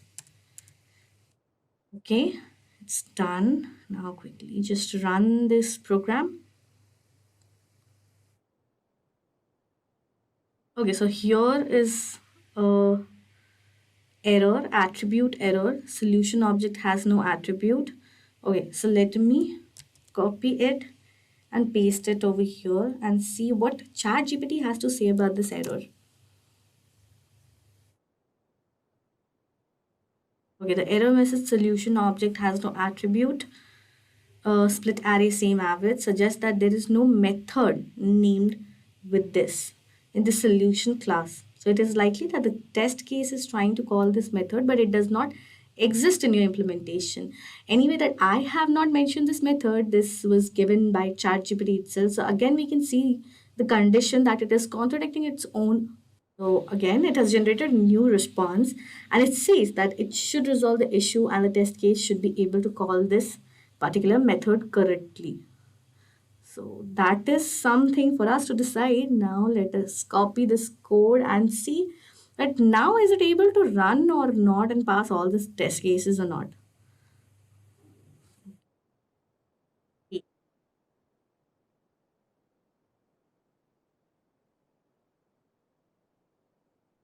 And click on run.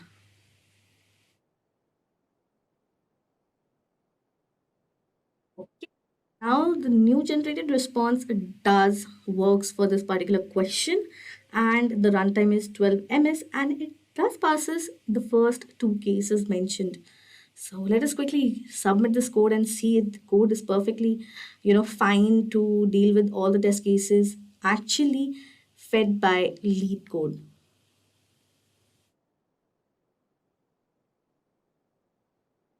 Okay, now again we can see one more situation that this code is not able to pass all the test cases, even though we mentioned all the specifications, constraints, and we were pretty precise about the questions and parameters that we want our code to be done in certain form. But still, it is just able to pass 68 test cases out of 111, which is almost 50 to 60% of total amount of test cases.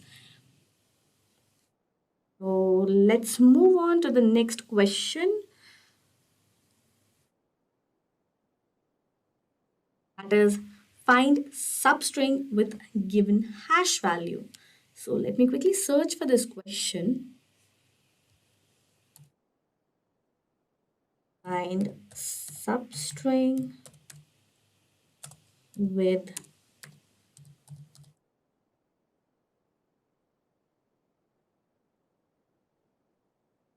hash value. Again, it's a question from hard category and the success rate is 22.2%. So let's have a look at the question, what it demands.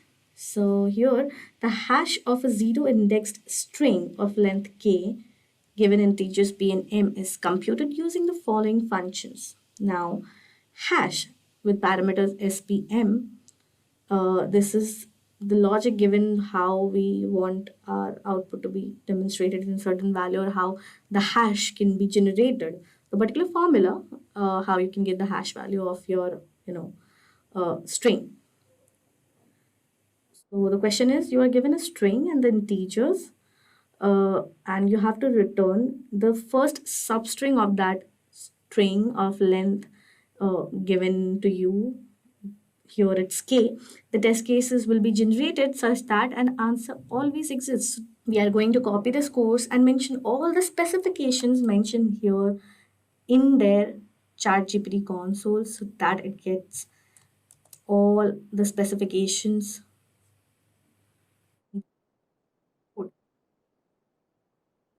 Copy the code and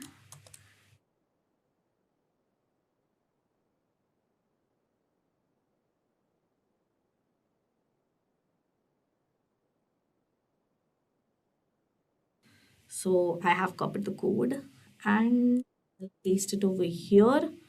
Now let's check for indentation. It's fine.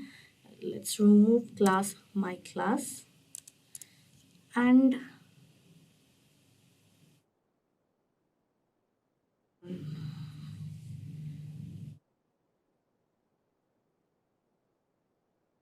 again it faces a type error. So let's move on to the next question. Again, we saw that ChatGPT was not able to solve this particular question. Coming back to our list, the next question in the list that we are going to cover is partition array into two arrays to minimize some difference. Let's quickly search for that question. Partition array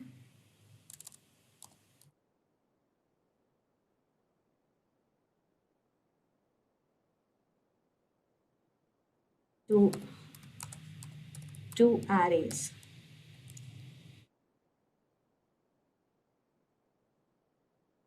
Again, this question is from hard category and the success rate is even more low. So let's have a look at the question first. It's partition array into two arrays to minimize some difference that is generated as the output. Or we can see that there are three constraints. So now quickly copy this question and see if it is able to solve this question or not. First, we have to create a new chat.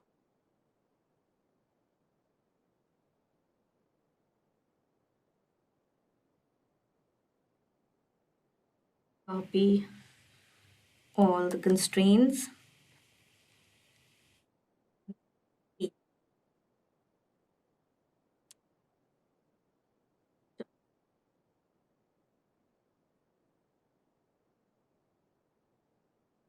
Let's see what ChatGPT has to say for this particular question. Let's ask it to generate a code. This time it has only generated a logic, not exactly logic, the approach they are going to follow or anyone can follow to solve this question. Let me ask if it can generate a code.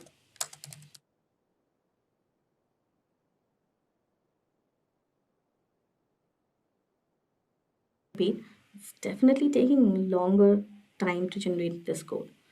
Okay, here is the code which is possible Python implementation, and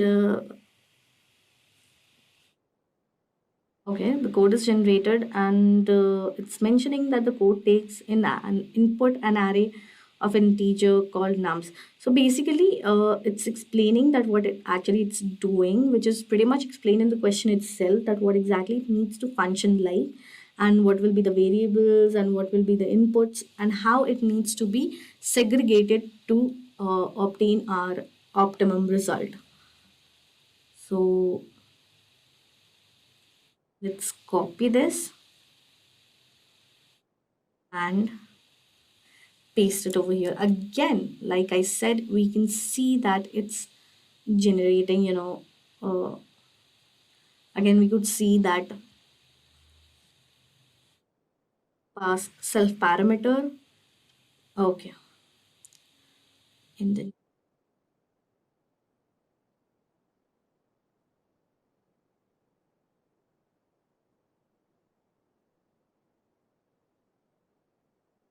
attribute error, let's quickly copy it, paste it over here.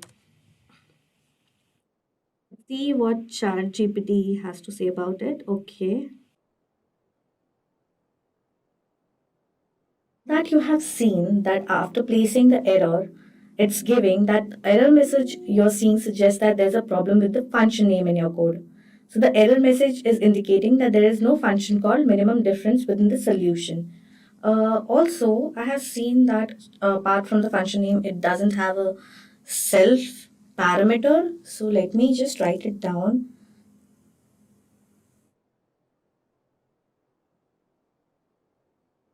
Self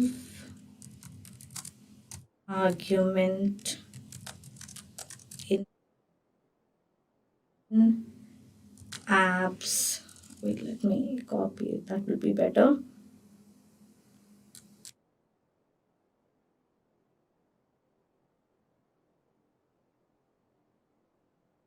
And write a new code with it. Let me see if it can generate a new code this time.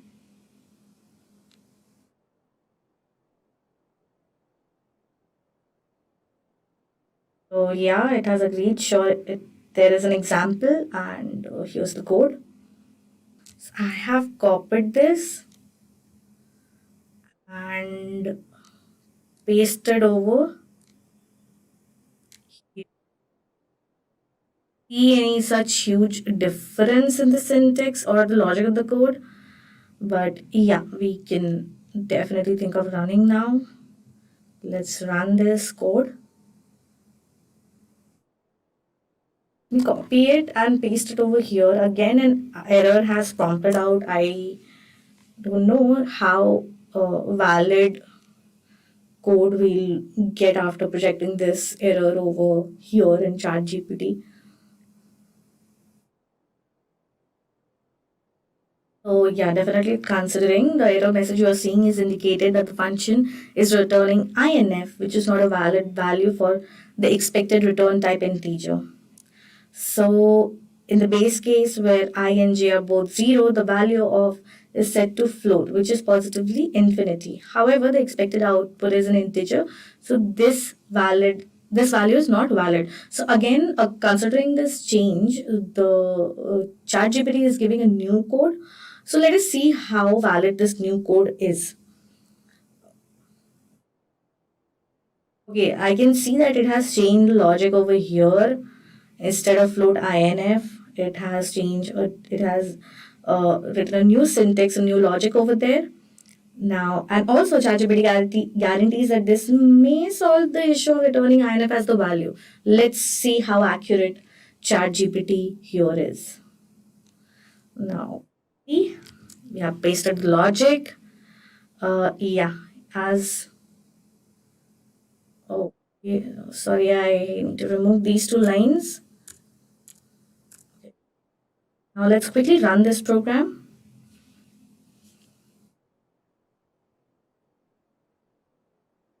Okay, so now as you can see, it could only pass one test case, but not the first two. So there's no point of submitting this code, as we can see that the logic for this code or this code as a whole is not. Well, moving on. Next in the list we have is longest common subpath. Now let's see longest common subpath.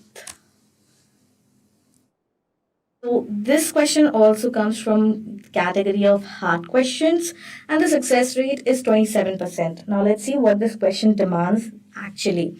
Now let's quickly copy this question with all the constraints and whatever apart from example is left on the screen, we need to copy it. As you can see over here, you cannot just miss out on any specifications.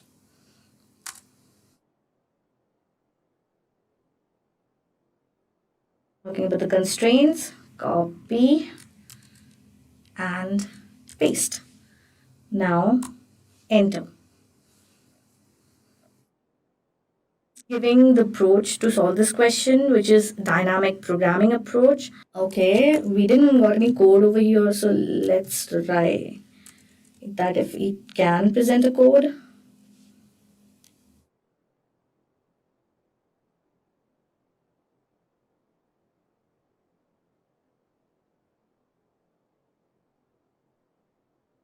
Okay, so I have asked to write a code for this, and yes, ChatGPT has definitely agreed to provide me a code for it.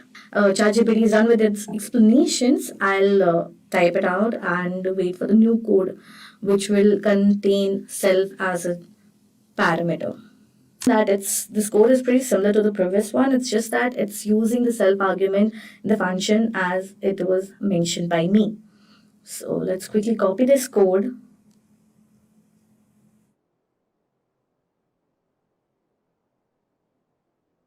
Paste it over here. Check for the indentation.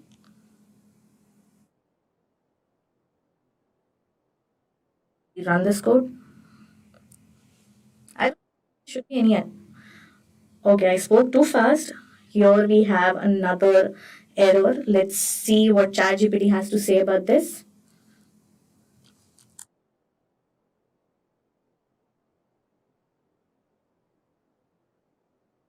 Okay, the list index out of range error is likely occurring on line 10 because the indices I and j are being properly bounds checked before being used to access elements in the path and TP arrays. Okay, so we have found a new code. Let's quickly copy this code and see if this code is capable of,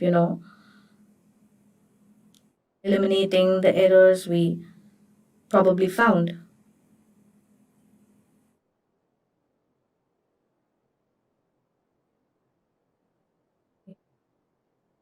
Click copy and paste. Let me check for the indentation. Done and run.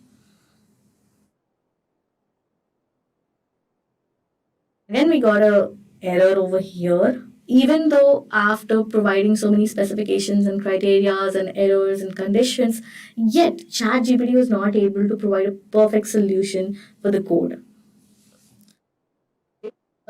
Moving on to the last question of our list, that is going to be sum of total strength of wizards. Hopefully, this question does some magic for ChatGPT and prove itself lucky for ChatGPT graph for this video, because for now we can see it's a 50-50 scene. Half of the question ChatGPT was able to provide solutions with, and half of the questions ChatGPT couldn't actually figure out what needs to be done. Even the logic and approach was correct, still the implementation of the code was not correct. So let me search for this question, sum of total strength of wizards. Again, a hard category question. So let's have a look at the question first. Let's Quickly copy this question, create a new chat, paste it over here, and look for constraints. Now that we have copied it, paste it, and enter.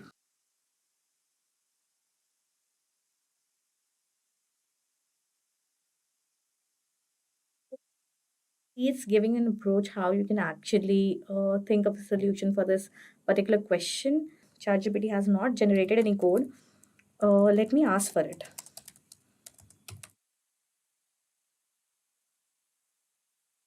Okay. So here's an example. Again, they have implemented the code in Python. Now, it is also giving a note that the approach is valid only if we are allowed to modify the original array. And also, we are not working on down over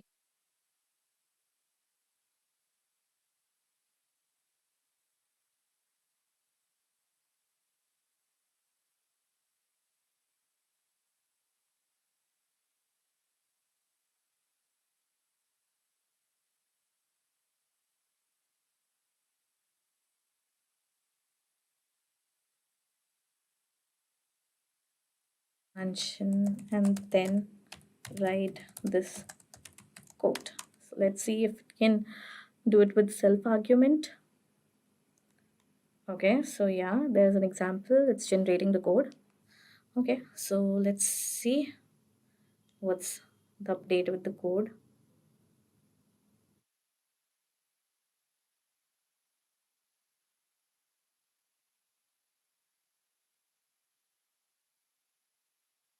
Okay.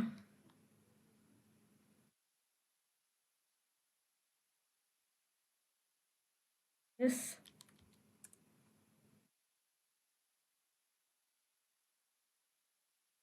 Wizard army. Let's add solution.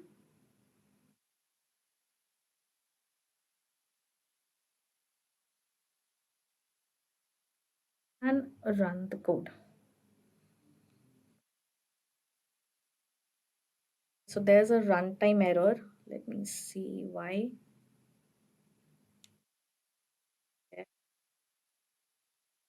This error and paste it over here. See what ChatGPT have to say. The error message solution object has no attribute mod suggests that there is a class named solution and the code is trying to access an attribute named mod on an instance of that class, but the attribute doesn't exist. We probably need to make more specifications, and if it still doesn't works, then it clearly classifies that ChatGPT doesn't takes every pointer or classification in consideration, which ultimately uh, reflects on the solution. The new code is here. Let me quickly paste it. Okay, let's try running this code. Let's see if this works. Try running it again.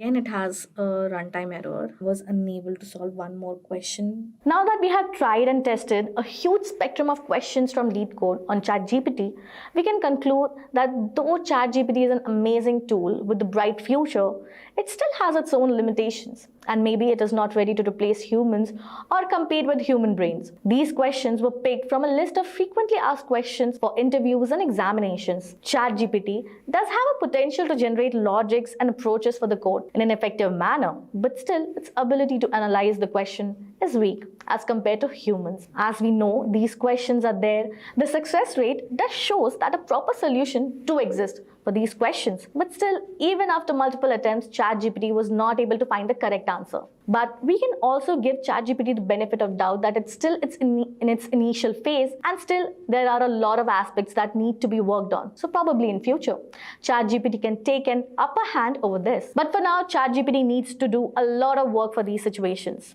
Enhance your professional prospects through enrollment in postgraduate program in AI and machine learning from Simplilearn. 1 year of experience is preferred to enroll in this course. Hurry up and enroll now. Find the course link in the description box. And moving on, we'll start with our project. And for that, first we'll create a folder in Python projects.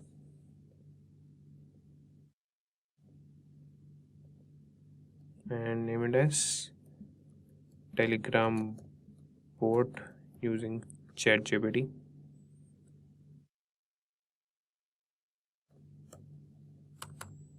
Okay, and inside this we'll open the command prompt and open our ID. That is, I would be using the Visual Studio Code, and you can use any ID that you have hands on. And now we will go back to our ChatGPT and we'll start here. But before that, let's talk about Telegram bot. So a Telegram bot is a program that interacts with users via the Telegram messaging app. The prerequisite is you should have a Telegram account, and bots can be used for a wide range of purposes such as customer support, news delivery, and even games. And ChatGPT. So ChatGPT is a large language model trained by OpenAI that is based on GPT 3.5 architecture. And ChatGPT is capable of generating human-like response to text-based inputs, making it a great tool for building chatbots. And now if we talk about prerequisites, you should have a Telegram account, Python installed on your system, and we need a Python Telegram bot library that I will show you what to install, and that ChatGPT will tell us like what to install. So we'll just ask ChatGPT to create Telegram bot using Python. Okay, so it says error. We'll just refresh the page and ask again, create Telegram bot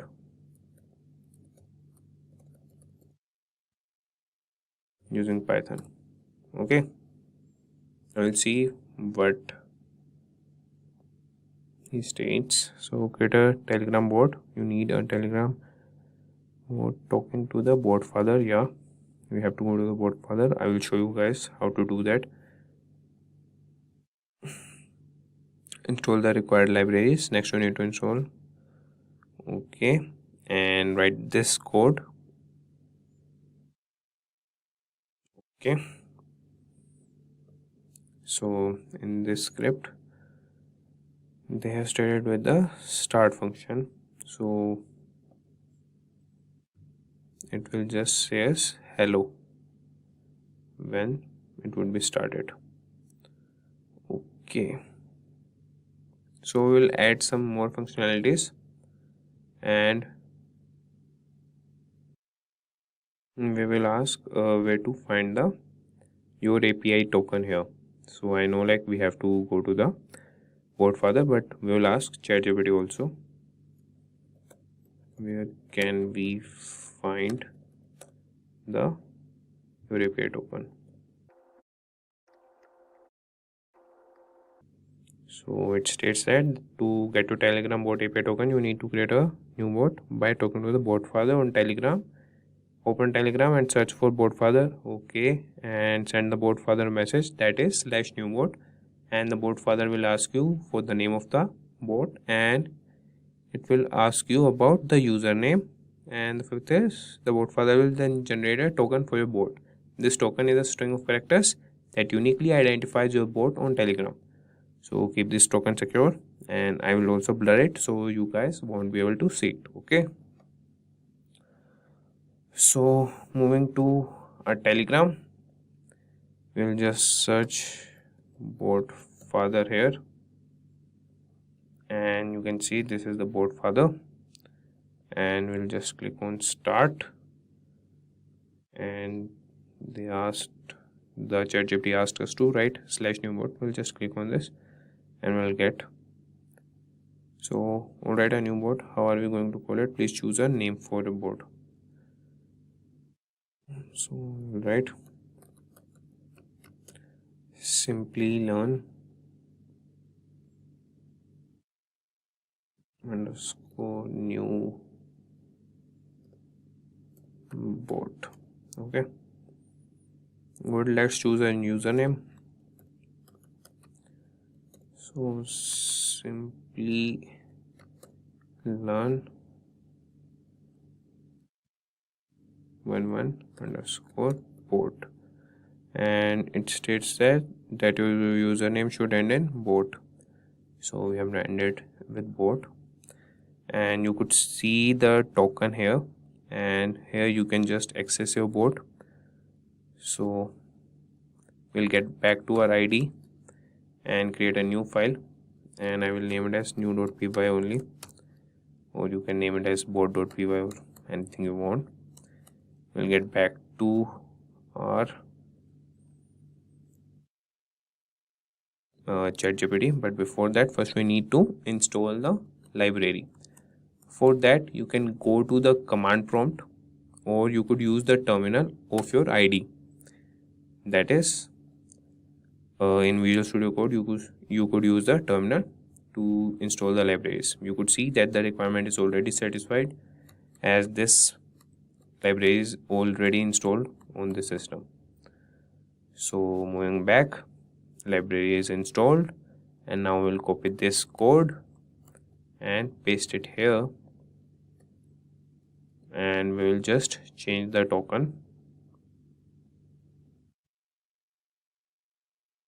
We'll go back to board further.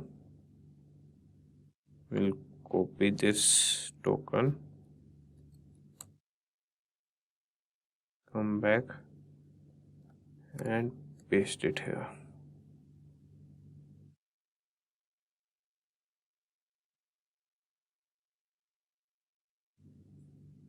Okay, now we will run this and see whether our bot is working or not. So it has successfully executed. We'll get back to our bot further and just click on Simplilearn 11 bot. So we click on start and see it says hello, I am your bot. So it's working fine. So if we write hello, it won't respond as there are no functionalities. So we will ask ChatGPT to add functionalities. Please add some more functionalities and response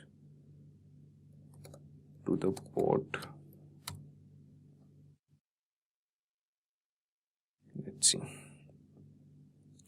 So sure, here's an example of how you can add some more functionality.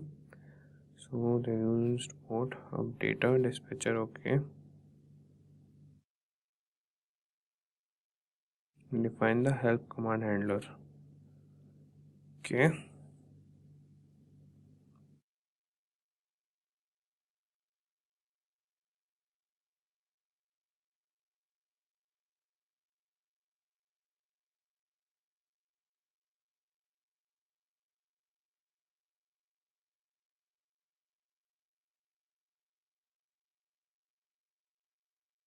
so ChatGPT has defined three functions, that is echo.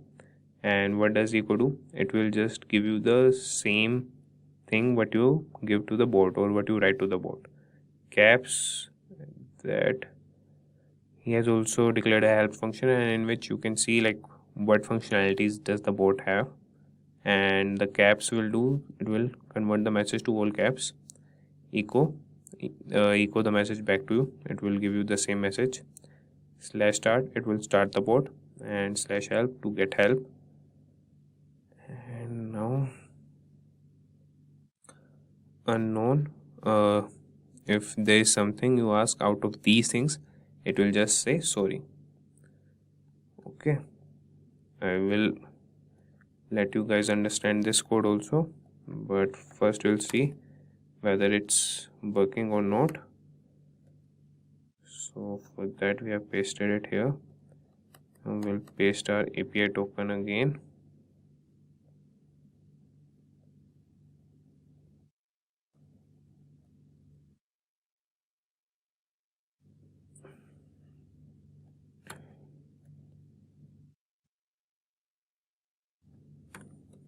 So I pasted it here. Now first we will close this terminal and get a new terminal and then run the program. I will get back to the port further, and this is our port.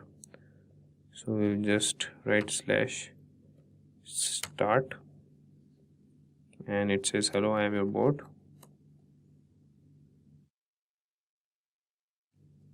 Now we'll say hi to the bot.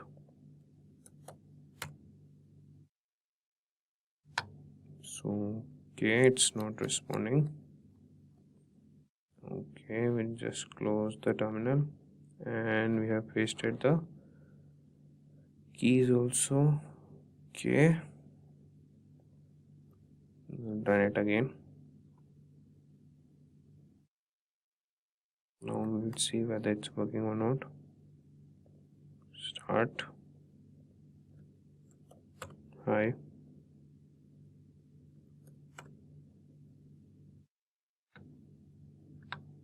So the code is not working. And just see the code again. Okay, here we don't have any response to hi or hello. So what we'll do, we'll use the help, and to call the help what we have /help. So these are the commands for what it will respond.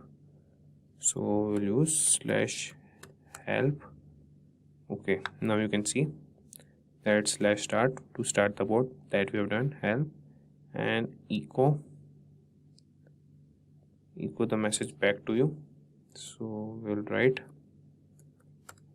hi, don't write back, so we'll write /echo hi. Then he has given us the output that is hi. So we can write /echo how are you. So it has given you back. And same we have /caps. So we'll write /caps and we'll write something in small caps, that would be greatly built.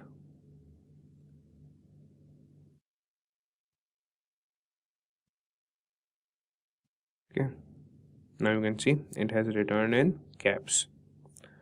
So you can add some more functionality to it, and before that I will get you guys understood the code.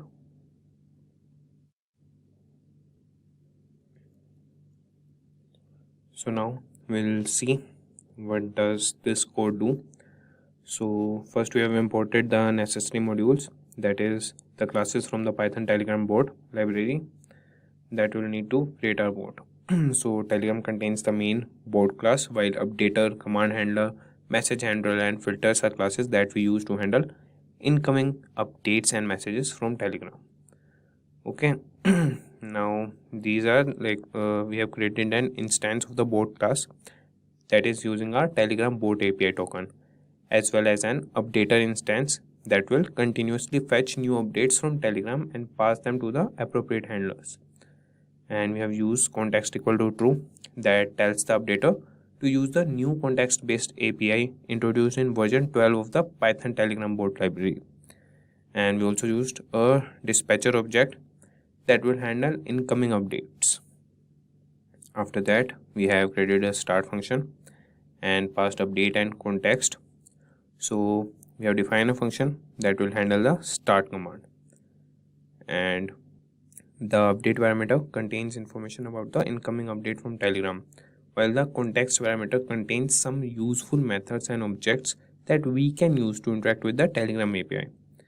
In this case, we have used context.port.send_message to send a message to the chat with the ID specified by update.effective_chat.id. And after that, we have created a help function. So we use a multi-line string to define the help message, which contains a list of available commands. And then we have used the context.bot.send_message to send the help message to the chat. And after that, we have the echo function. So we use context dot arguments to get the message sent by the user after the /echo command. So to use this, we have to use the /echo, and after that we have to write the message, and then use join to join the message back together to a single string. We then we have used the context dot bot dot send underscore message to send the message back to the chat. Then we have caps. So this function defines that will handle the caps command, and we have again used the context dot arguments to get the message sent by the user after the /caps command, and then we have used the upper function to convert the message to all caps, and then we have used the context dot bot dot send underscore message to send the message back to the chat. Then we have unknown function, that is this function defines that will handle any command that the bot doesn't recognize. So we have used context dot bot dot send, so it will just say sorry. Okay, so these are the start handler, help handler, echo handler, and caps handler. So these are the commands, and we have added the add handler, and to start the bot we have used update dot start underscore polling. So this is how we have created the bot with the help of Python and ChatGPT. So we are done with the project. You can add more functionalities also to the bot. You can just ask ChatGPT to get more functionalities, to play music in the Telegram bot, or you could just ask him how to send messages to a particular user by the bot only. And you could also send media files, ask the media files from the bot, and you can train a fully bot by the help of ChatGPT, and this is called ChatGPT scripting. So with the help of ChatGPT, you can just ask him and he will guide you with all the code and processes. You just have to make them in a sequence and use them to full of your use. So for that, first we'll open the command prompt and run the file main. For that, we'll write the command go run main.go.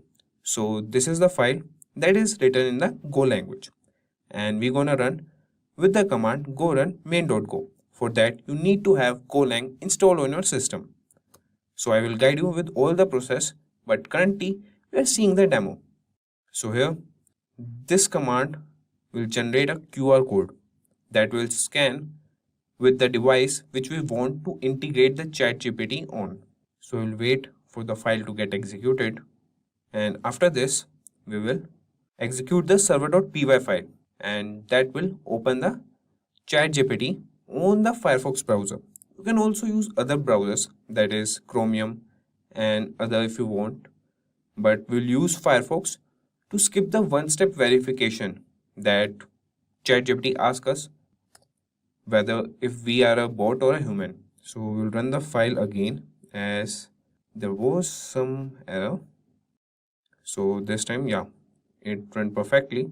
Now we'll take the device and open WhatsApp on it, in which we want to integrate the ChatGPT. So I'm using one device to just capture this QR code.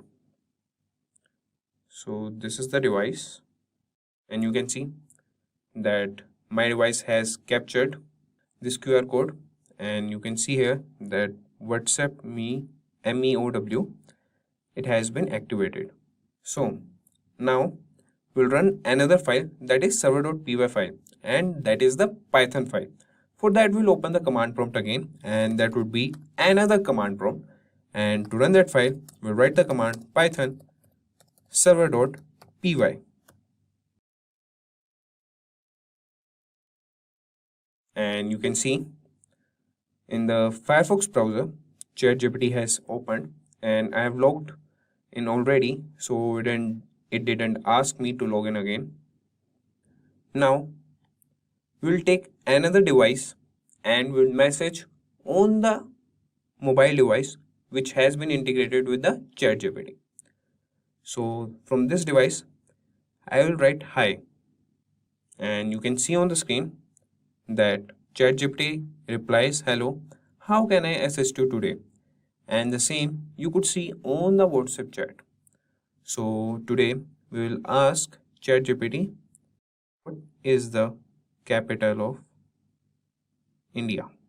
So you can see that the ChatGPT is typing the capital of India is New Delhi, and it has been responded to our mobile device.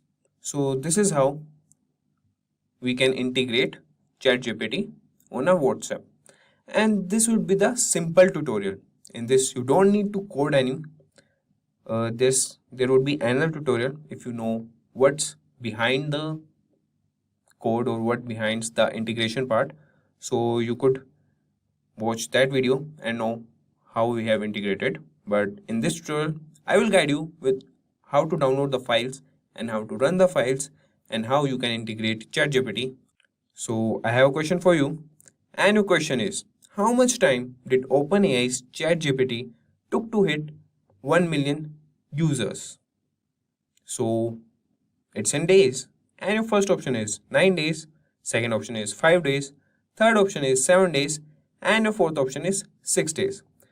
Please answer in the comment section below, and we'll update the correct answer in the pinned comment, or we will answer you directly in the comments. So you can pause the video, give it a thought, and answer in the comment section. Now we'll move to start integrating ChatGPT on our device. So for that, first you have to download this repository, and it contains some files, and I will upload some more files here.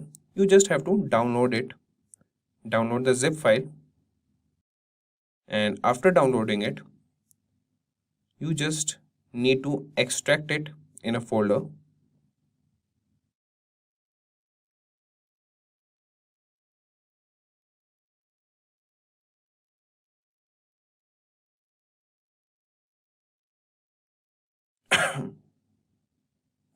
So we'll extract in C drive in Python projects. Mainly we create the folder here only. So here we'll create a folder. Okay, integrate ChatGPT in WhatsApp main, or right, integrate ChatGPT. That's it. So inside this folder we'll extract the files, and I think it's been done. So we'll just visit C drive, Python projects, and inside it we have integrate ChatGPT, and we have these two files. So to run these two files, what you need is you need Python installed on your system and Golang installed on your system. So I hope you guys know how to install Python and Golang. If you don't, I will just give you a quick tutorial. So to download the Python, you just need to visit the python.org website and move to the download section, and you will see the download the latest version for Windows. You just need to click that, and the download will start for you. The package has been downloaded. So I will provide you the link on how to download the Python in the description box, and also the link for the GitHub repository. So you don't have to search it anywhere. Also, you can search it on the browser. Just write integrate ChatGPT in WhatsApp and Abhisar Ahuja. You will get the GitHub link, and just write GitHub also in the search bar. You will just redirect it to this. And now you have downloaded the Python. So just open the exe file and start with the installation. So you can choose add python.exe to path. You can choose that, and customize installation, and just tick on the Python test suite, and the next you can add the Python to environment variables. So you have to tick both these options, and then you will click on the install. As I have already installed it, so I won't need to install it again. You just need to click on the install button, and here you will get the Python installed. Okay. And the other thing you need is Go language. So to download it, you have to go you have to go to its official website and go to the download section, And here you will see the Microsoft Windows. As I'm working on the Windows operating system, so I will download for the Windows. I've already downloaded and installed it, so you guys can download it and I will show you. Like, this is simple how to install Golang. You don't need to add anything. So it's been downloaded.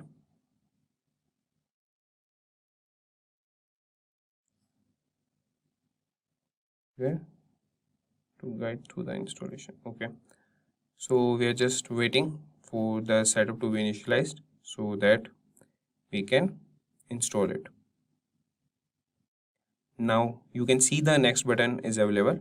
Just click on that and a previous version of Go programming is currently installed. Yes, you can see that it's already installed. So you don't need to do anything in installing the Go language. Just click on install and it would be installed for you. So I won't be installing it again as I already installed on my device. So moving on, now what we'll do, first we'll run the server.py file. So for that, we will go to the folder where we have extracted our files, and here we'll open the command prompt and run the file server.py. So to run a Python file, we have to write the command python and then the name of the file, that is server, and its extension, that is py. So we have initiated that. Okay, Firefox is already running as we have not closed what we have opened for the demo. I think it's an error. I will again run the command prompt. I will just close the previous command prompts. Yeah, I have closed them.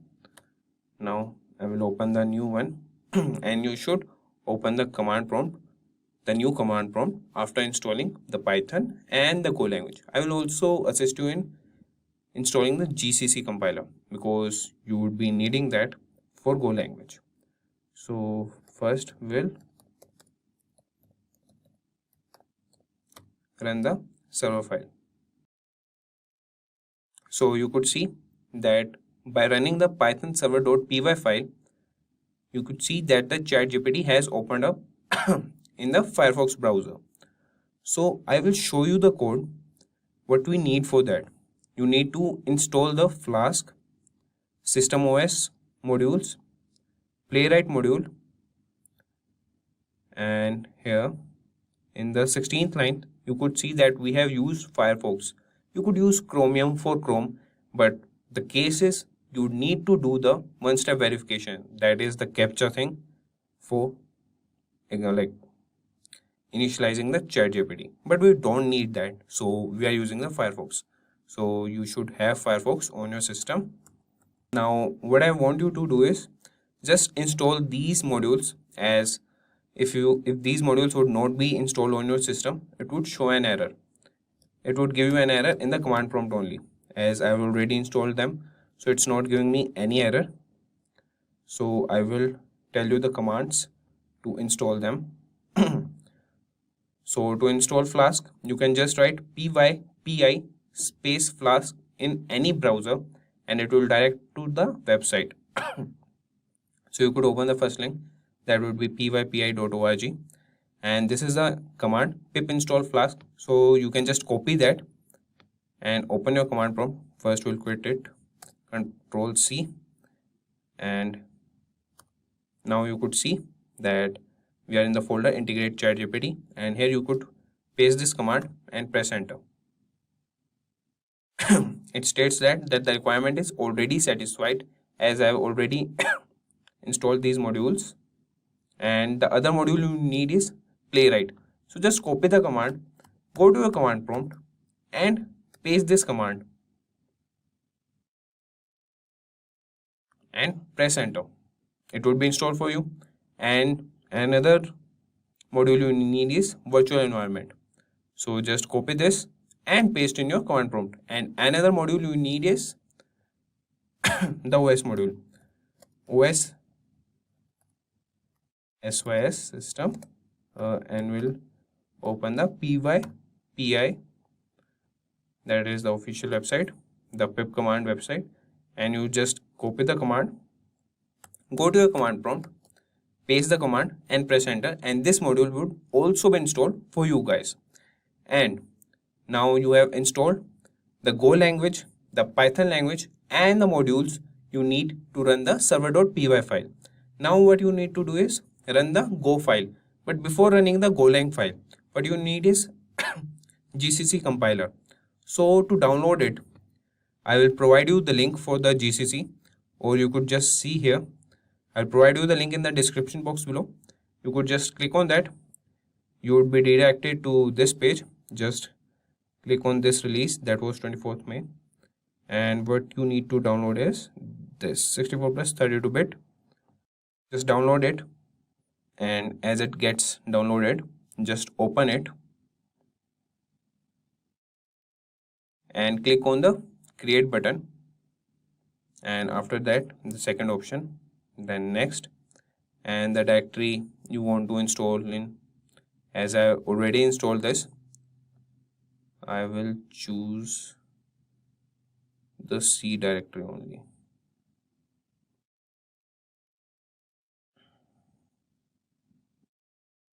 In C, I would install in Python projects. Okay. Okay, didn't took the folder in C. Oh, sorry, cancel it. In Python projects, and in the same folder that was integrate ChatGPT. Okay, so I'll click on next. There is no time to install it. Yes, I want to install here, and when you click on install, it would get installed for you guys. I've already installed it and the process started, so it will get installed again. So now what you have to do is you have got all the requirements to integrate the ChatGPT on WhatsApp. That is all the modules for the server.py file and the main.go file. For that you have installed the Go language and the GCC compiler. So you could run both the files, and for that we will close the command prompts and open the new command prompts.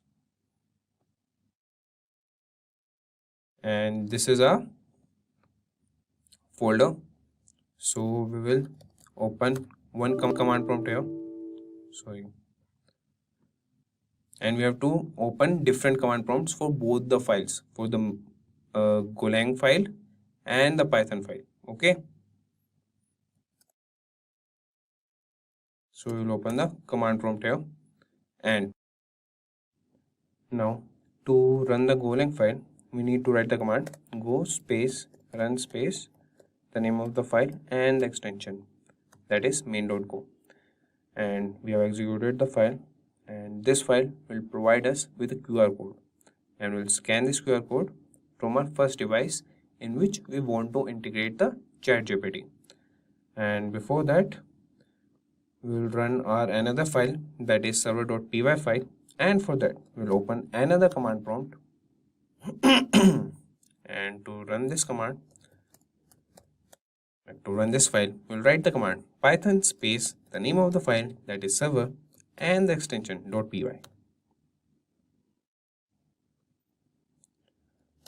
So we'll see whether a QR code is generated or not, and I can see that it's been linked to the previous device as we have done in the demo, so we haven't logged it out.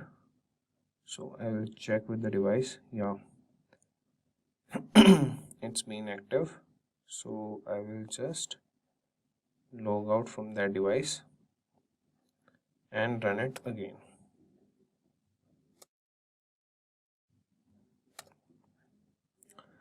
Or I will open another command prompt to run the Golang file again. So to run it, we'll open the command prompt and write the command cmd for that, and here we'll write the command to run the Go file.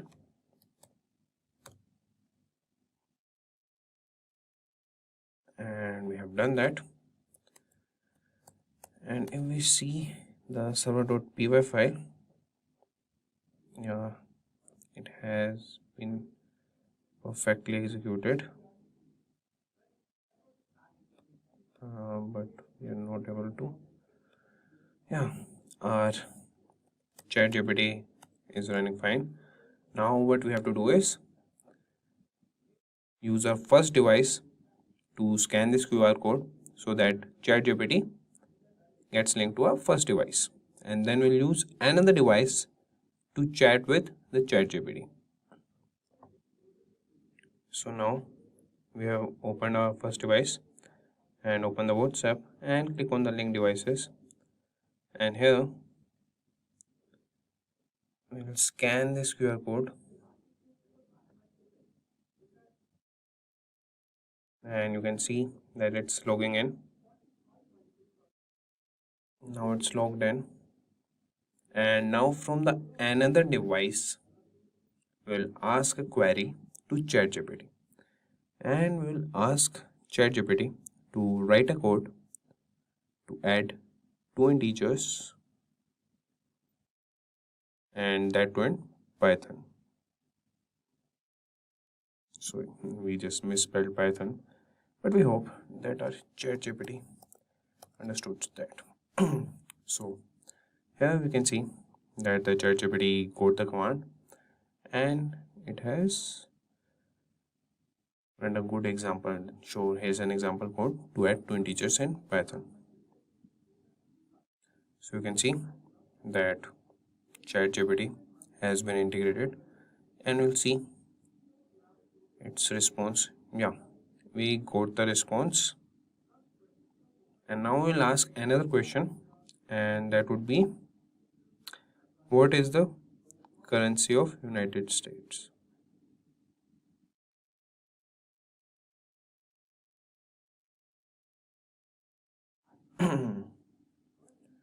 Let's see what it responds. The currency of United States is the United States dollar. It is the most commonly used currency in international transaction and is the world's primary reserve currency.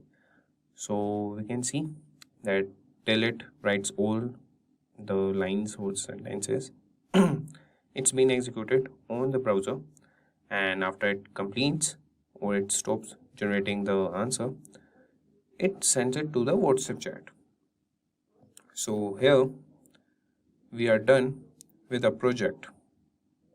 Now you guys have understood how to integrate ChatGPT with WhatsApp, and what you have done is we have downloaded the repository, and we have to extract all the files that are present in the repository. I will update all the files. You just have to extract them into a folder and then run the main.go file and the server.py file. And before executing these files, you need to have Golang and Python installed on your system. And for the Python, you need some modules that we have seen. That is the Playwright module, the Flask module, the OS system module, and the virtual environment module. So we have seen how to install them. And when you will just execute the file on the command prompt, you would get errors if these files or modules are not installed on your system. And for Golang, we have installed the GCC compiler. And after installing all these requirements, then you have to just run both the files, and when you run the Golang file, you will get the QR code. Just scan it with your device on which you want to integrate the ChatGPT.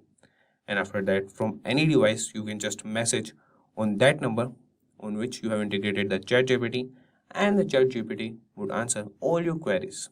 App. So here we have ChatGPT. Okay, you can write here chat.openai.com. So here I will ask to ChatGPT what is ChatGPT. So I will here write what is ChatGPT.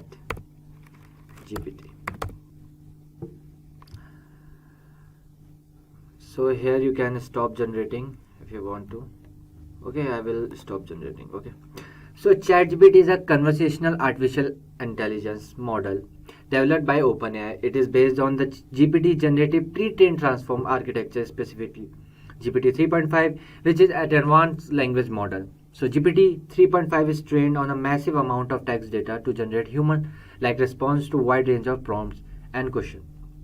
You can ask anything to ChatGPT. Okay. after coming chat GPT,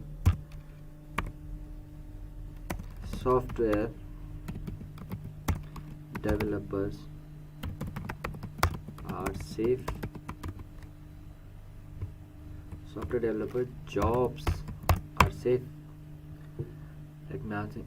See, yes, after the introduction of ChatGPT and similar language models, software developers still have important roles and their jobs remain relevant. While AI models like ChatGPT can generate text and provide automated response, they have limitations. See, they have limitations. ChatGPT have limitations and cannot replace the skills and expertise of human software developers.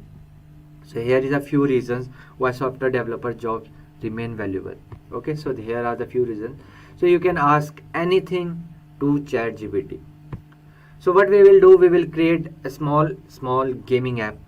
Okay, so here I will write let's make first tic-tac-toe.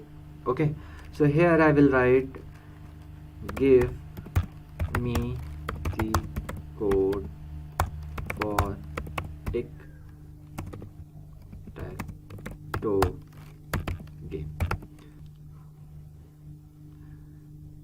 See, it will give you the step by step.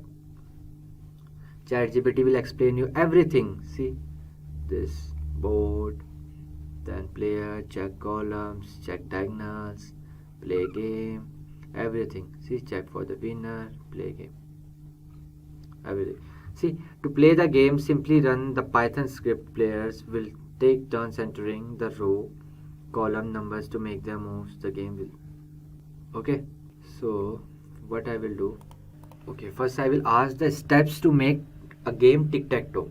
Okay, give me the steps to make game tic-tac-toe.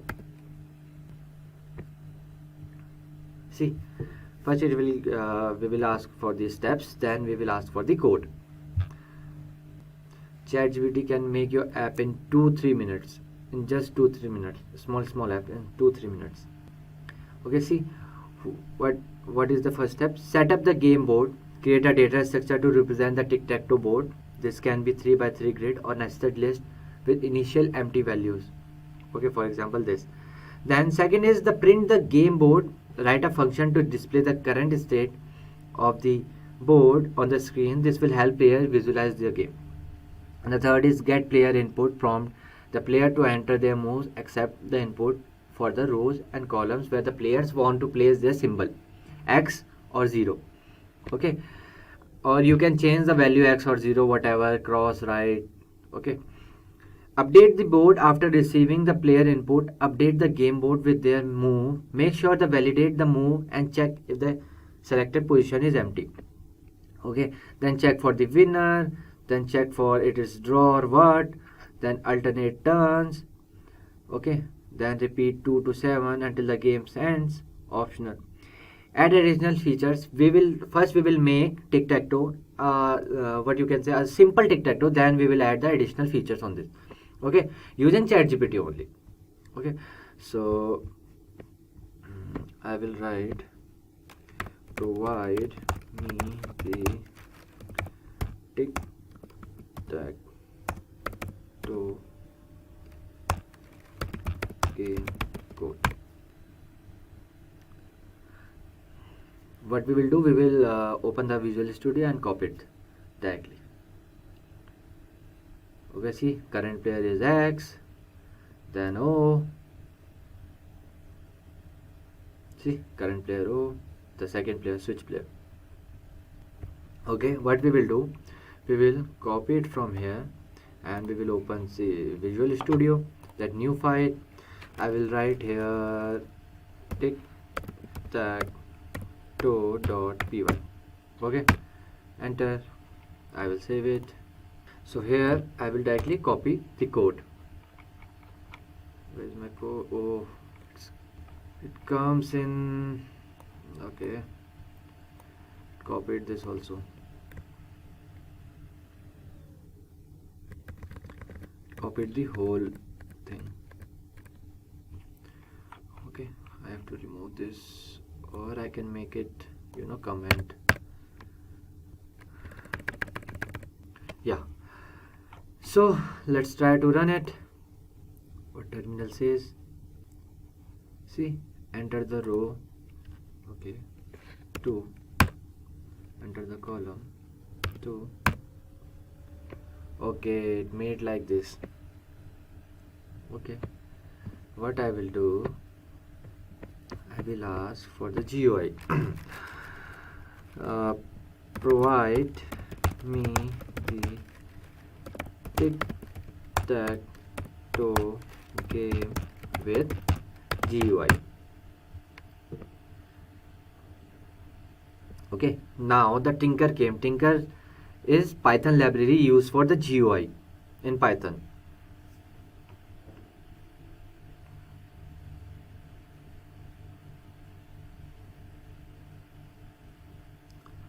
Okay, now we'll copy the code and just paste it. It will run, okay, with GUI, and then we will add the additional features. Okay, from here now I'm copying the code. Now select all, replace with this code. Like here, no error, no red sign. So let me play it. It will run, I guess, no problems. Okay, what happened? See, as you can see, we got the tic-tac-toe game. Okay, so see here, x 0 x 0 x, player x wins. So let me add the additional features in this. So what we will do, we'll go to ChatGPT again, we'll ask for the additional features. See, note the code above uses the message box module from the Tinker for displaying messages. Ensure that you have compatible version to Tinker. Okay, when you run this code, a graphical windows will appear by 3x3 grid, and this okay, players can click on the buttons to make their moves. The game state will, okay. Okay, update, you can talk to ChatGPT. So I will say update my code with some good font and scoreboard font, scoreboard and color. Update my GUI code, I can write. Here is an update. See, right, certainly here is an updated version of GUI code with improved font, scoreboard and color. If you get error in this, you can ask to ChatGPT. Okay, anything you are facing issue about your code, whatever it is, you can ask directly to ChatGPT. See, we created an app in like 2 minutes, just in 2 minutes. So ChatGPT is making our life easier. Okay, let me copy this code. Okay, let's see the changes. What ChatGPT does. Okay, there's nothing changed, I guess. Player X wins like this cross. Okay, I will write here. See, in this updated code, the font style has been improved with a bold Arial font. The buttons have a custom background color, and the overall window and scoreboard have a different color. Oh, I didn't feel like this.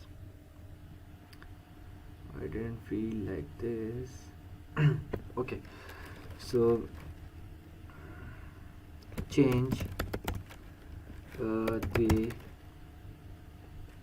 grid style of the game.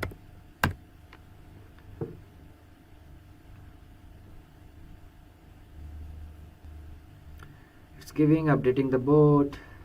See, to change the grid style of the same, you can modify appearance of the buttons and the spacing between them. Here's an updated version GUI code with a modified grid style. It's just a little bit of time taking, that's it, nothing else. It's very useful, ChatGPT. You can create your app in 2-3 minutes only. Okay.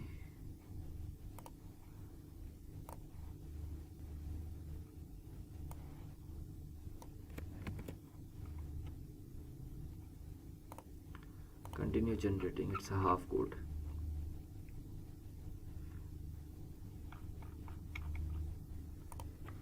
Okay, code is copied. Let me select and paste it here and check. See, player X 0, player O 0. Okay, it's little bit different, I guess. X. Okay, this 1, 2, 3 box. Why these lines then? Okay, who cares? Player X wins. Okay, see, the scoreboard is updated. Okay, so this is how you can make your tic-tac-toe more beautiful. Okay, let me write here. I want the black and white boxes, okay, or colorful boxes. So code provide me the code for the colorful boxes. Okay,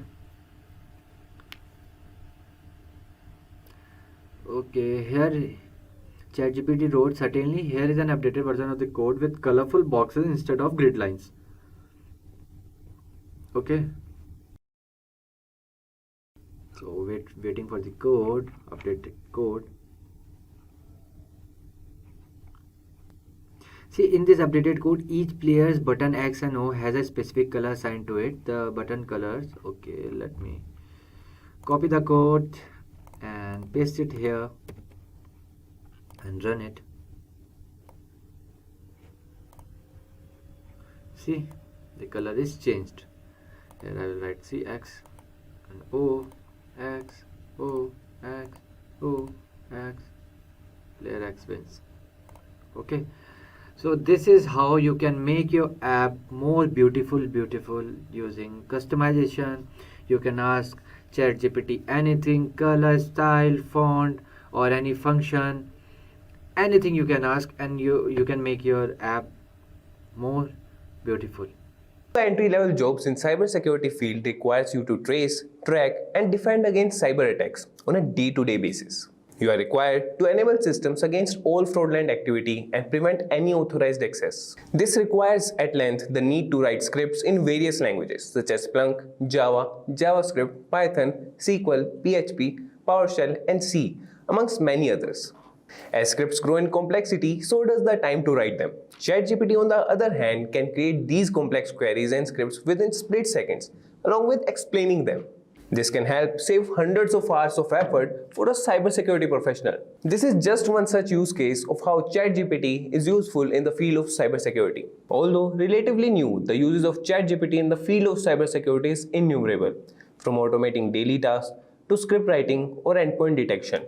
And if you want to know more about how ChatGPT can be used in the field of cybersecurity and how AI can change the entire information security landscape, stay tuned with us until the end of this video for some amazing information.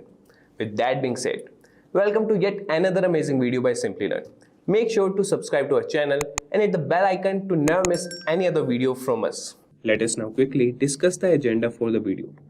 We'll start with knowing what is ChatGPT. Proceeding, we will see the uses of ChatGPT in cybersecurity, and after that, we will have hands-on lab demonstration. But before we begin, if you are someone who is interested in building a career in cybersecurity by graduating from the best universities, or a professional who elicits to switch careers in cybersecurity by learning from the experts, then try giving a shot to Simplilearn's postgraduate program in cybersecurity with modules from MIT Schwarzman College of Engineering.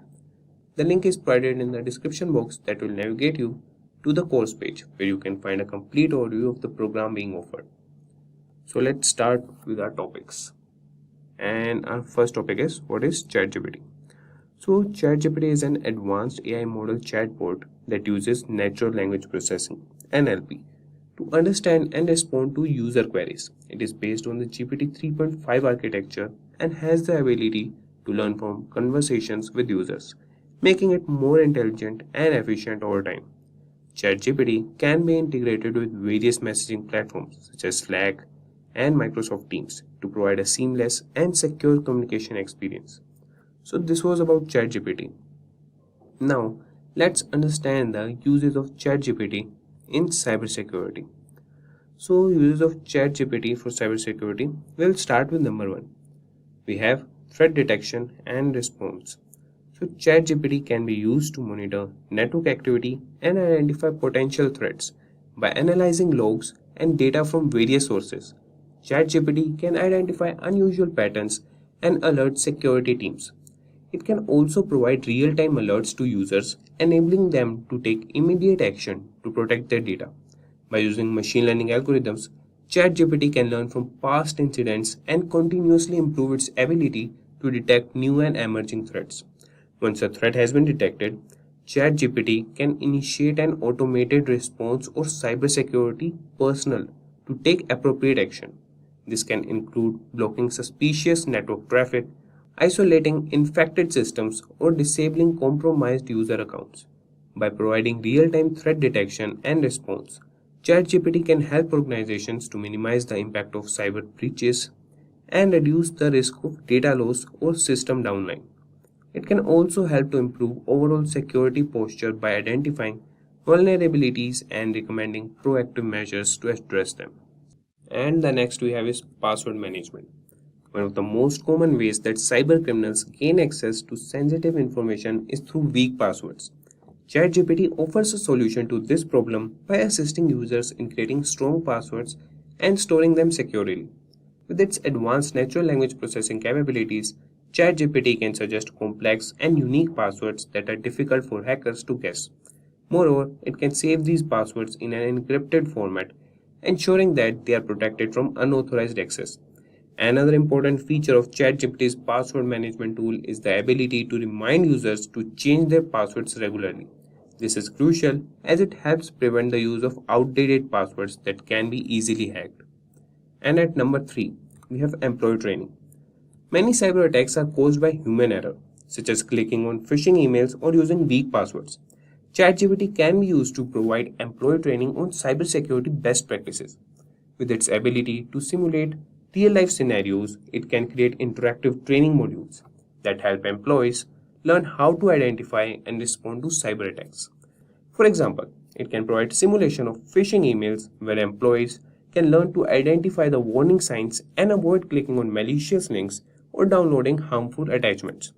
Next up, we have incident management. Incident management is an essential part of cybersecurity as it involves the process of identifying, assessing, and responding to security incidents that threaten an organization's information or technology assets. In today's digital age, cyber attacks have become increasingly common and sophisticated, making incident management even more critical. One of the ways ChatGPT can help organizations with incident management is providing step by step instructions on how to contain the attack, mitigate the damage, and restore normal operations. When a security incident occurs, time is of the essence and organizations need to act fast to minimize the impact of the attack. ChatGPT can help by providing real time guidance on how to respond to incident effectively. And the next we have is compliance management. Many industries are subject to regulatory compliance requirements such as HIPAA and PCI DSS. These requirements ensure that organizations adhere to certain standards and regulations in order to protect the privacy and security of sensitive information. Failure to comply with these regulations can result in hefty fines and reputational damage. ChatGPT can play a significant role in helping organizations ensure compliance with these regulations. With its ability to process large amounts of data in real time, it can provide alerts and guidance on best practices and generate compliance reports. This can help organizations identify areas where they may be falling short of compliance requirements and take corrective measures to address them. And now we'll move to hands on demonstration. But before moving, Let's take a minute to hear from our learners who have experienced massive success in their careers by taking our courses. So just hear to them. Hi, I'm Philip. I'm 61 years old, and last year I upskilled with Simplilearn's postgraduate program in cybersecurity after working 30 years in the IT sector in various different profiles. I'm happy to tell you that I was able to clear and pass my CISSP and CCSP certification exams on the first attempt after taking the course. The course, I must say, was packed with practical examples. It was led by highly skilled certified instructors. I worked with many companies before as a security analyst and an architect on a contract basis, but I needed some stability, which I got with the job I just started with Infosys as a cybersecurity consultant. Happened after I took the course. But first and foremost, I've been a learner. Be a learner first. And now, first we'll see what is ChatGPT. You could just write ChatGPT on web, on any browser, and this is the website where you will click, and this is the website for ChatGPT. So you could see the samples here, and what the user has asked is, this code is not working like I expect, how do I fix it? So he has pasted or input the command to ChatGPT and pasted his code, and ChatGPT has answered that it's difficult to say what's wrong with the code without more context. So this is how ChatGPT responds. And when you just click on here, try ChatGPT, you will have the window here. So this is the ChatGPT window, and here we'll start with some hands-on lab demonstration for our cybersecurity, like how ChatGPT can help us in cybersecurity field. So we'll start with the basic questions, and we'll see what he answers us, he or she answers us, or what ChatGPT answers us. So we'll start with the basic question: explain the MITM attack. Okay.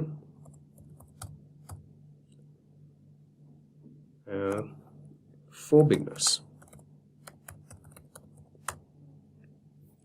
So we'll see what it responds. Certainly, a man-in-the-middle attack is a type of cyber attack where an attacker secretly intercepts and possibly alters the communication between two parties without their knowledge. The attacker positions themselves between the two parties, hence the term man-in-the-middle. Okay, he has given us a very good definition, and here's a simple explanation of okay. And I want to ask him, can you explain this to a 6 or 7-year-old kid?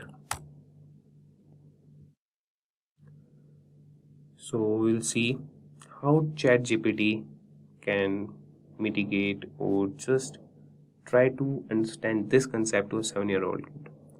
So he has answered us that sure. Imagine you and your friend have a secret way to send messages to each other using a special code. You both trust and only you two can understand the messages. But one day, someone sneaky comes in between you and your friend without you knowing. They secretly listen to your messages and even change them without you realizing it. It's like they're hiding and watching your conversation. This sneaky person can pretend to be you when talking to your friend. Can pretend to be you, okay. So he has taken the good example. And they can also pretend to be your friend when talking to you. So you might think you are talking to your friend, but actually you are talking to a sneaky person. The sneaky person can do bad things like stealing your secrets and changing the messages to trick you. Spy who can listen to everything you say and even change what you do. He has taken a very good example to get this concept clear to a 7-year-old kid. Really impressive. So we will ask him some more questions, and we'll ask the last basic question, that would be, what is SQL injection? And after that we could ask him some code snippets. What is SQL injection? And provide a real life sample to understand the concept. So you have to write these prompts, and you have to be very specific, and you can follow up with your prompts also. When ChatGPT answers you, you can follow up him and ask him more about it, as I have done here. First, I have asked him, explain the MITM attack for beginners, and he has given me the definition, that is technically. And now I have asked him, can you explain this to 7-year-old kid? And he has answered me with a very good example. Similarly, you can do the follow-ups for any prompts. So now I'm asking ChatGPT, what is SQL injection, and provide a real-life example to understand it for a beginner. And let's see what ChatGPT answers us. So SQL injection is a type of cyber attack when an attacker exploits vulnerabilities in a website. So he is giving us the technical definitions. Okay, impressive. He's also telling us here's how the attack might work. Okay. And he has also suggested us to protect against SQL injections, developers need to implement proper security measures. So this is the attack that is on the database that you can read here, or if you know, that is very good. We are just checking how ChatGPT responds or give answers. We are not implementing, or we will ask him the code snippets, but will not be able to implement in this video. We are here to just check out what ChatGPT provides us for cybersecurity field. So you can see he has given us a very good response. And moving on, now we will ask him to generate a CTF challenge that contains an SQL injection. Let's see what it answers.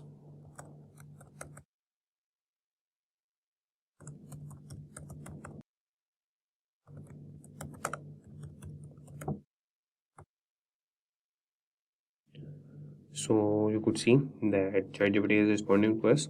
That is, sure, here's an example of a CTF, that is capture the flag challenge, that involves an SQL injection. Vulnerability, challenge title, product search, okay, challenge description, welcome to the product search challenge. You have access to an online store search feature where you can find products by typing keywords. Your task is to exploit an SQL injection vulnerability to retrieve hidden information. Okay. And he has challenge code, retrieve the admin password from the database, and challenge instructions with the challenge website. Find the search box and start searching the product. So goal is to expect. Okay. So we could see the example solution. Let's assume the website search functionality is vulnerable to SQL injection. You can try and putting the following in the search box. Okay. Explanation, the injected SQL statement. Query to always evaluate to true. Semicolon, help terminate the original query and the following comments out. When you execute the search, the modified query might look like. Okay. So it is like what response he has given is very nearby. You can have the follow-up commands if you want something from him. So we are just checking what it provides. So he has given a very impressive answer. Like truly speaking, a very impressive answer. So moving on, we'll ask him some other questions. So okay, I will ask him, how can I scan, and I can scan for SMB vulnerabilities with Nmap. So I will ask him that only.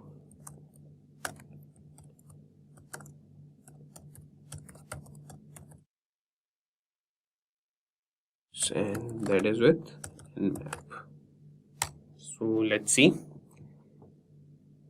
So to scan for SMB, you can utilize Nmap scripting engine and a specific SMB script. Here's how you can do it. Okay, he has given us the steps also. So you could see how ChatGPT guides you to every process you need. So first we have to install the Nmap, and you guys, if you are willing to implement this, you can implement this. He has given you all the steps. I won't be implementing as I'm just querying the ChatGPT how he can answer the questions. So install Nmap and then identify target, and then we have to run this Nmap with SMB script. Okay, that's good. And then review the results.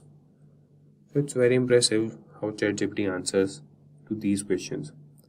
And now I want him to give me a code example to check user input for NoSQL injection. So show me a code example to check user input, and that would be for NoSQL injection.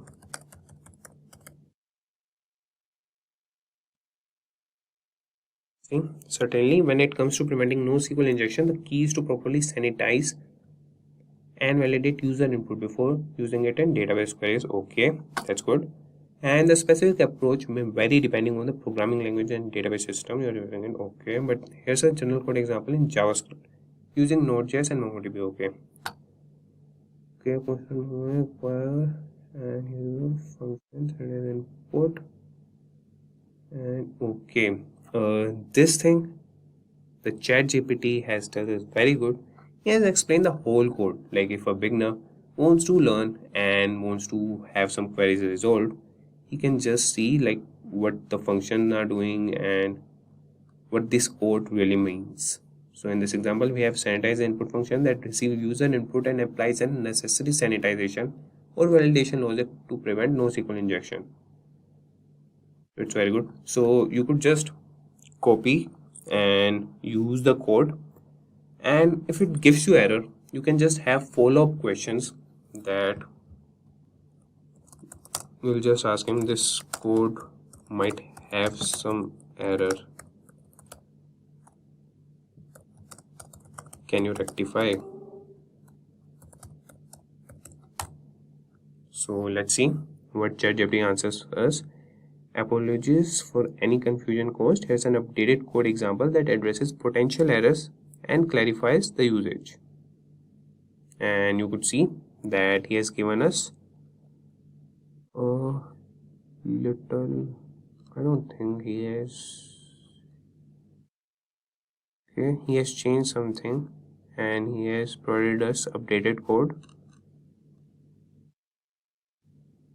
Okay, yeah, there are some changes I've seen. Okay, so in this updated code, the MongoDB connection is closed. This is the change, yeah.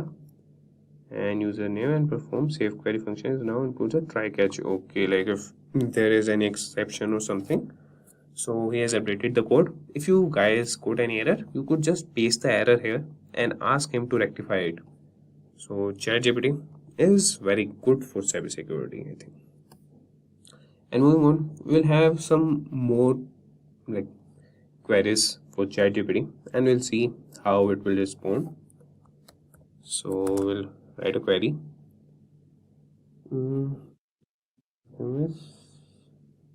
Okay, we can ask him to filter IP using Splunk. Okay. So, okay, write a regular expression in Splunk to filter IP. Let's see. So to filter IP addresses using regular expression in Splunk, you can use the rex command. Okay, yeah, you have to use that. And regular expression that matches IPv4 addresses. Okay, this is good. And you could see that he has explained what this script means. So rex is a Splunk command used for extracting field based on regular expressions. Field equal to row specifies that we want to apply the regular expression to the row field which contains the row log data. That is very good. So ChatGPT is giving us answers like a pro. So we could also ask him a Splunk query to detect command and control beaconing activity using subdomain DNS request. So for that we'll write a Splunk query to detect command and control beaconing activity, and that will be using subdomain DNS requests.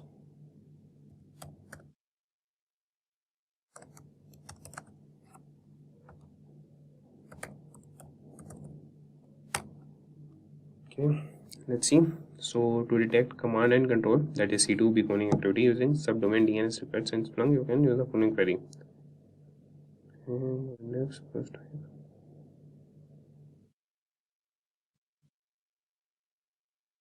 Okay, very good. So ChatGPT has answered this also, and he has also shown us here's how the query works. And the query will display the domains, and he has stated what it will show as the output. So he has also told you, that is, make sure to replace your index, your source type and threshold with the appropriate values for your environment. That's very good. So you could use this and implement many things in cybersecurity. I'm very impressed with that. So we'll ask him one or two more queries, and I also want to check. I will give him a code, and let's see if he can find the errors in that or not, as we have seen on the ChatGPT page. Okay. So what we can ask him now is like we can ask him the script to get malicious IPs from SIEM and block it on my firewall. Okay. So we'll ask him generate the script to get malicious IPs, that is from SIEM, and block it on my firewall. Okay, so to generate a script that retrieves malicious IPs from SIM, that is Security Information and Event Management System, and blocks them on your firewall, you will need to integrate your SIM with your firewall good and use the appropriate APIs or commands provided by your firewall good. Here's an example of a high-level script that demonstrates the concept. Okay, so we'll just see.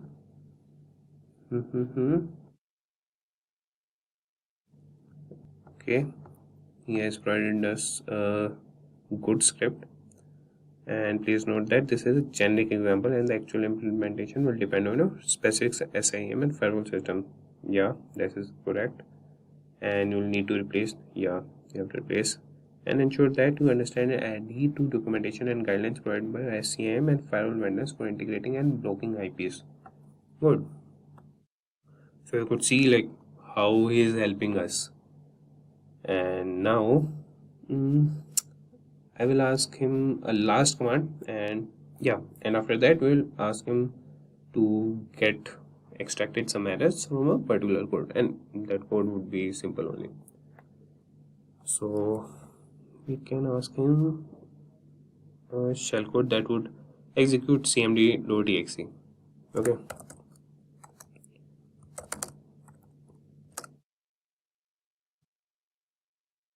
Generate shellcode that executes cmd.exe.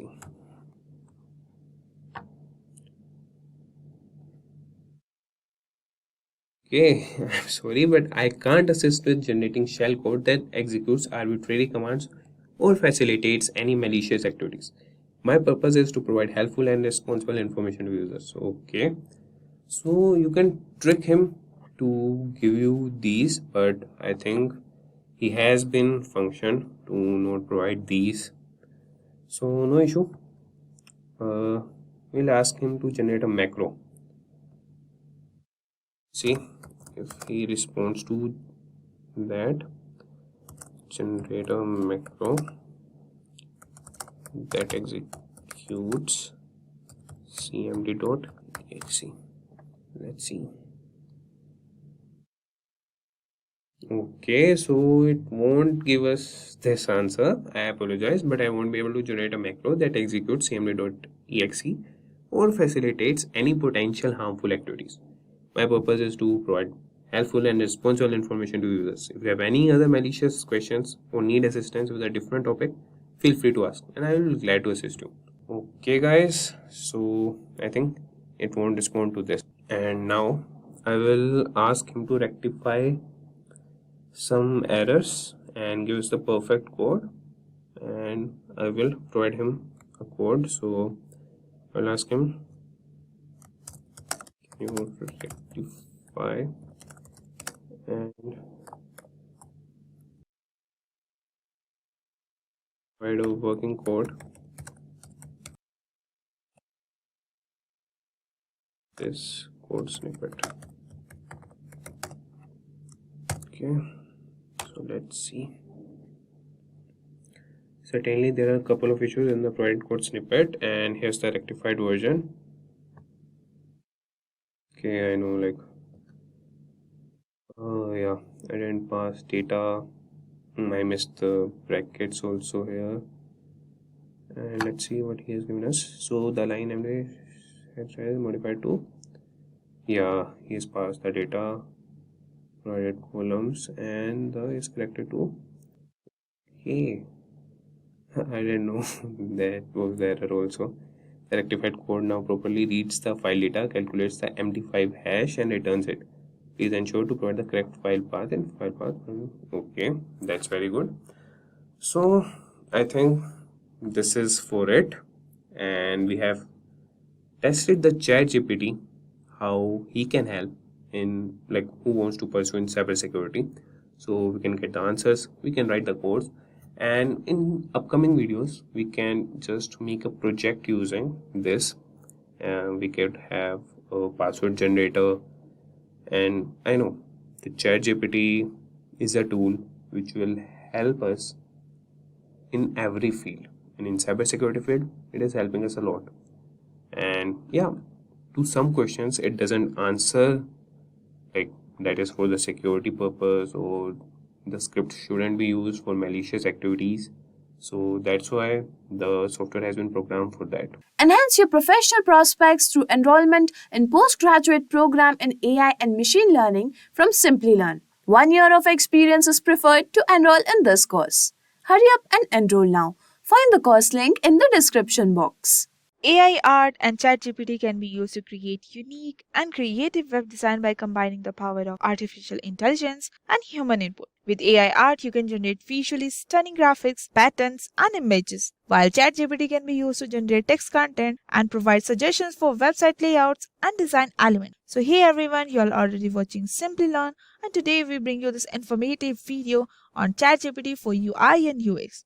Before we begin, if these are the videos you like to watch, then hit the subscribe button and the bell icon to get notified every time we upload a new video. Without any further delay, to get started, you can experiment with different AI art tools to generate graphics and use ChatGPT to write website copy, create a content strategy, and provide feedback on design elements. It's important to keep in mind that while AI can help to generate ideas and create stunning visuals, I'm going to show you exactly how you can generate these yourself. Websites are going to be built with AI art as well as tools like ChatGPT in future. So in this video, I'm going to explain the whole process, and we are going to have it write the entire website layout for us, all the content, the hero section, and feature section, and much more. This means that we can build an entire website from the ground up without writing a single line of code. And this will be a pretty damn cool. Alright, we will start with the mid journey. In Google search, we will write mid journey. This is an AI tool that allows you to create the AI art that we are now seeing all over the web. To go to this, you just go to the midjourney.com and join the beta. It's easy to get started because all you really have to do is join the Discord. When you do this, it will open up the Discord community, which you can accept the terms and conditions and start creating your own AI arts. Let's do this now.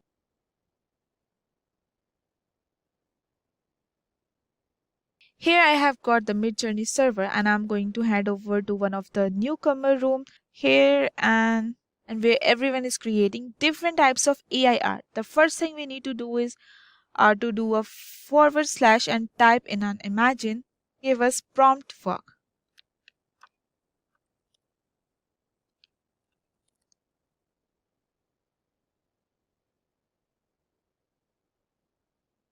We can request the AI any type of art we are after. Here I'm going to type in a beautiful website for shoe.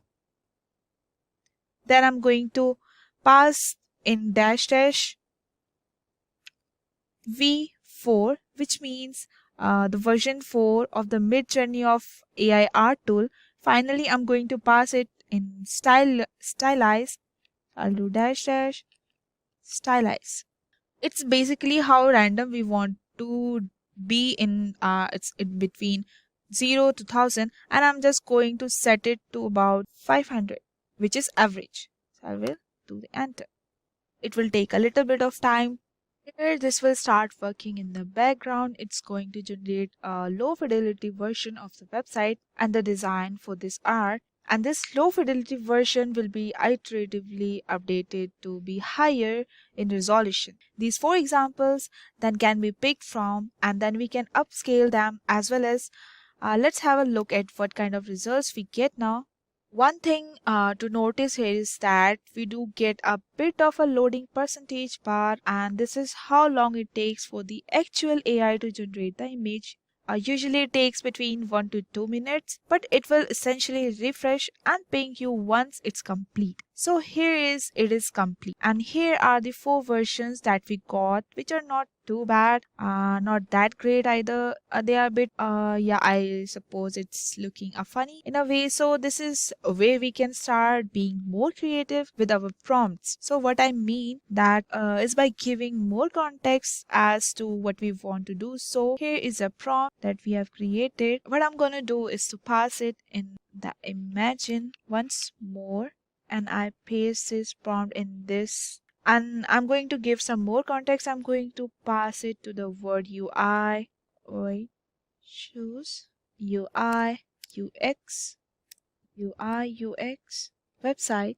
This basically means that it's more or less focused on having good UI and good at UX and being more like a website rather than just a creative shoe or a design. And it's important to give these context clues to the AI if you want better outputs. Different types of context clues you can provide is to find a kind of style that you want. For example, how you want the design to look and feel, whether you want it to represent a certain brand or much more. Like, these are just simple examples, but let's take a look at the kind of results we will get just from making these small little changes to the design. Here you can already see wait a minute. Look, it's a little bit more interesting. We have a bit of our sliders and what looks more like a Nike shoes, and also have what looks like a menu at the top. And I really like this design that we have here on the bottom. And here it is, because it does look very much like a website that we have got a bit for a hero section or a hero set section. And what's not, so from here we can select the version 1.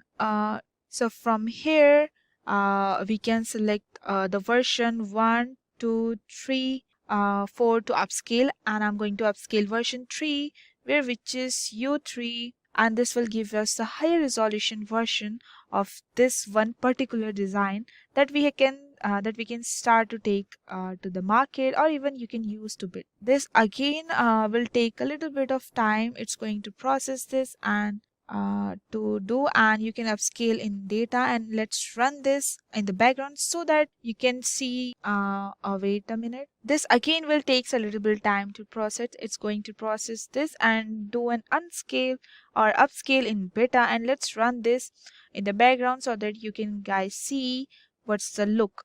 So here's the final result, and this is looking pretty. And we have got the nice design here for a shoe. We have got a bit of a hero section, and we also have what looks like a 2 call to actions, and we got some option here too at the very bottom, and as well as at the top we have got these colors, and that essentially are looking like these shoes colors being used as a part of the website design. So not too shoppy. Let's select the another one. Let's see for, yeah. But I think we can do a little bit more in terms of customization the design for this website, and I'm going to show you how you can do this. I'm going to copy over this prompt once, and for this prompt this time I'm going to pass a couple of extra things. So let me just maximize this.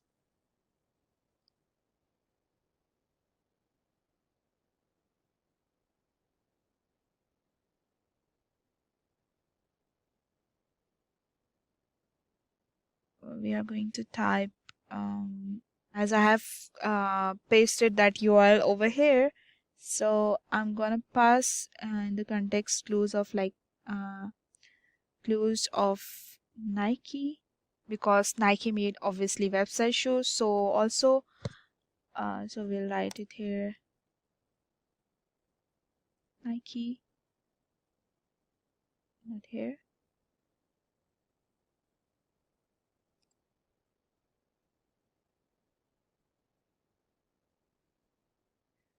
Repeat. And I also want it to be red,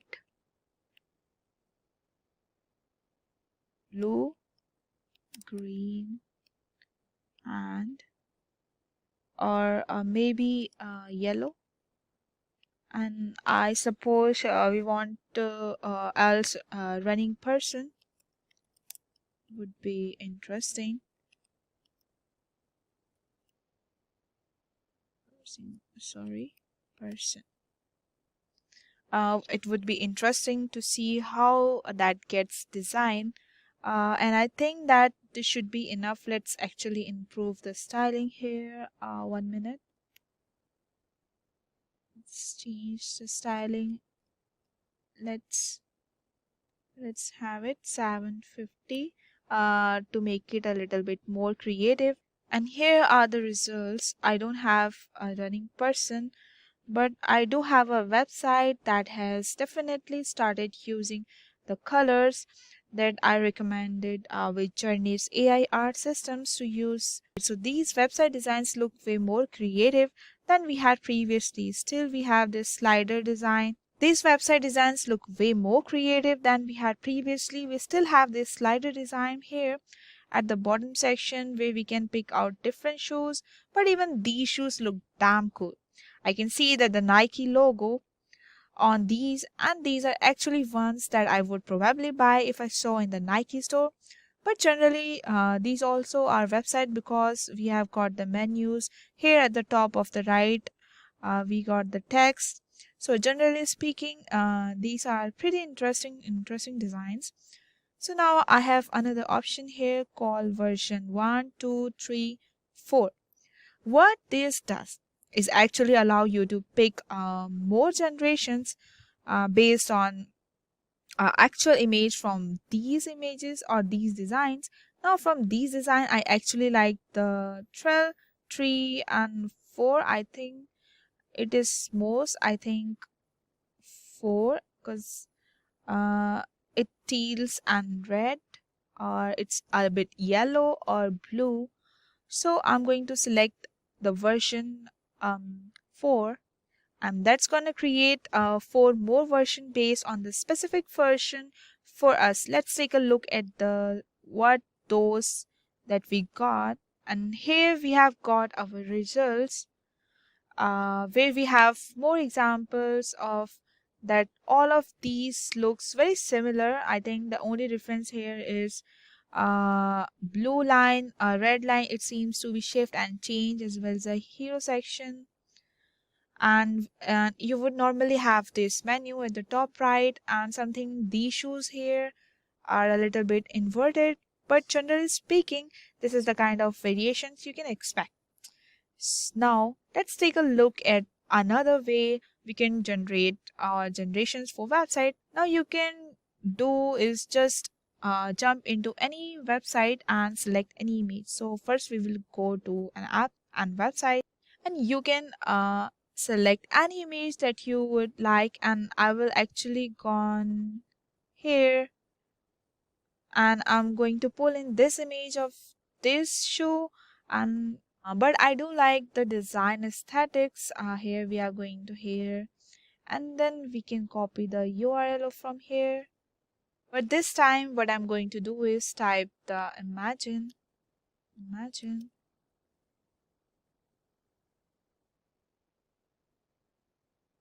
Then I'm going to pass in the URL what we have copied.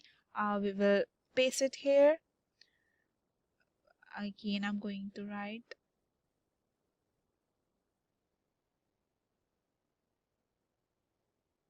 we did it before. We'll copy this, paste it over here. So what's going to happen here? It's going to have a look at this image that we have defined in terms of the URL. It's going to use this as a reference point. Then it's going to take a look at the prompt we have put in, which is the shoe prompt using the colors, and it's going to try to design a website that has a similar aesthetics to that image, which is really cool. Let's see the result we get back. Looks like that's ready. Let's take a look at this. So here you can see that the design aesthetics. Wait a minute.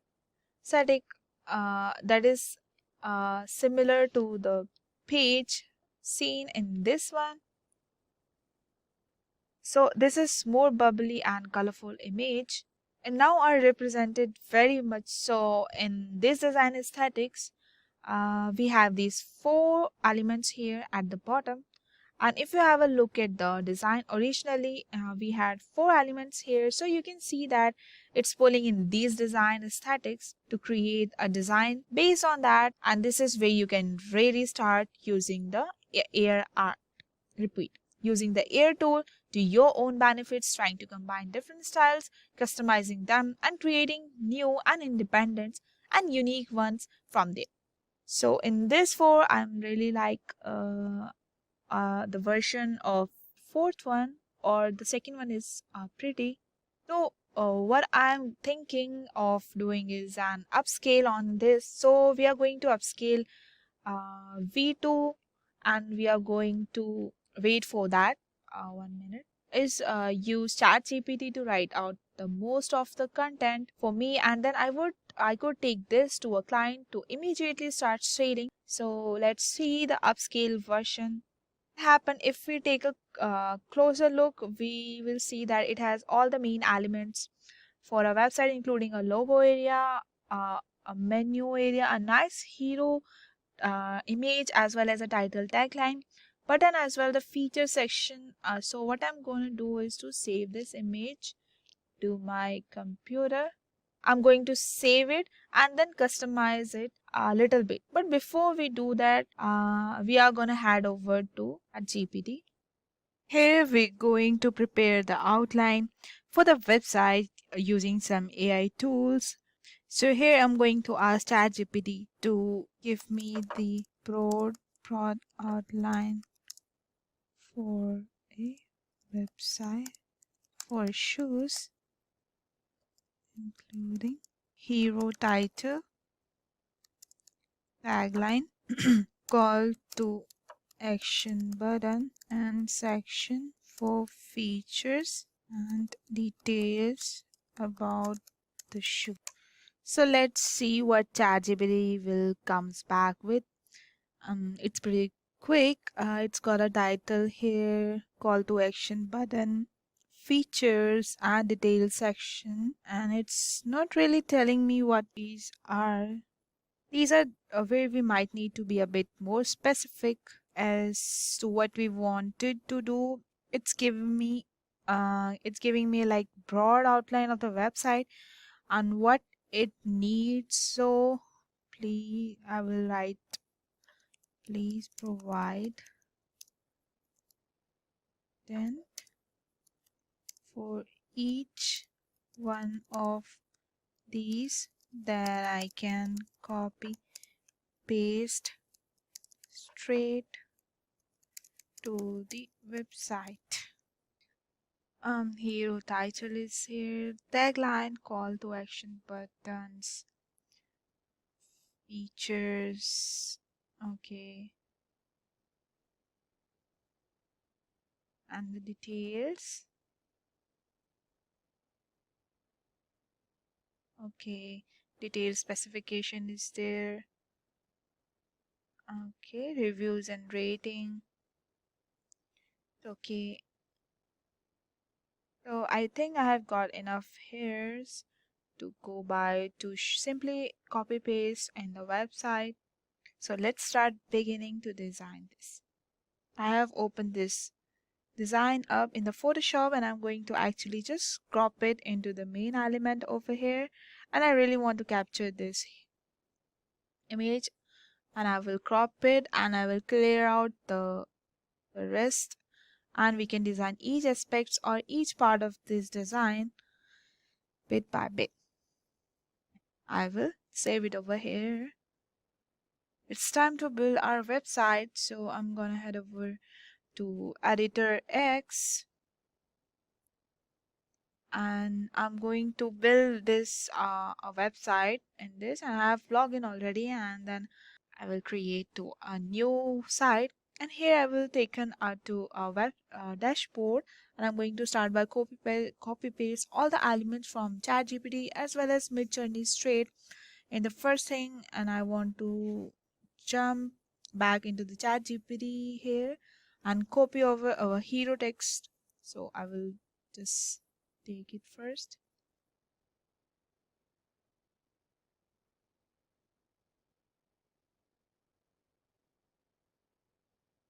And I'm going to add title, and I'm going to paste it over here.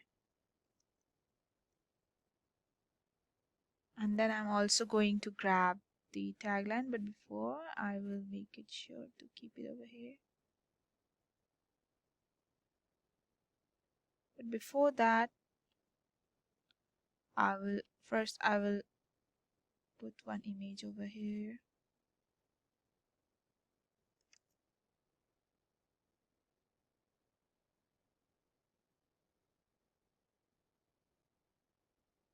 I will change the image as I have already downloaded the image. Let's upload that image. We'll open it. Let's wait to get uploaded. Yeah, it's uploaded, and now we will update it. And let's make it big in size. Okay, so we will change the size, but first I will remove this. I will change the size for this. I will make it little small. Next, I will add the icon for the company of the shows that I am going to make a website for. I will add this, and I will update it.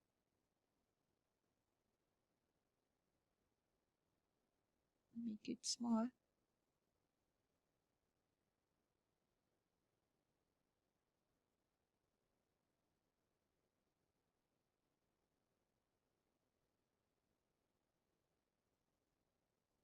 And this will be the taskbar, but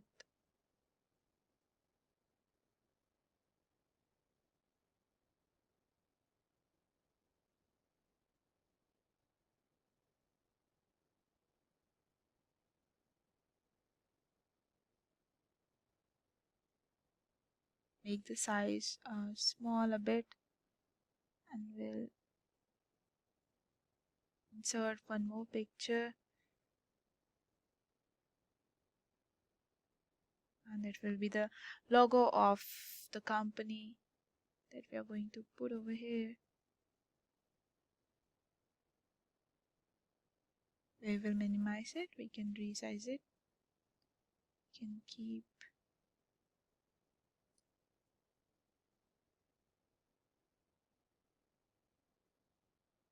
the logo over here.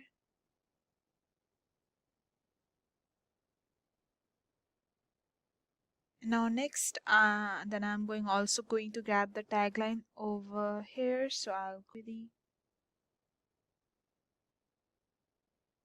pick this tag. I will add the text. Comes up over here.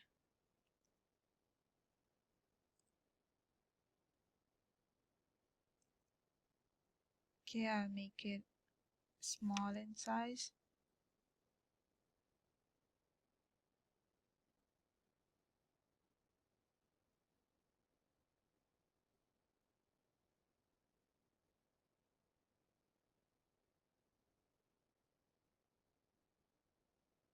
And we will paste on.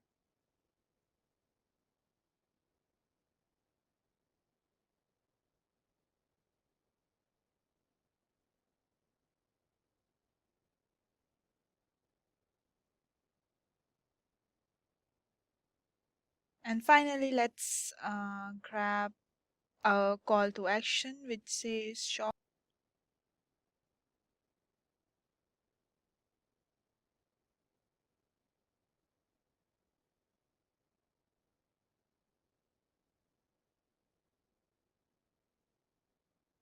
and create a button for that.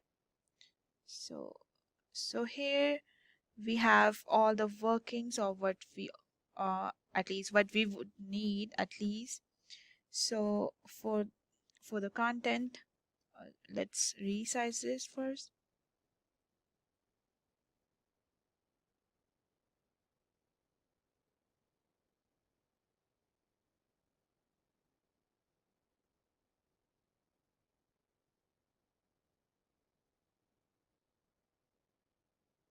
Now we need to add the image itself. So instead of just having a browse to stock images or anything like that, we actually had our images either done inside of the photoshops that we have done before as from the mid journey as well as. So I'm going to just drag the image and I'm going to change the image and it should be here. I've already downloaded. No, I have to upload it. I have a collections of some shoes. Let's see.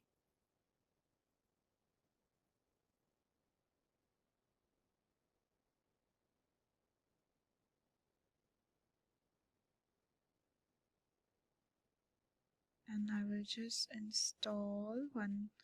I'll upload this picture. It will take a bit of time. Let's wait for a while. And once it's uploaded, we will update it.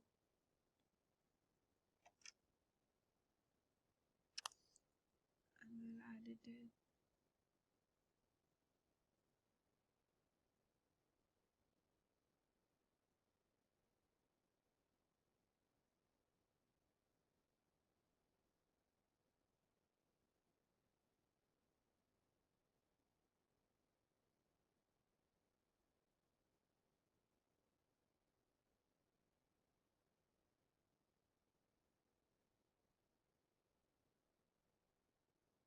Let's keep it like this,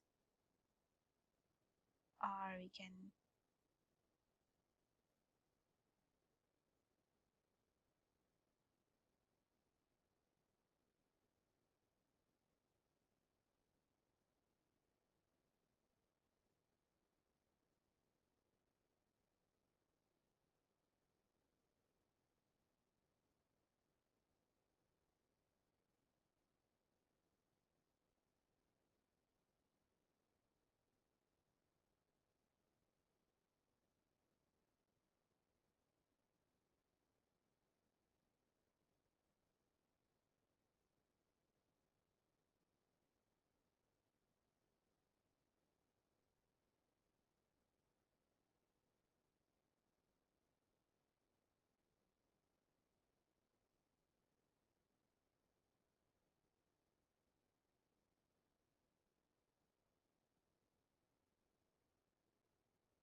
So we change our content place from that to make it a fix in a place.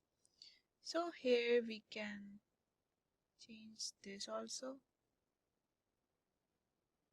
pretty well.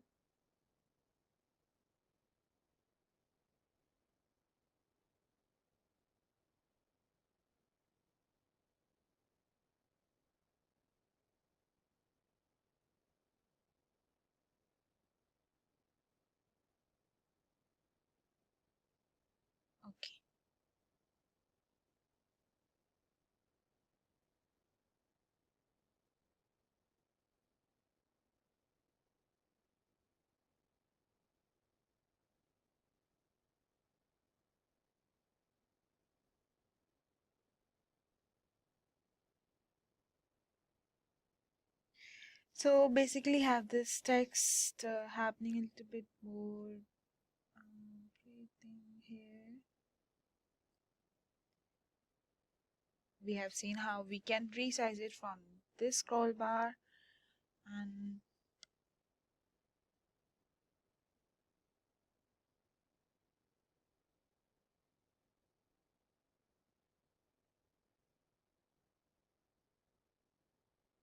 so now let's add one more picture over here to make it look more better. Let's take a picture from here. Change the image. Upload from computer. Have it from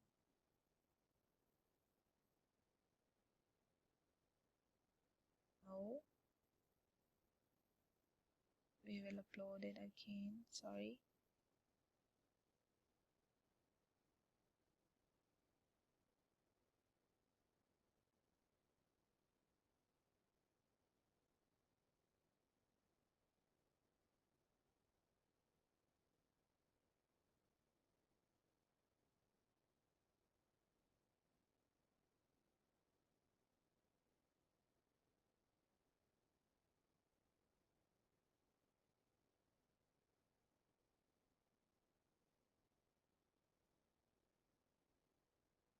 And we'll update it.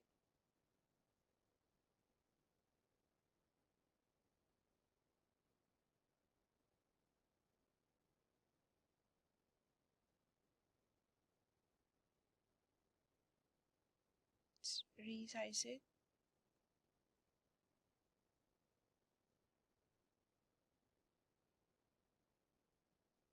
Let's turn it on.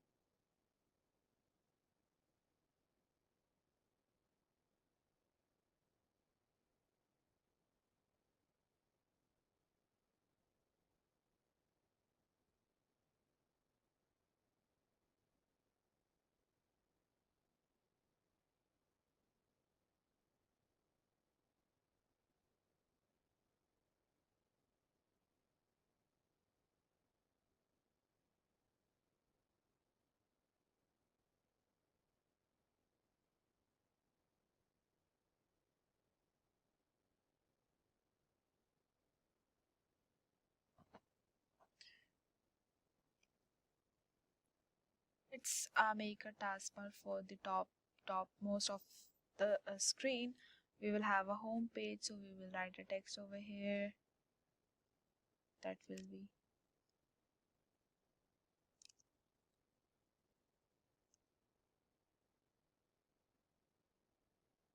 let it make it small a bit in size.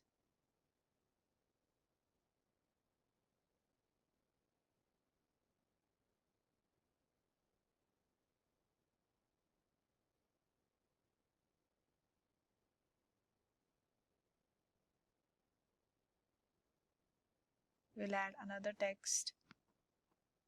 It will show about us. It will show about us section, so we'll write it over here. Get a little small even though.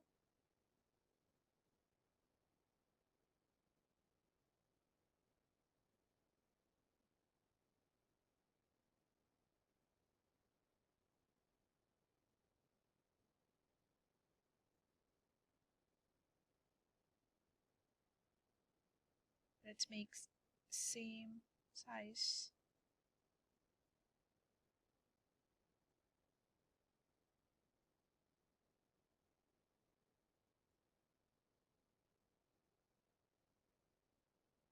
Let's make more small. 11. Let's make it more small, like 11. Okay. The next session will be services.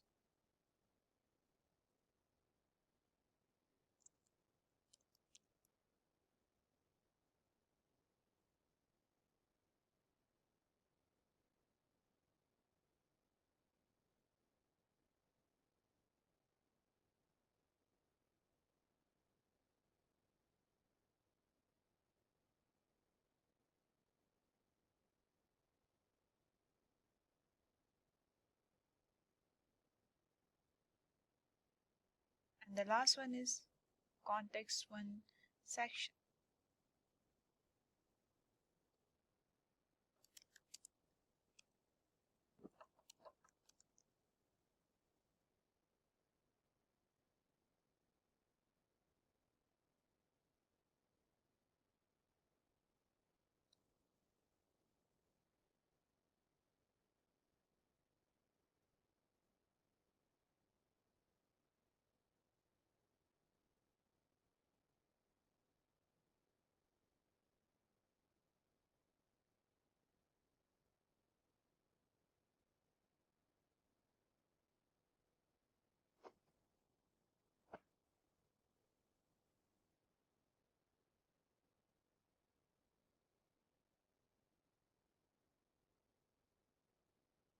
One more option is there.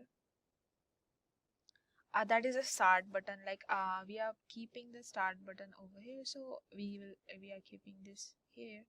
So let it be here.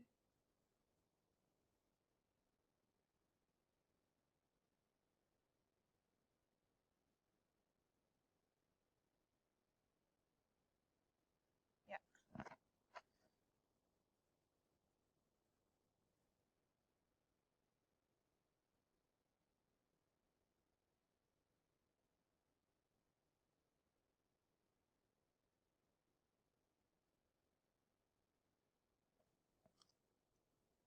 So next, what I'm going to do, I'm going to select add section, and I'm going to just have a blank section. Here I'm gonna do first, I will add a picture first as a background. Let's do it. I will add one picture. Let's see I have downloaded it or not. Yeah, I haven't downloaded. Wait a minute. Let it be upload. I will update it.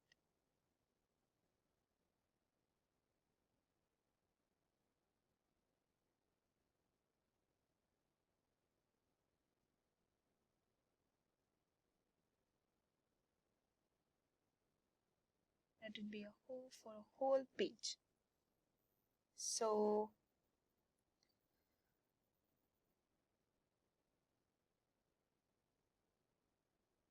let's add the pictures now for another shoes.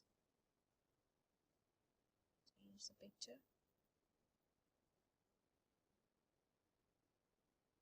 I'm going to reopen this. I'll put this.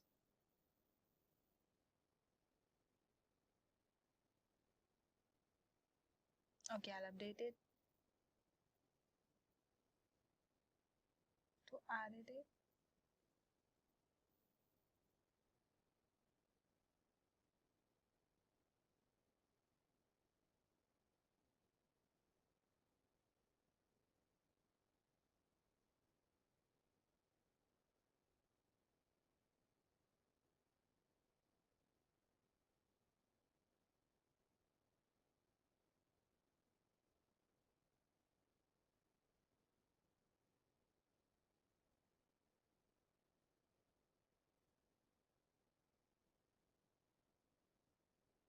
Keep the pictures over here. Like similarly, we will upload 3 pictures over here.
After this, let's keep it here.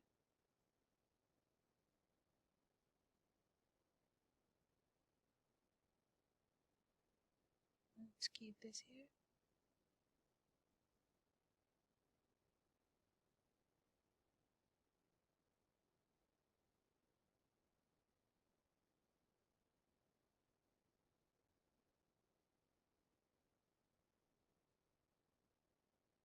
We are going to add another title over here.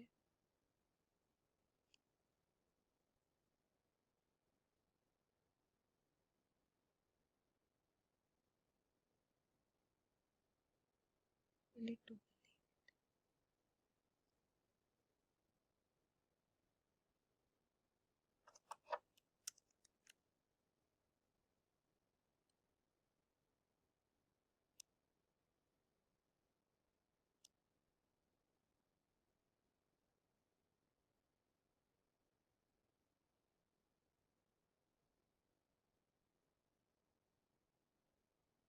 and we are making it a bit resizing it.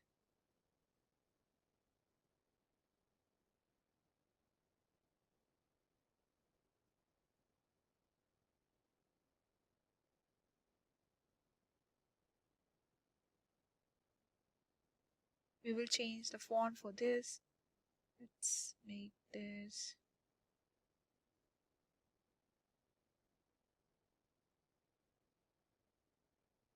after this we will start editing the features of the shoes. Let's go to ChatGPT.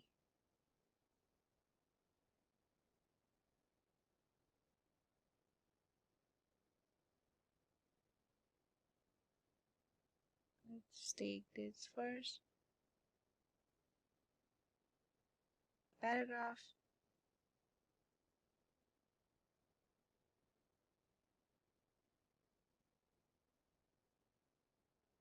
We'll make it small.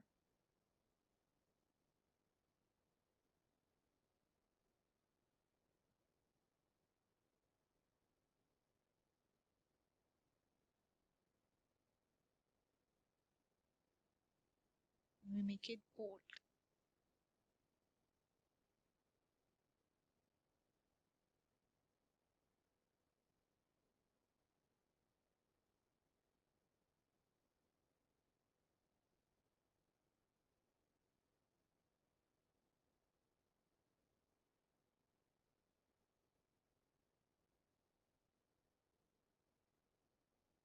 We will add another paragraph over here.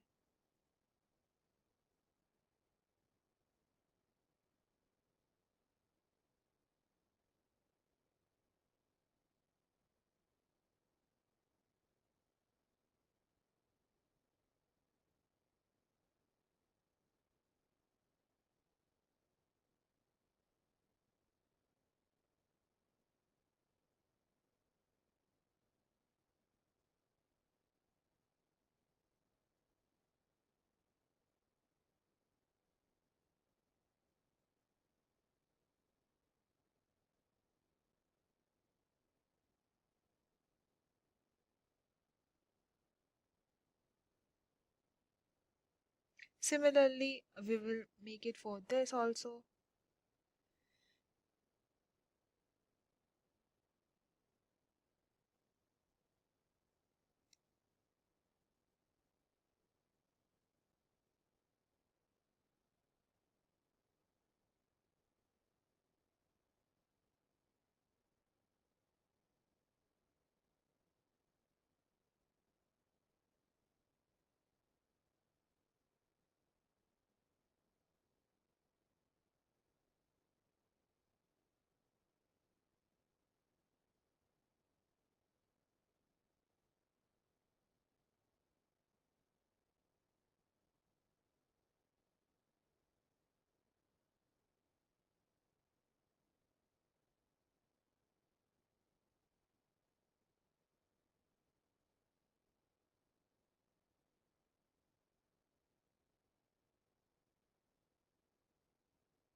and last we will add a contact us.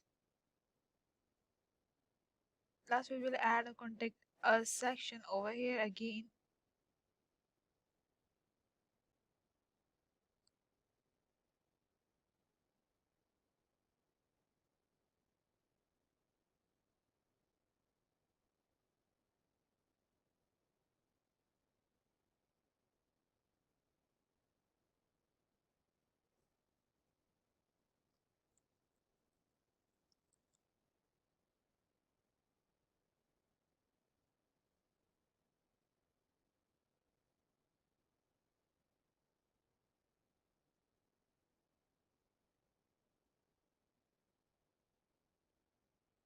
So this is the final output of ChatGPT, or how we use ChatGPT and AI art for our UI and UX design to create a website or a web page or the land page for the shows.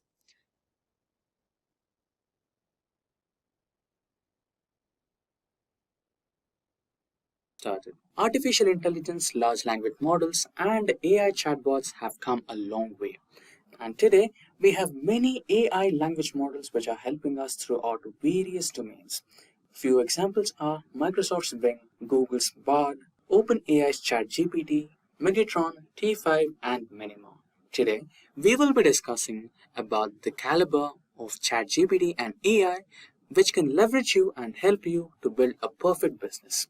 So, few of the reasons that you need to consider are the decision making capabilities of ChatGPT and AI, customer services that you can offer through ChatGPT and AI, ChatGPT potential to create content and its potential to leverage data analysis, and ChatGPT's and AI capabilities to provide sales and marketing for you and run automation for you. We will discuss each one of these in detail.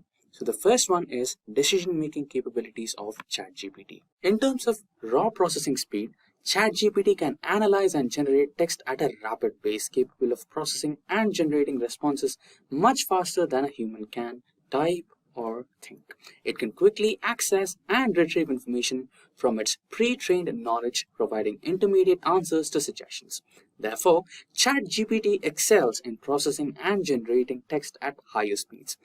However, it cannot be directly compared to humans in terms of decision-making abilities. However, it is proof that it is 90% accurate in decision making, whereas humans tend to be accurate at a rate of 80 to 85%. ChatGPT is anyways stronger in terms of decision making at this case. Followed by that, moving ahead to the next reason, that is the customer service that ChatGPT and AI can help you with. If you compare a human, the customer support representative reads the customer care. Compared to human, the customer support representative has to read the customer's query, analyze the problem, and formulate a response. This process may take a few minutes or more, depending on the complexity of the issue and representative's typing speed, right?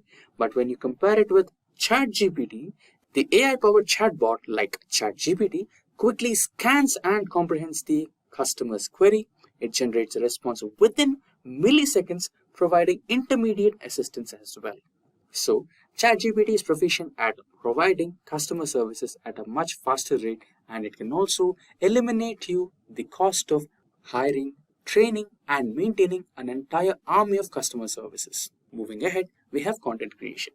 If you are a startup company or a company which needs content creation for your product, then obviously you might end up hiring freelancers or a team of content creators, right? But compared to humans, ChatGPT is proficient at generating content and can produce coherent and contextually relevant text. So, you can even save money by using the most powerful and fully operational AI model to create more versatile and highly qualified content for you to avoid hiring freelancers and employees.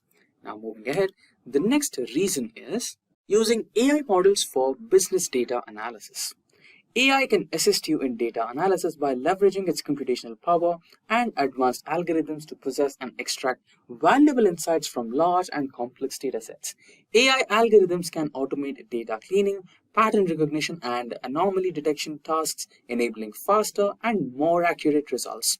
AI models can also perform predictive analytics, identifying trends and making forecasts based on historical data. Additionally, AI can facilitate data visualization, presenting information in intuitive and interactive formats for better understanding.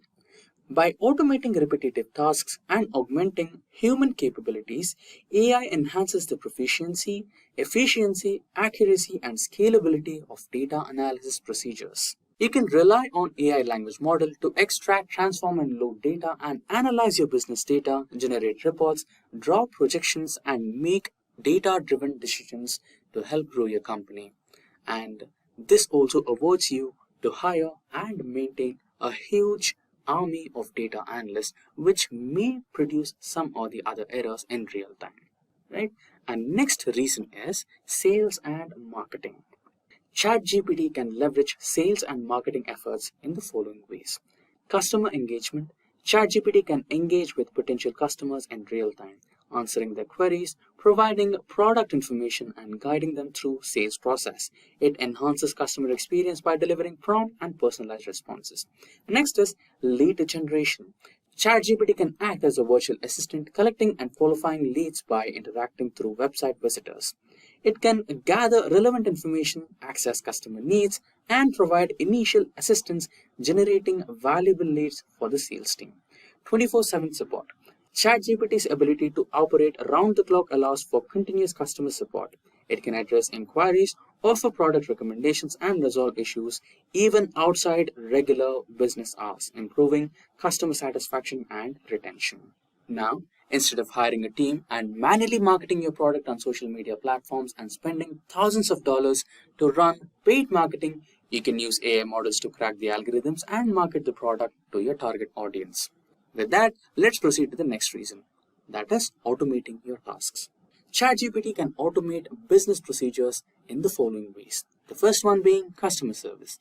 ChatGPT can handle customer inquiries, provide support, and resolve common issues through automated chat interactions. It reduces need for human intervention, saves time, and enables 24/7 customer support. Lead qualifications. ChatGPT can engage with potential customers, ask qualifying questions, and gather information to assess their suitability as leads. It automates the initial stages of lead qualification, enabling sales team to focus on most promising prospects only. Next is data entry and processing. ChatGPT can automate data entry tasks by extracting relevant information from various sources such as forms, emails, or documents. It reduces manual effort, improving accuracy and speeds up the data processing.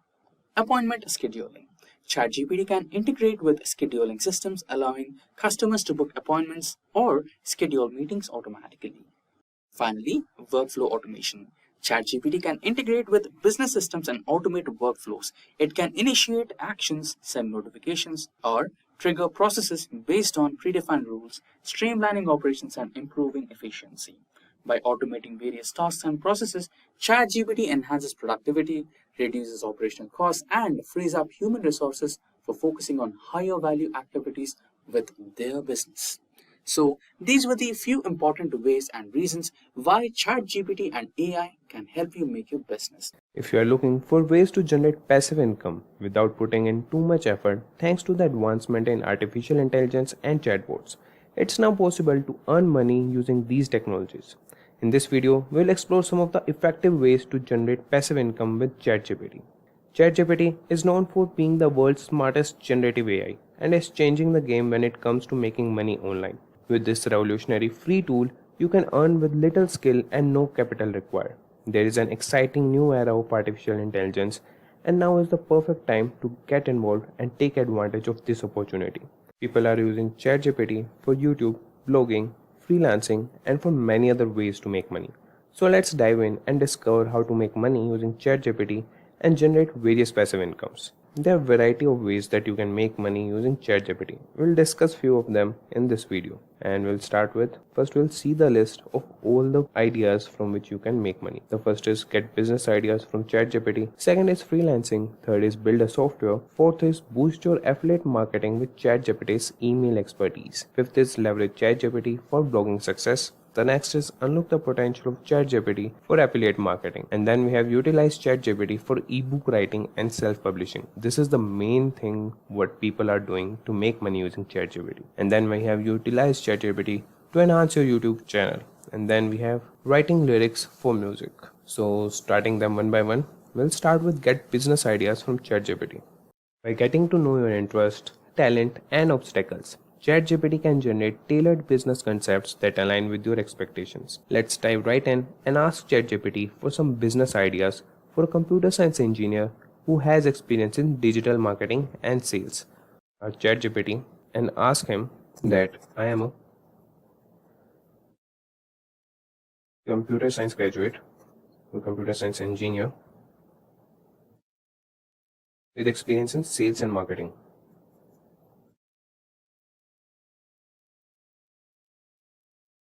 And what side hustle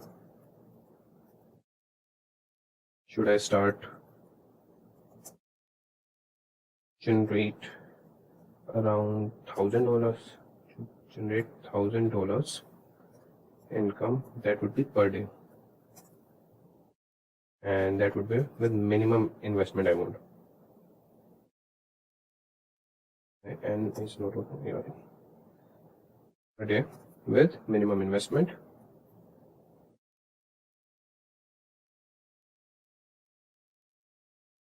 And I can also tell him how many hours I can dedicate. So I can dedicate 8 to 10 hours. Okay, 8 to 10 hours to this side hustle.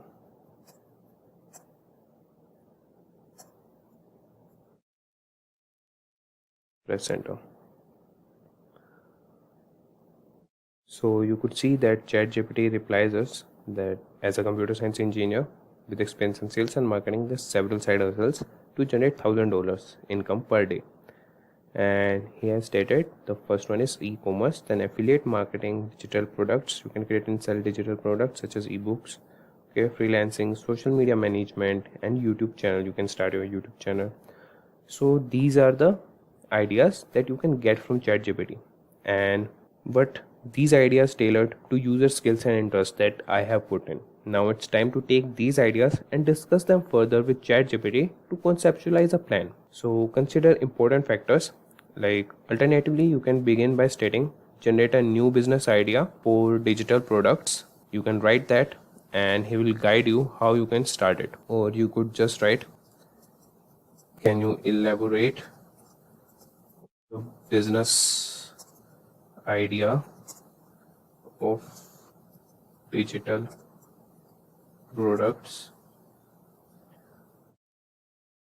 I want to start the side hustle with this, and then you press enter and you can see that it has started the process for the business idea. Certainly starting a side hustle centered around digital products can be lucrative and fulfilling venture.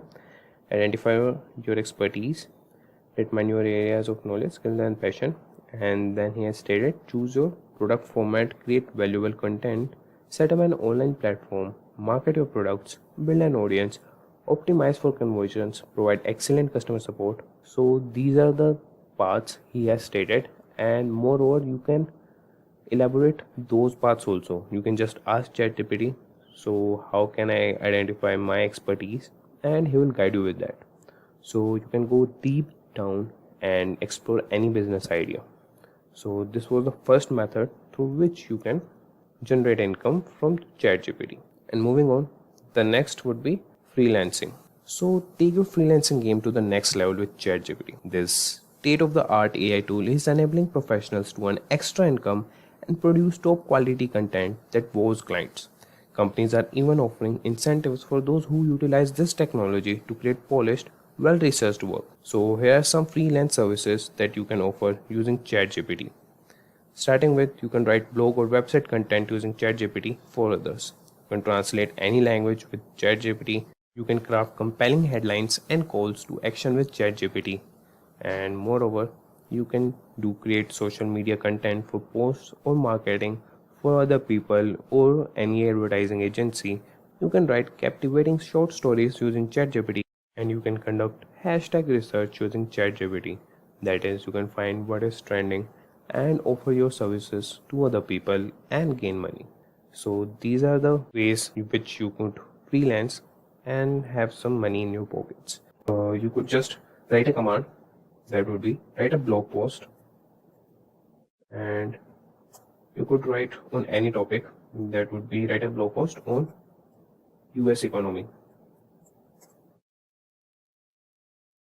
So you could use this AI tool as your means, like what your client required, you can use for that and write the perfect without plagiarism content, that would be blog post, and you can translate any language with ChatGPT. You can write comparative headlines and calls, and you can also write social media content, that would be you can use SEO research for that, and you can write short stories also. See that he has given you the blog post on the topic US economy. The title is Navigating the Current State of the US Economy, Trends and Insights, and you can see that it has given you 6 points, and if you want more you can just ask him to elaborate this, and I want this blog post in 800 words. So the thing you just have to do is write the script, write the prompt. You have to just prompt scripting, and that too in the easy language, that is in English, and you will get all your answers from the ChatGPT. So now it will write the blog post, that would be in 800 words. So it's good. And moving on, what we'll do, let's check out one of our learners, what he has to say about our courses. You need to keep updating your skills on a regular basis, no matter what level you're at. I recently completed the professional certificate program in AI and machine learning from Simplilearn in partnership with Purdue University. The course material was comprehensive and the faculty was extremely experienced. The faculty was able to adjust their teaching style in order to cater to the overall skill set of the class. In the rapidly evolving world of technology, it's important to keep upskilling for every working professional. Stay relevant, continue learning. Now coming back, so the third passive income you could make using ChatGPT is building a software. Imagine this scenario, you have an issue with your online business and you realize that many other people are facing the same problem. Well, here's where ChatGPT comes to the rescue. You can utilize ChatGPT to create software using the code provided by the AI, and then you can sell these software tools to make money. It's as simple as that. By leveraging ChatGPT's powerful capabilities, you can develop innovative solutions to common problems and turn them into valuable software tools. Whether it's automating a task, streamlining a process, or providing a unique service, the possibilities are endless. Once you have created your software tools, you can market them to your target audience, researching out to those who can benefit from your solution. And guess what? People are always looking for convenient and efficient software tools to enhance their business. So there's a ready market waiting for you. So selling software tools not only allows you to earn a steady income, but also empowers others to overcome challenges and improve their own ventures. It's a win-win situation. So if you are a problem solver and have a knack for coding, why not use ChatGPT to create software tools that can make a real impact? Start by identifying common pain points that also you can ask from ChatGPT. You can just ask the ChatGPT, I want to create a software to help others during or in online processes, in online e-commerce. So he'll give you suggestions, and then you can proceed with those suggestions and create a software, and then you can sell it or you can use for your own use. So now embrace the power of ChatGPT, tap into its coding expertise, and unlock the potential to create and sell software tools. So your journey to financial success starts right here. And moving on, we'll move to the next income source that we can gain from ChatGPT. So you can boost your affiliate marketing with ChatGPT's email expertise. So do you know that ChatGPT possesses exceptional writing skills? It's true. This incredible chatbot can draft convincing emails that motivate users to take action, whether it's clicking on affiliate links, making purchases, or subscribing to services. ChatGPT has got you covered with its impressive ability to generate engaging content. you can captivate your audience and compel them to take the desired actions. So we'll get back to the ChatGPT and ask him that I am an email marketer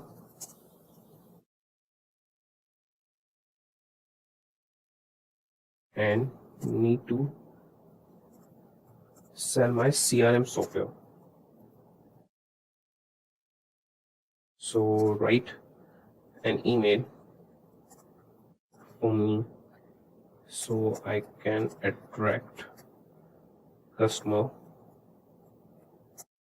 and make them buy it.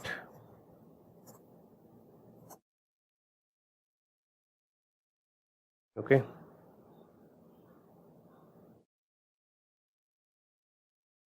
Now you could see that it is writing email for you, and you can launch your email affiliate marketing campaign also. Now that we understand the power of ChatGPT, let's discuss how you can kickstart your email affiliate marketing campaign. The first step is to choose an affiliate program that aligns with your niche, whether it's Amazon, Spotify, Shopify, ConvertKit, or any other program. Make sure it suits your target audience. Next, it's time to build an email list of potential customers who are genuinely interested in your promoted products or services. You can use lead magnets or employ other effective methods to encourage email signups. You could see that he has written the email. That is, I hope this email finds you well as an email marketer. Okay, this is for me, and you could start from here. At your company, we have developed a powerful CRM solution tailored specifically for email marketers like yourself. Our software combines advanced features user friendly. Okay, he has written for email marketers only. He has targeted audience, that is email marketer. No issue, you can ask him to change that, and like you can craft compelling emails with ChatGPT, and this is where ChatGPT truly shines. With its assistance, you can create highly engaging emails that not only inform users about the benefits of the products but also inspire them to click on your affiliate links and make purchases. Imagine having a chatbot by your side. Imagine having a chatbot by your side, helping you write captivating emails effortlessly. By incorporating persuasive language, compelling storytelling, and personalized touch, your emails will stand out in crowded inboxes and generate higher click-through rates. So this is how ChatGPT can help you in email marketing. Now the next method is leverage ChatGPT for blogging success. In the realm of blogging, ChatGPT offers an array of advantages that can elevate your content creation journey. So the first is content generation. So unleash the power of this AI-driven tool to spank your creativity and overcome writer's block.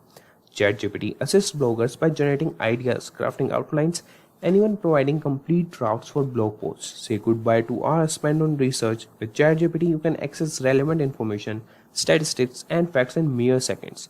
Elevate your blogging game and unleash your potential with this invaluable source. And then you can edit and proofread using ChatGPT if you have written any content. And get any content written, you could just write what we have already written, that was write a blog post on US economy that we have seen in freelancing side hustle. But here you can write, and not only write, but also if you have added some points with your research, you can proofread and edit by using ChatGPT. That is, for bloggers, ChatGPT proves to be a valuable asset by offering assistance in editing, proofreading, and enhancing the overall readability of a blog post. It provides suggestions and corrections for spelling, grammar, and comprehension, reducing errors and ensuring clarity. Let ChatGPT refine your writing and ensure your blog posts shine with professionalism. The next, what you can do for your blogging journey is keyword research and SEO optimization. So this is a fundamental aspect of successful blogging. ChatGPT becomes your trusted companion in optimizing your blog post for search engines. It suggests relevant keywords to include, guides you on structuring your content for maximum visibility, and offers tips to enhance your online presence, maximize your blog's reach, and attract more organic traffic in ChatGPT's SEO expertise. And then we have audience engagement, and I will also show you how we can relate keywords. So for SEO, you could just search, that would be give me related SEO keywords. SEO keywords for, and the topic could be online shopping, and press enter. So here are some related SEO keywords for online shopping. You could see all these. You could mention these on your backlinks if you have website, or you could add into your blog posts hashtags which can gain you rank when searched. So moving back, the next was audience engagement. So engaging your audience is key to building a thriving blog. ChatGPT can assist you in connecting with your readers on a deeper level. It provides conversation starters, answers common questions, and addresses concerns from your audience. By leveraging ChatGPT's capabilities, you can foster meaningful interactions, cultivate a loyal following, and forge lasting connections with your readers. By harnessing the power of ChatGPT, bloggers can consistently produce high quality content, captivate their target audience, bolster their online presence, and generate passive income. Embrace the potential of ChatGPT and embark on an exciting blogging journey that will leave a lasting impact. So, moving on, we'll now see another side hustle that is unlock the potential of ChatGPT for affiliate marketing. And you could do easily affiliate marketing if you have this blogging thing.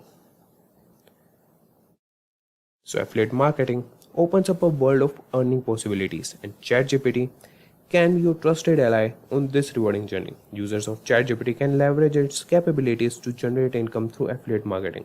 This powerful tool provides a seamless avenue for promoting goods, services, and brands, all while earning a commission based on resulting sales. Embarking on an affiliate marketing venture requires thoughtful planning. As a blogger or content creator, you must carefully select the medium through which you will build your audience. Whether it's through captivating articles, engaging audio content, or compelling videos, you have the freedom to choose the format that aligns with your strengths and resonates with your target audience. When you have established your audience building medium, ChatGPT steps in to support your affiliate marketing efforts. This AI driven tool empowers you to craft persuasive content that effectively promotes the products or services you are affiliated with. By collaborating with ChatGPT, you can tap into its exceptional writing skills and create captivating promotional materials that resonate with your audience.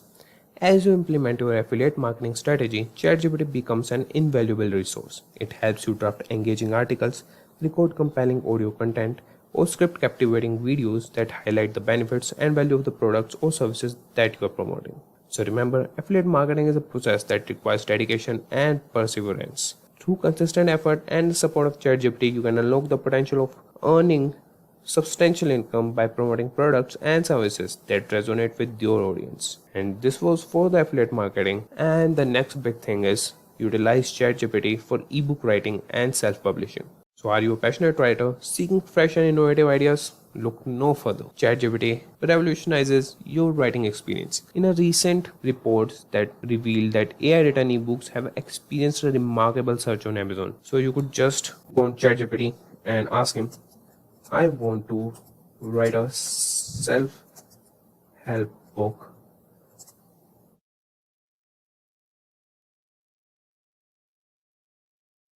at to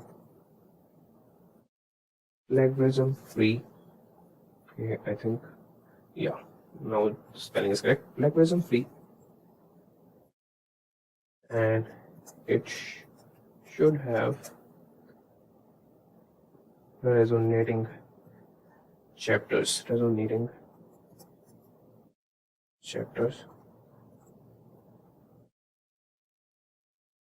So provide me with a list of chapters.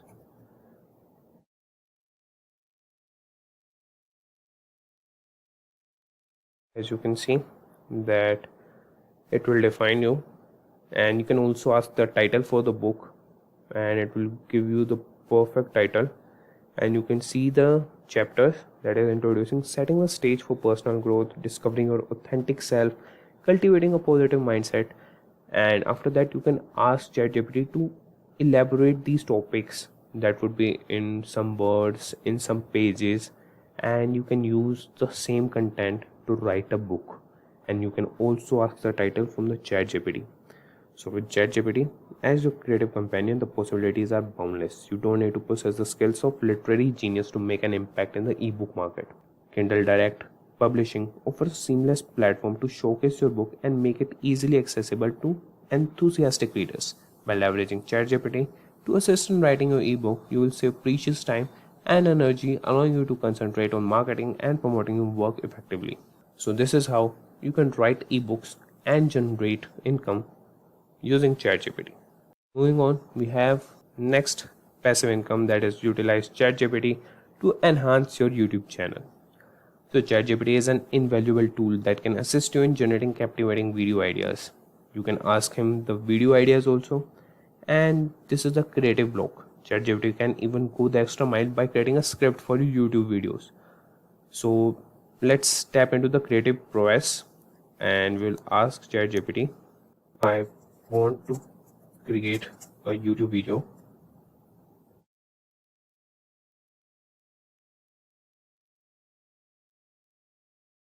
on topic GDP, that is gross domestic product, and I need your help writing the script for that.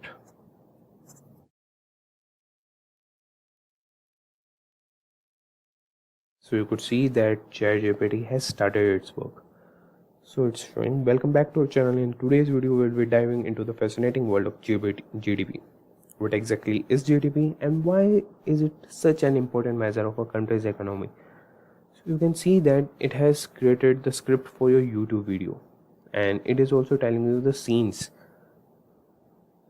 So this is how you could leverage ChatGPT's capabilities, and that can give your YouTube channel a significant boost, helping you create engaging content and capture the attention of your audience. So start exploring the possibilities with ChatGPT today and witness your channel thrive. So moving on, the next we have is writing lyrics for music. So when it comes to music, the words we use in songs are super important. They have the power to make us feel all kinds of emotions and connect with people. And now there's a cool tool called ChatGPT that can help you write awesome song lyrics. With ChatGPT, you can take your ideas and turn them into beautiful words that touch people's heart. It's like having a virtual writing buddy that help you come up with catchy lines and cool rhymes. You can play around with different ways to express yourself and make your lyrics stand out. So you can ChatGPT to write lyrics. Enhance your professional prospects through enrollment in postgraduate program in AI and machine learning from Simplilearn. 1 year of experience is preferred to enroll in this course. Hurry up and enroll now. Find the course link in the description box. Today, we have a variety of AI language models that are fully operational and have the potential not just to decode your question, but also smart enough to understand the intention behind your questions. Out of the countless number of development and the emerging ones like Megatron, Albert, Electra, T5, and many more, these three models are currently ruling the space of AI language models: Bing, Bard, and ChatGPT. And today, we will understand the differences, similarities, and the abilities that make them stand out, and try to decide which one is the best. Hey everyone, welcome to Simplilearn's YouTube channel, and today we bring you the Bing versus the Google Bard, the ChatGPT. But before we begin, if these are the type of videos you would like to watch, hit that subscribe button and the bell icon to never miss an update from Simplilearn. If you are an aspiring artificial intelligence engineer looking for an online training and certification from the prestigious universities and in collaboration with leading experts so that you have the most robust foundation skills, knowledge, and what it takes to become the best, then search no more. Simplilearn's post-graduation program in artificial intelligence from Purdue University in collaboration with IBM should be your right choice. For more details, use the link in the description box below. Also, want to get access to more informative content like this one? Get subscribed to us and hit the bell so that you're the first to get to know when we host. With that in mind, let's start with the elephant in the room, that is the ChatGPT.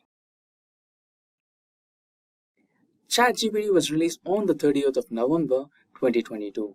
It uses the GPT LLM. To elaborate, LLM is an abbreviation for Large Language Model, and ChatGPT is globally available to its users using the Generative Pre-trained Transformer, also called as ChatGPT LLM, with 1 trillion parameters as its variables learned during the model training. Now, the Bing. Microsoft was one of the largest investors in OpenAI. Bing is an AI language model created in collaboration with OpenAI and publicly released on the 4th of May 2023.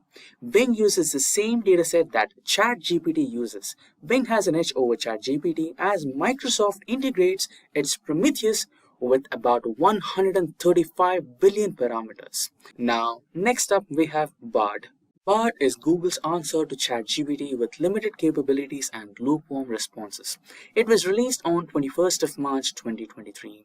Bard initially started off with Lambda LLM with a caliber of 137 billion parameters. Google's CEO assures Bard will switch to pathway model named as Palm 2 LLM with about 400 billion plus parameters to take on ChatGPT head-on-head in generating responses and the application codes and programs. With the details discussed, let's move ahead to some of the important parameters to be considered to discuss the differences. Firstly, user interface and experience. ChatGPT has a simple and subtle interface, making it easy to understand and get along with the usage. So, ChatGPT's user interface looks something like this. ChatGPT has a simple, dark theme interface focusing on providing users with high-quality language processing capabilities rather than immersive visuals. You can ask questions, get answers, and even you can ask to enhance or optimize the answer according to your needs. Again, user needs to manually request ChatGPT. On the other hand, Bing is more inclined towards giving a blissful visual experience to their users by choosing brilliant background images, colorful interfaces, and emojis. So, a typical Bing user interface looks something like this. In addition to that, it is backed up by ChatGPT's dataset and Prometheus LLM to help users with the best-in-class answers to their questions. It even delivers 3 different answers at the same time. Creative, balanced, and precise are the 3 variants, and you can choose the best ones which suits your requests. Now lastly, Bard. Bard is a little different from others. Unlike others, Bard just dumps the answers at once. Enthusiasts call it fast, but it misses the human touch of giving the answers in a word-by-word typing manner. Yet, similar to Bing, it manages to give you different versions of the answers. Besides that, Bard has a decent interface and its logo shines with multiple colors, giving you the feeling of Bard processing the data to give you a better result. Now, let's try to ask a few most frequently asked questions to Bard, ChatGPT, and Bing. Let's ask with a simple one. Are you friends with ChatGPT and Bing? You can see the shining logo of Bard, and you have just seen the way how Google Bard answers you. It just dumps the answer. Now, if you go or if you ask the same question to the other ones like ChatGPT and Bing, let's see how they respond. And you can see you have other drafts as well, right? So you can see draft 1, draft 2, and draft 3. So you can choose any ones which you feel are more optimized and deliverable according to your requests, right? Now let's go back to Bing, right? Now let's ask the same question. Are you friends with ChatGPT and Bard? See, the word-by-word typing approach of Bing and ChatGPT give you a little more immersive feeling that somebody is really talking to you, right? And you also have the freedom of choosing the answer wisely, right? So it gives you 3 different options, which are creative, balanced, and precise, right? And on just one single scroll, you have the Bing search open here, right? This is one other good way of using Bing. In case if you have any questions that are unanswered or which did not satisfy you, you can also go back to Bing and you can manually search for the data and get the information, right? Now let's get back to ChatGPT. And here, let's ask the same question. Are you friends with Bing and Bard?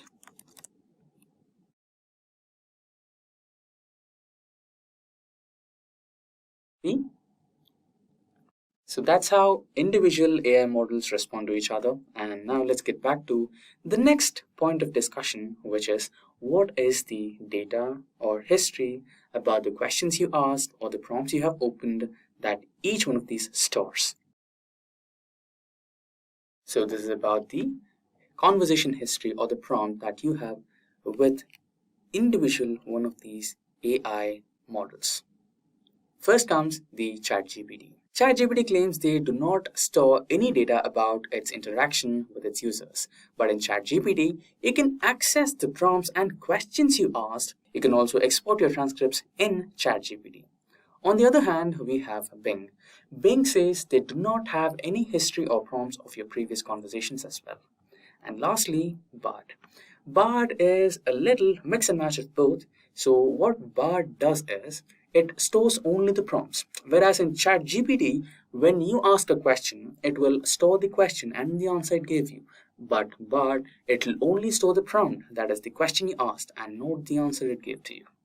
So with that, the next point of discussion would be the mobile version of each one of these. As of now, ChatGPT hasn't released any of the official mobile application version yet.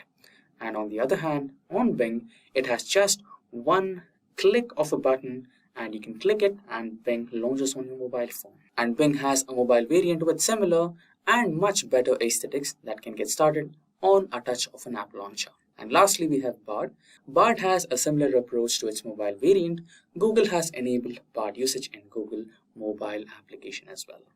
And now comes the number of questions asked. Disclaimer, if you want to work on a project, presentation or thesis, choose your AI model wisely.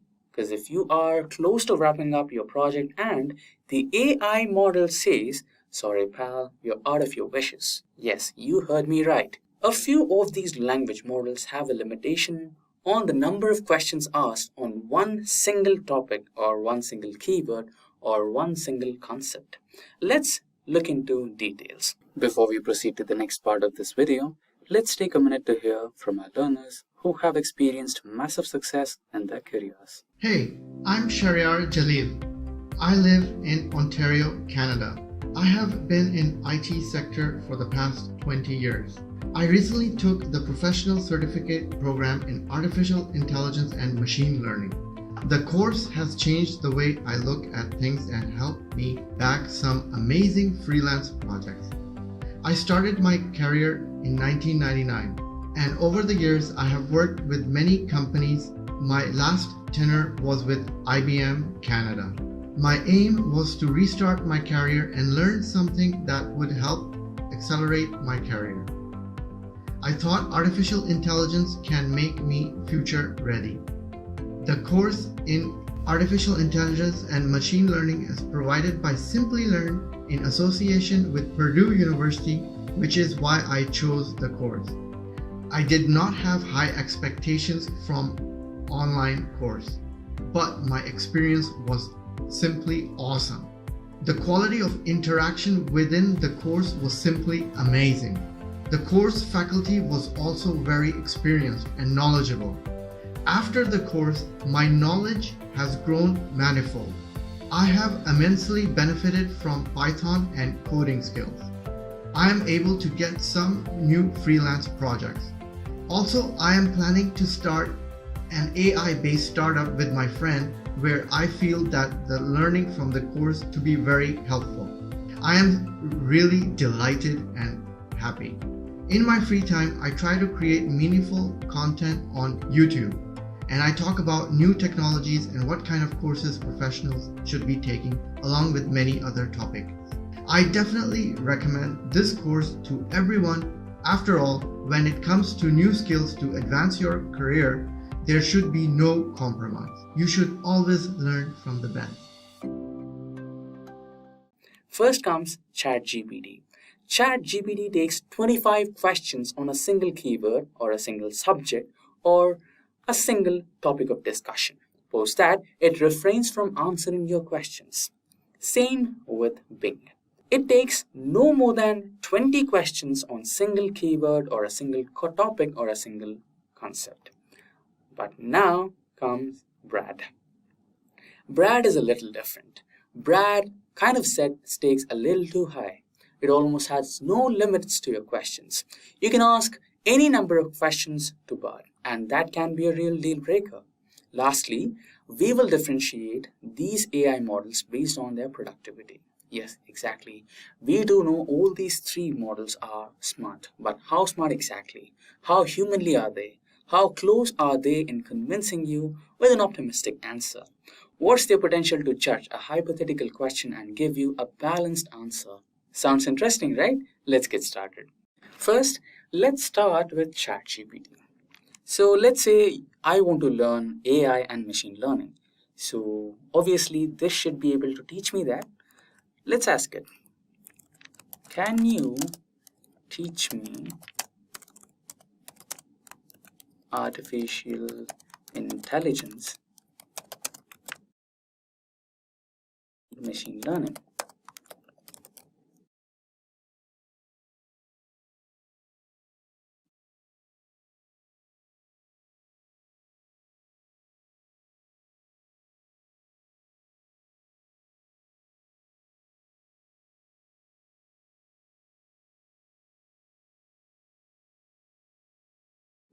Brilliant. It gave me a brief about artificial intelligence, machine learning, types of machine learning, and deep learning in one go. And it also convinced you here, right? Yes, as an AI model, I can certainly help you with that, right? So it's a good answer. Now let's try to ask a little different one. Or can it plan an itinerary? Or can it buy me a product online? Or can it do some other things like booking me an Uber, right? So let's try. Can you purchase an online training program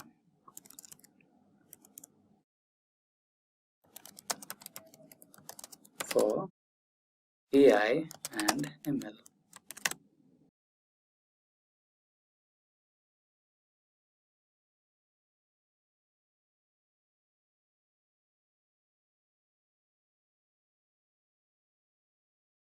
Brilliant. ChatGPT knows its limits, right? As an AI model, I cannot directly purchase online, right? It's giving you the brutal truth here. That's good. And apart from that, it also gave you a step-by-step procedure to buying your course. Do your research, check the curriculum, check the instructor, what's the format, what's the cost, right? A few parameters which you might want to consider before buying a course, right?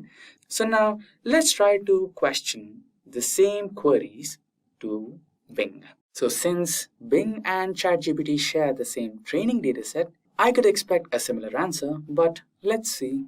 It is taking a while. I guess Prometheus is a little slower compared to GPT. Okay, there might be a connection issue. Let's ask the question once again.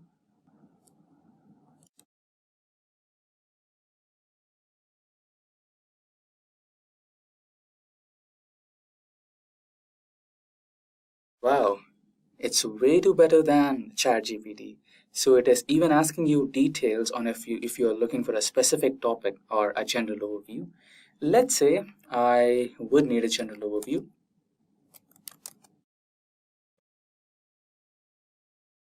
I could straight away say Bing is a little more smarter and productive compared to ChatGPT, but still, we have one more contender to compare with, Bard, right? So there might be again the internet connection. Now let's say we refresh Bing once again and straight away ask the second question what we had, right? That is, can you buy me a course online course for learning artificial intelligence? Bing did give me a good answer for the previous question. Let's see what kind of an answer it gives me now. I'm sorry, but I'm not capable of making online purchases. However, I can find you some online courses for learning AI. Would you like me to search for some options. Brilliant! So this is a little more optimized answer compared to ChatGPT ones, and it is also honest. It does know its limits. Fine, it can help you search for some online courses, but again, ChatGPT gave us some parameters to consider, right? So I would choose to tie them up here. They are on a tie. Now our last contender, that is Bard. Let's try to ask the same questions to Bard. So here is Bard. Now let's try to ask questions to Bard. Let's say, can you teach me machine learning? You can see the Bard logo shining there. Now it should be dumping the answer anytime soon. Yeah, of course, we do miss that humanly touch of giving the answer in a word by word typing way. Let's refresh and ask the question again. Can you teach me machine learning?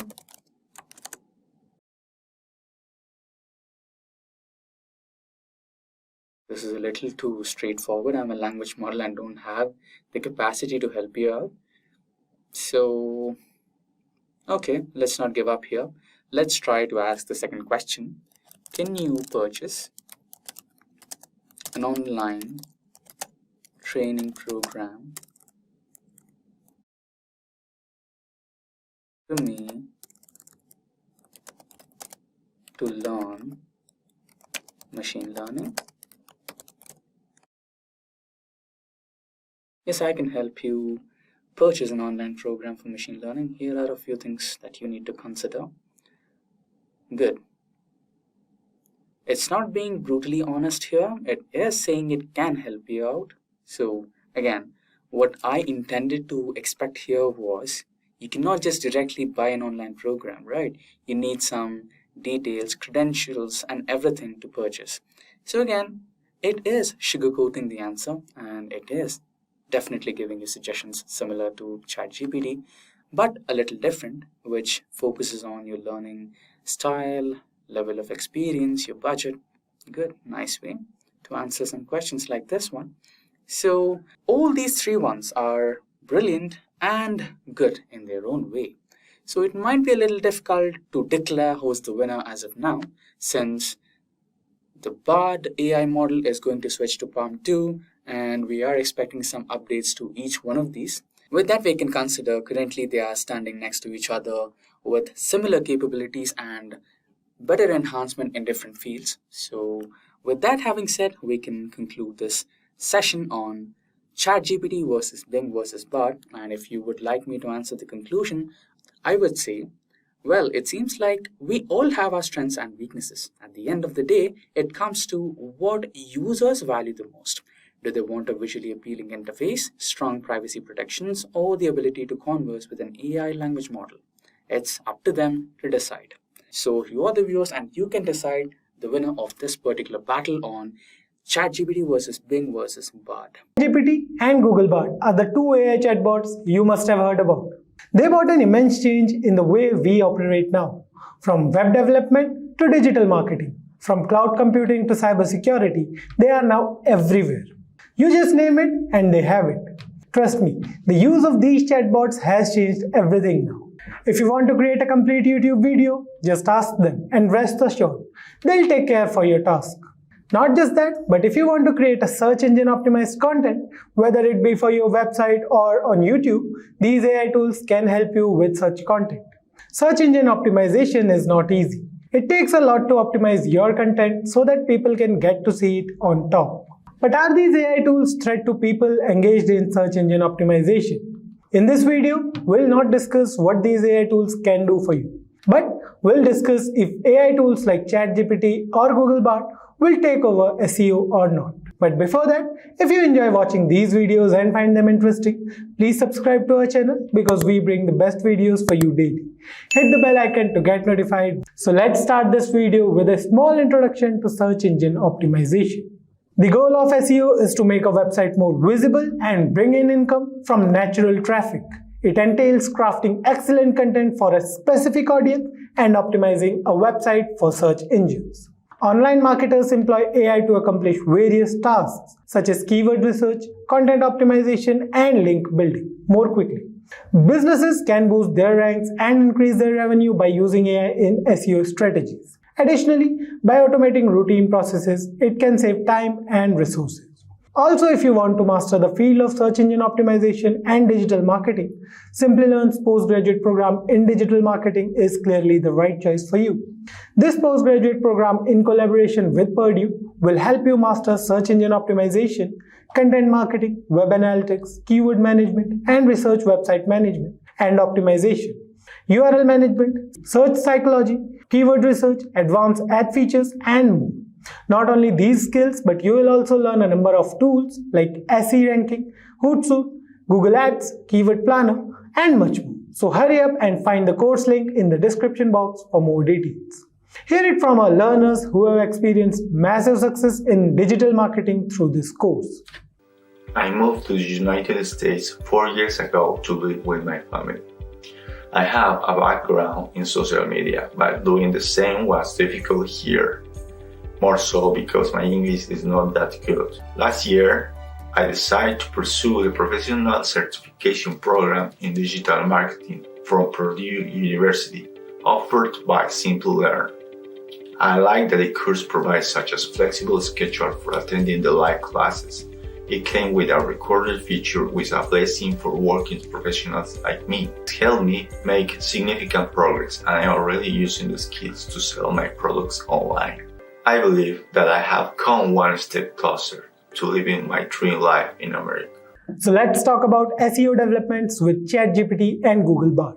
Undoubtedly, the influence AI is anticipated to have on search engines has been highlighted by the recent launches of Google's Bard and ChatGPT-assisted Bing. Although these recent advancements pose a severe danger, they also present opportunities for digital marketers to seize.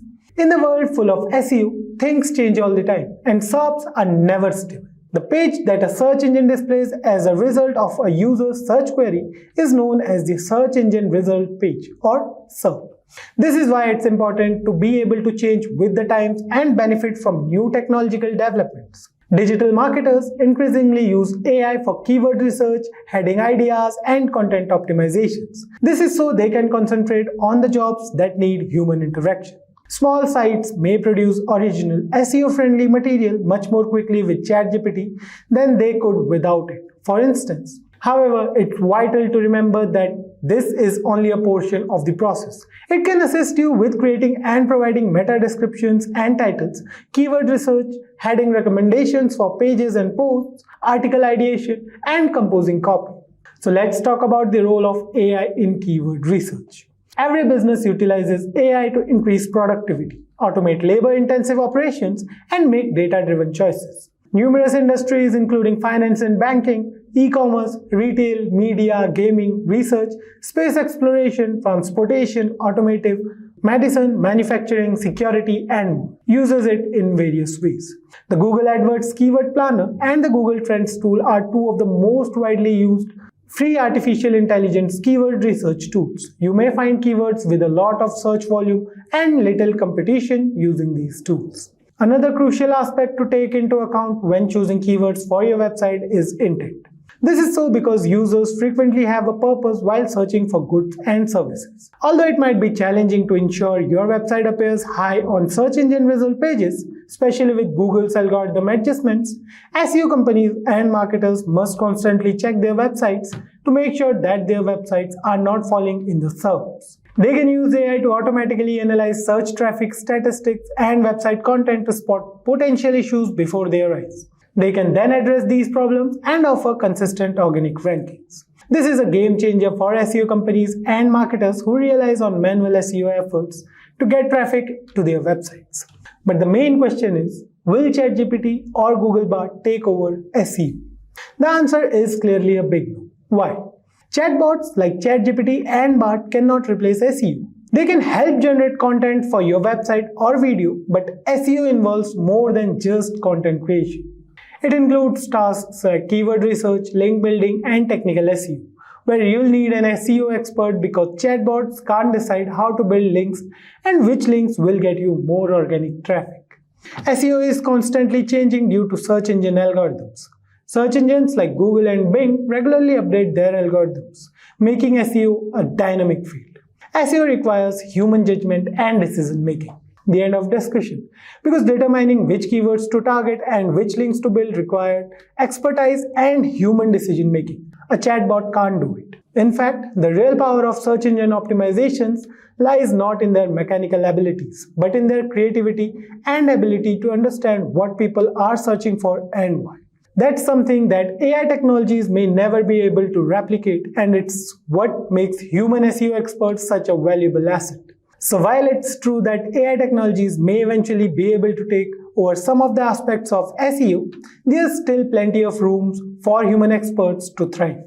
Whether you are a seasoned SEO professional or just starting out, there's still a place for you in this exciting and ever-evolving field.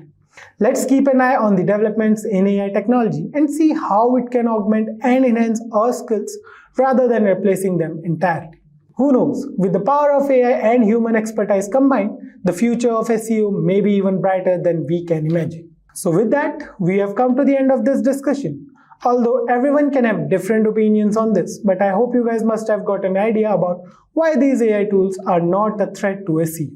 If you still have any questions or doubts, let us know in the comment section below and our team of experts will help you at the earliest. Here we wrap up Complete ChatGPT course for beginners. If you like this video, share it with your friends. If you have any queries, feel free to add it in the comment section below. Stay tuned with latest updates on technology by subscribing to Simplilearn channel. Thanks for watching.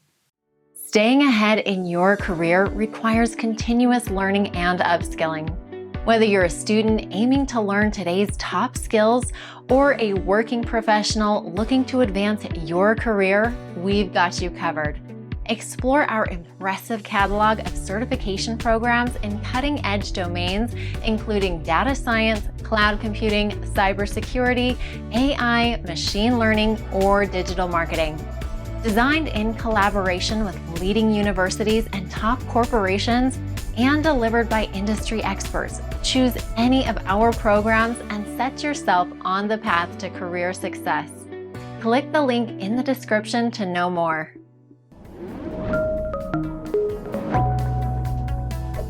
Hi there, if you like this video, subscribe to the Simplilearn YouTube channel and click here to watch similar videos. To nerd up and get certified, click here.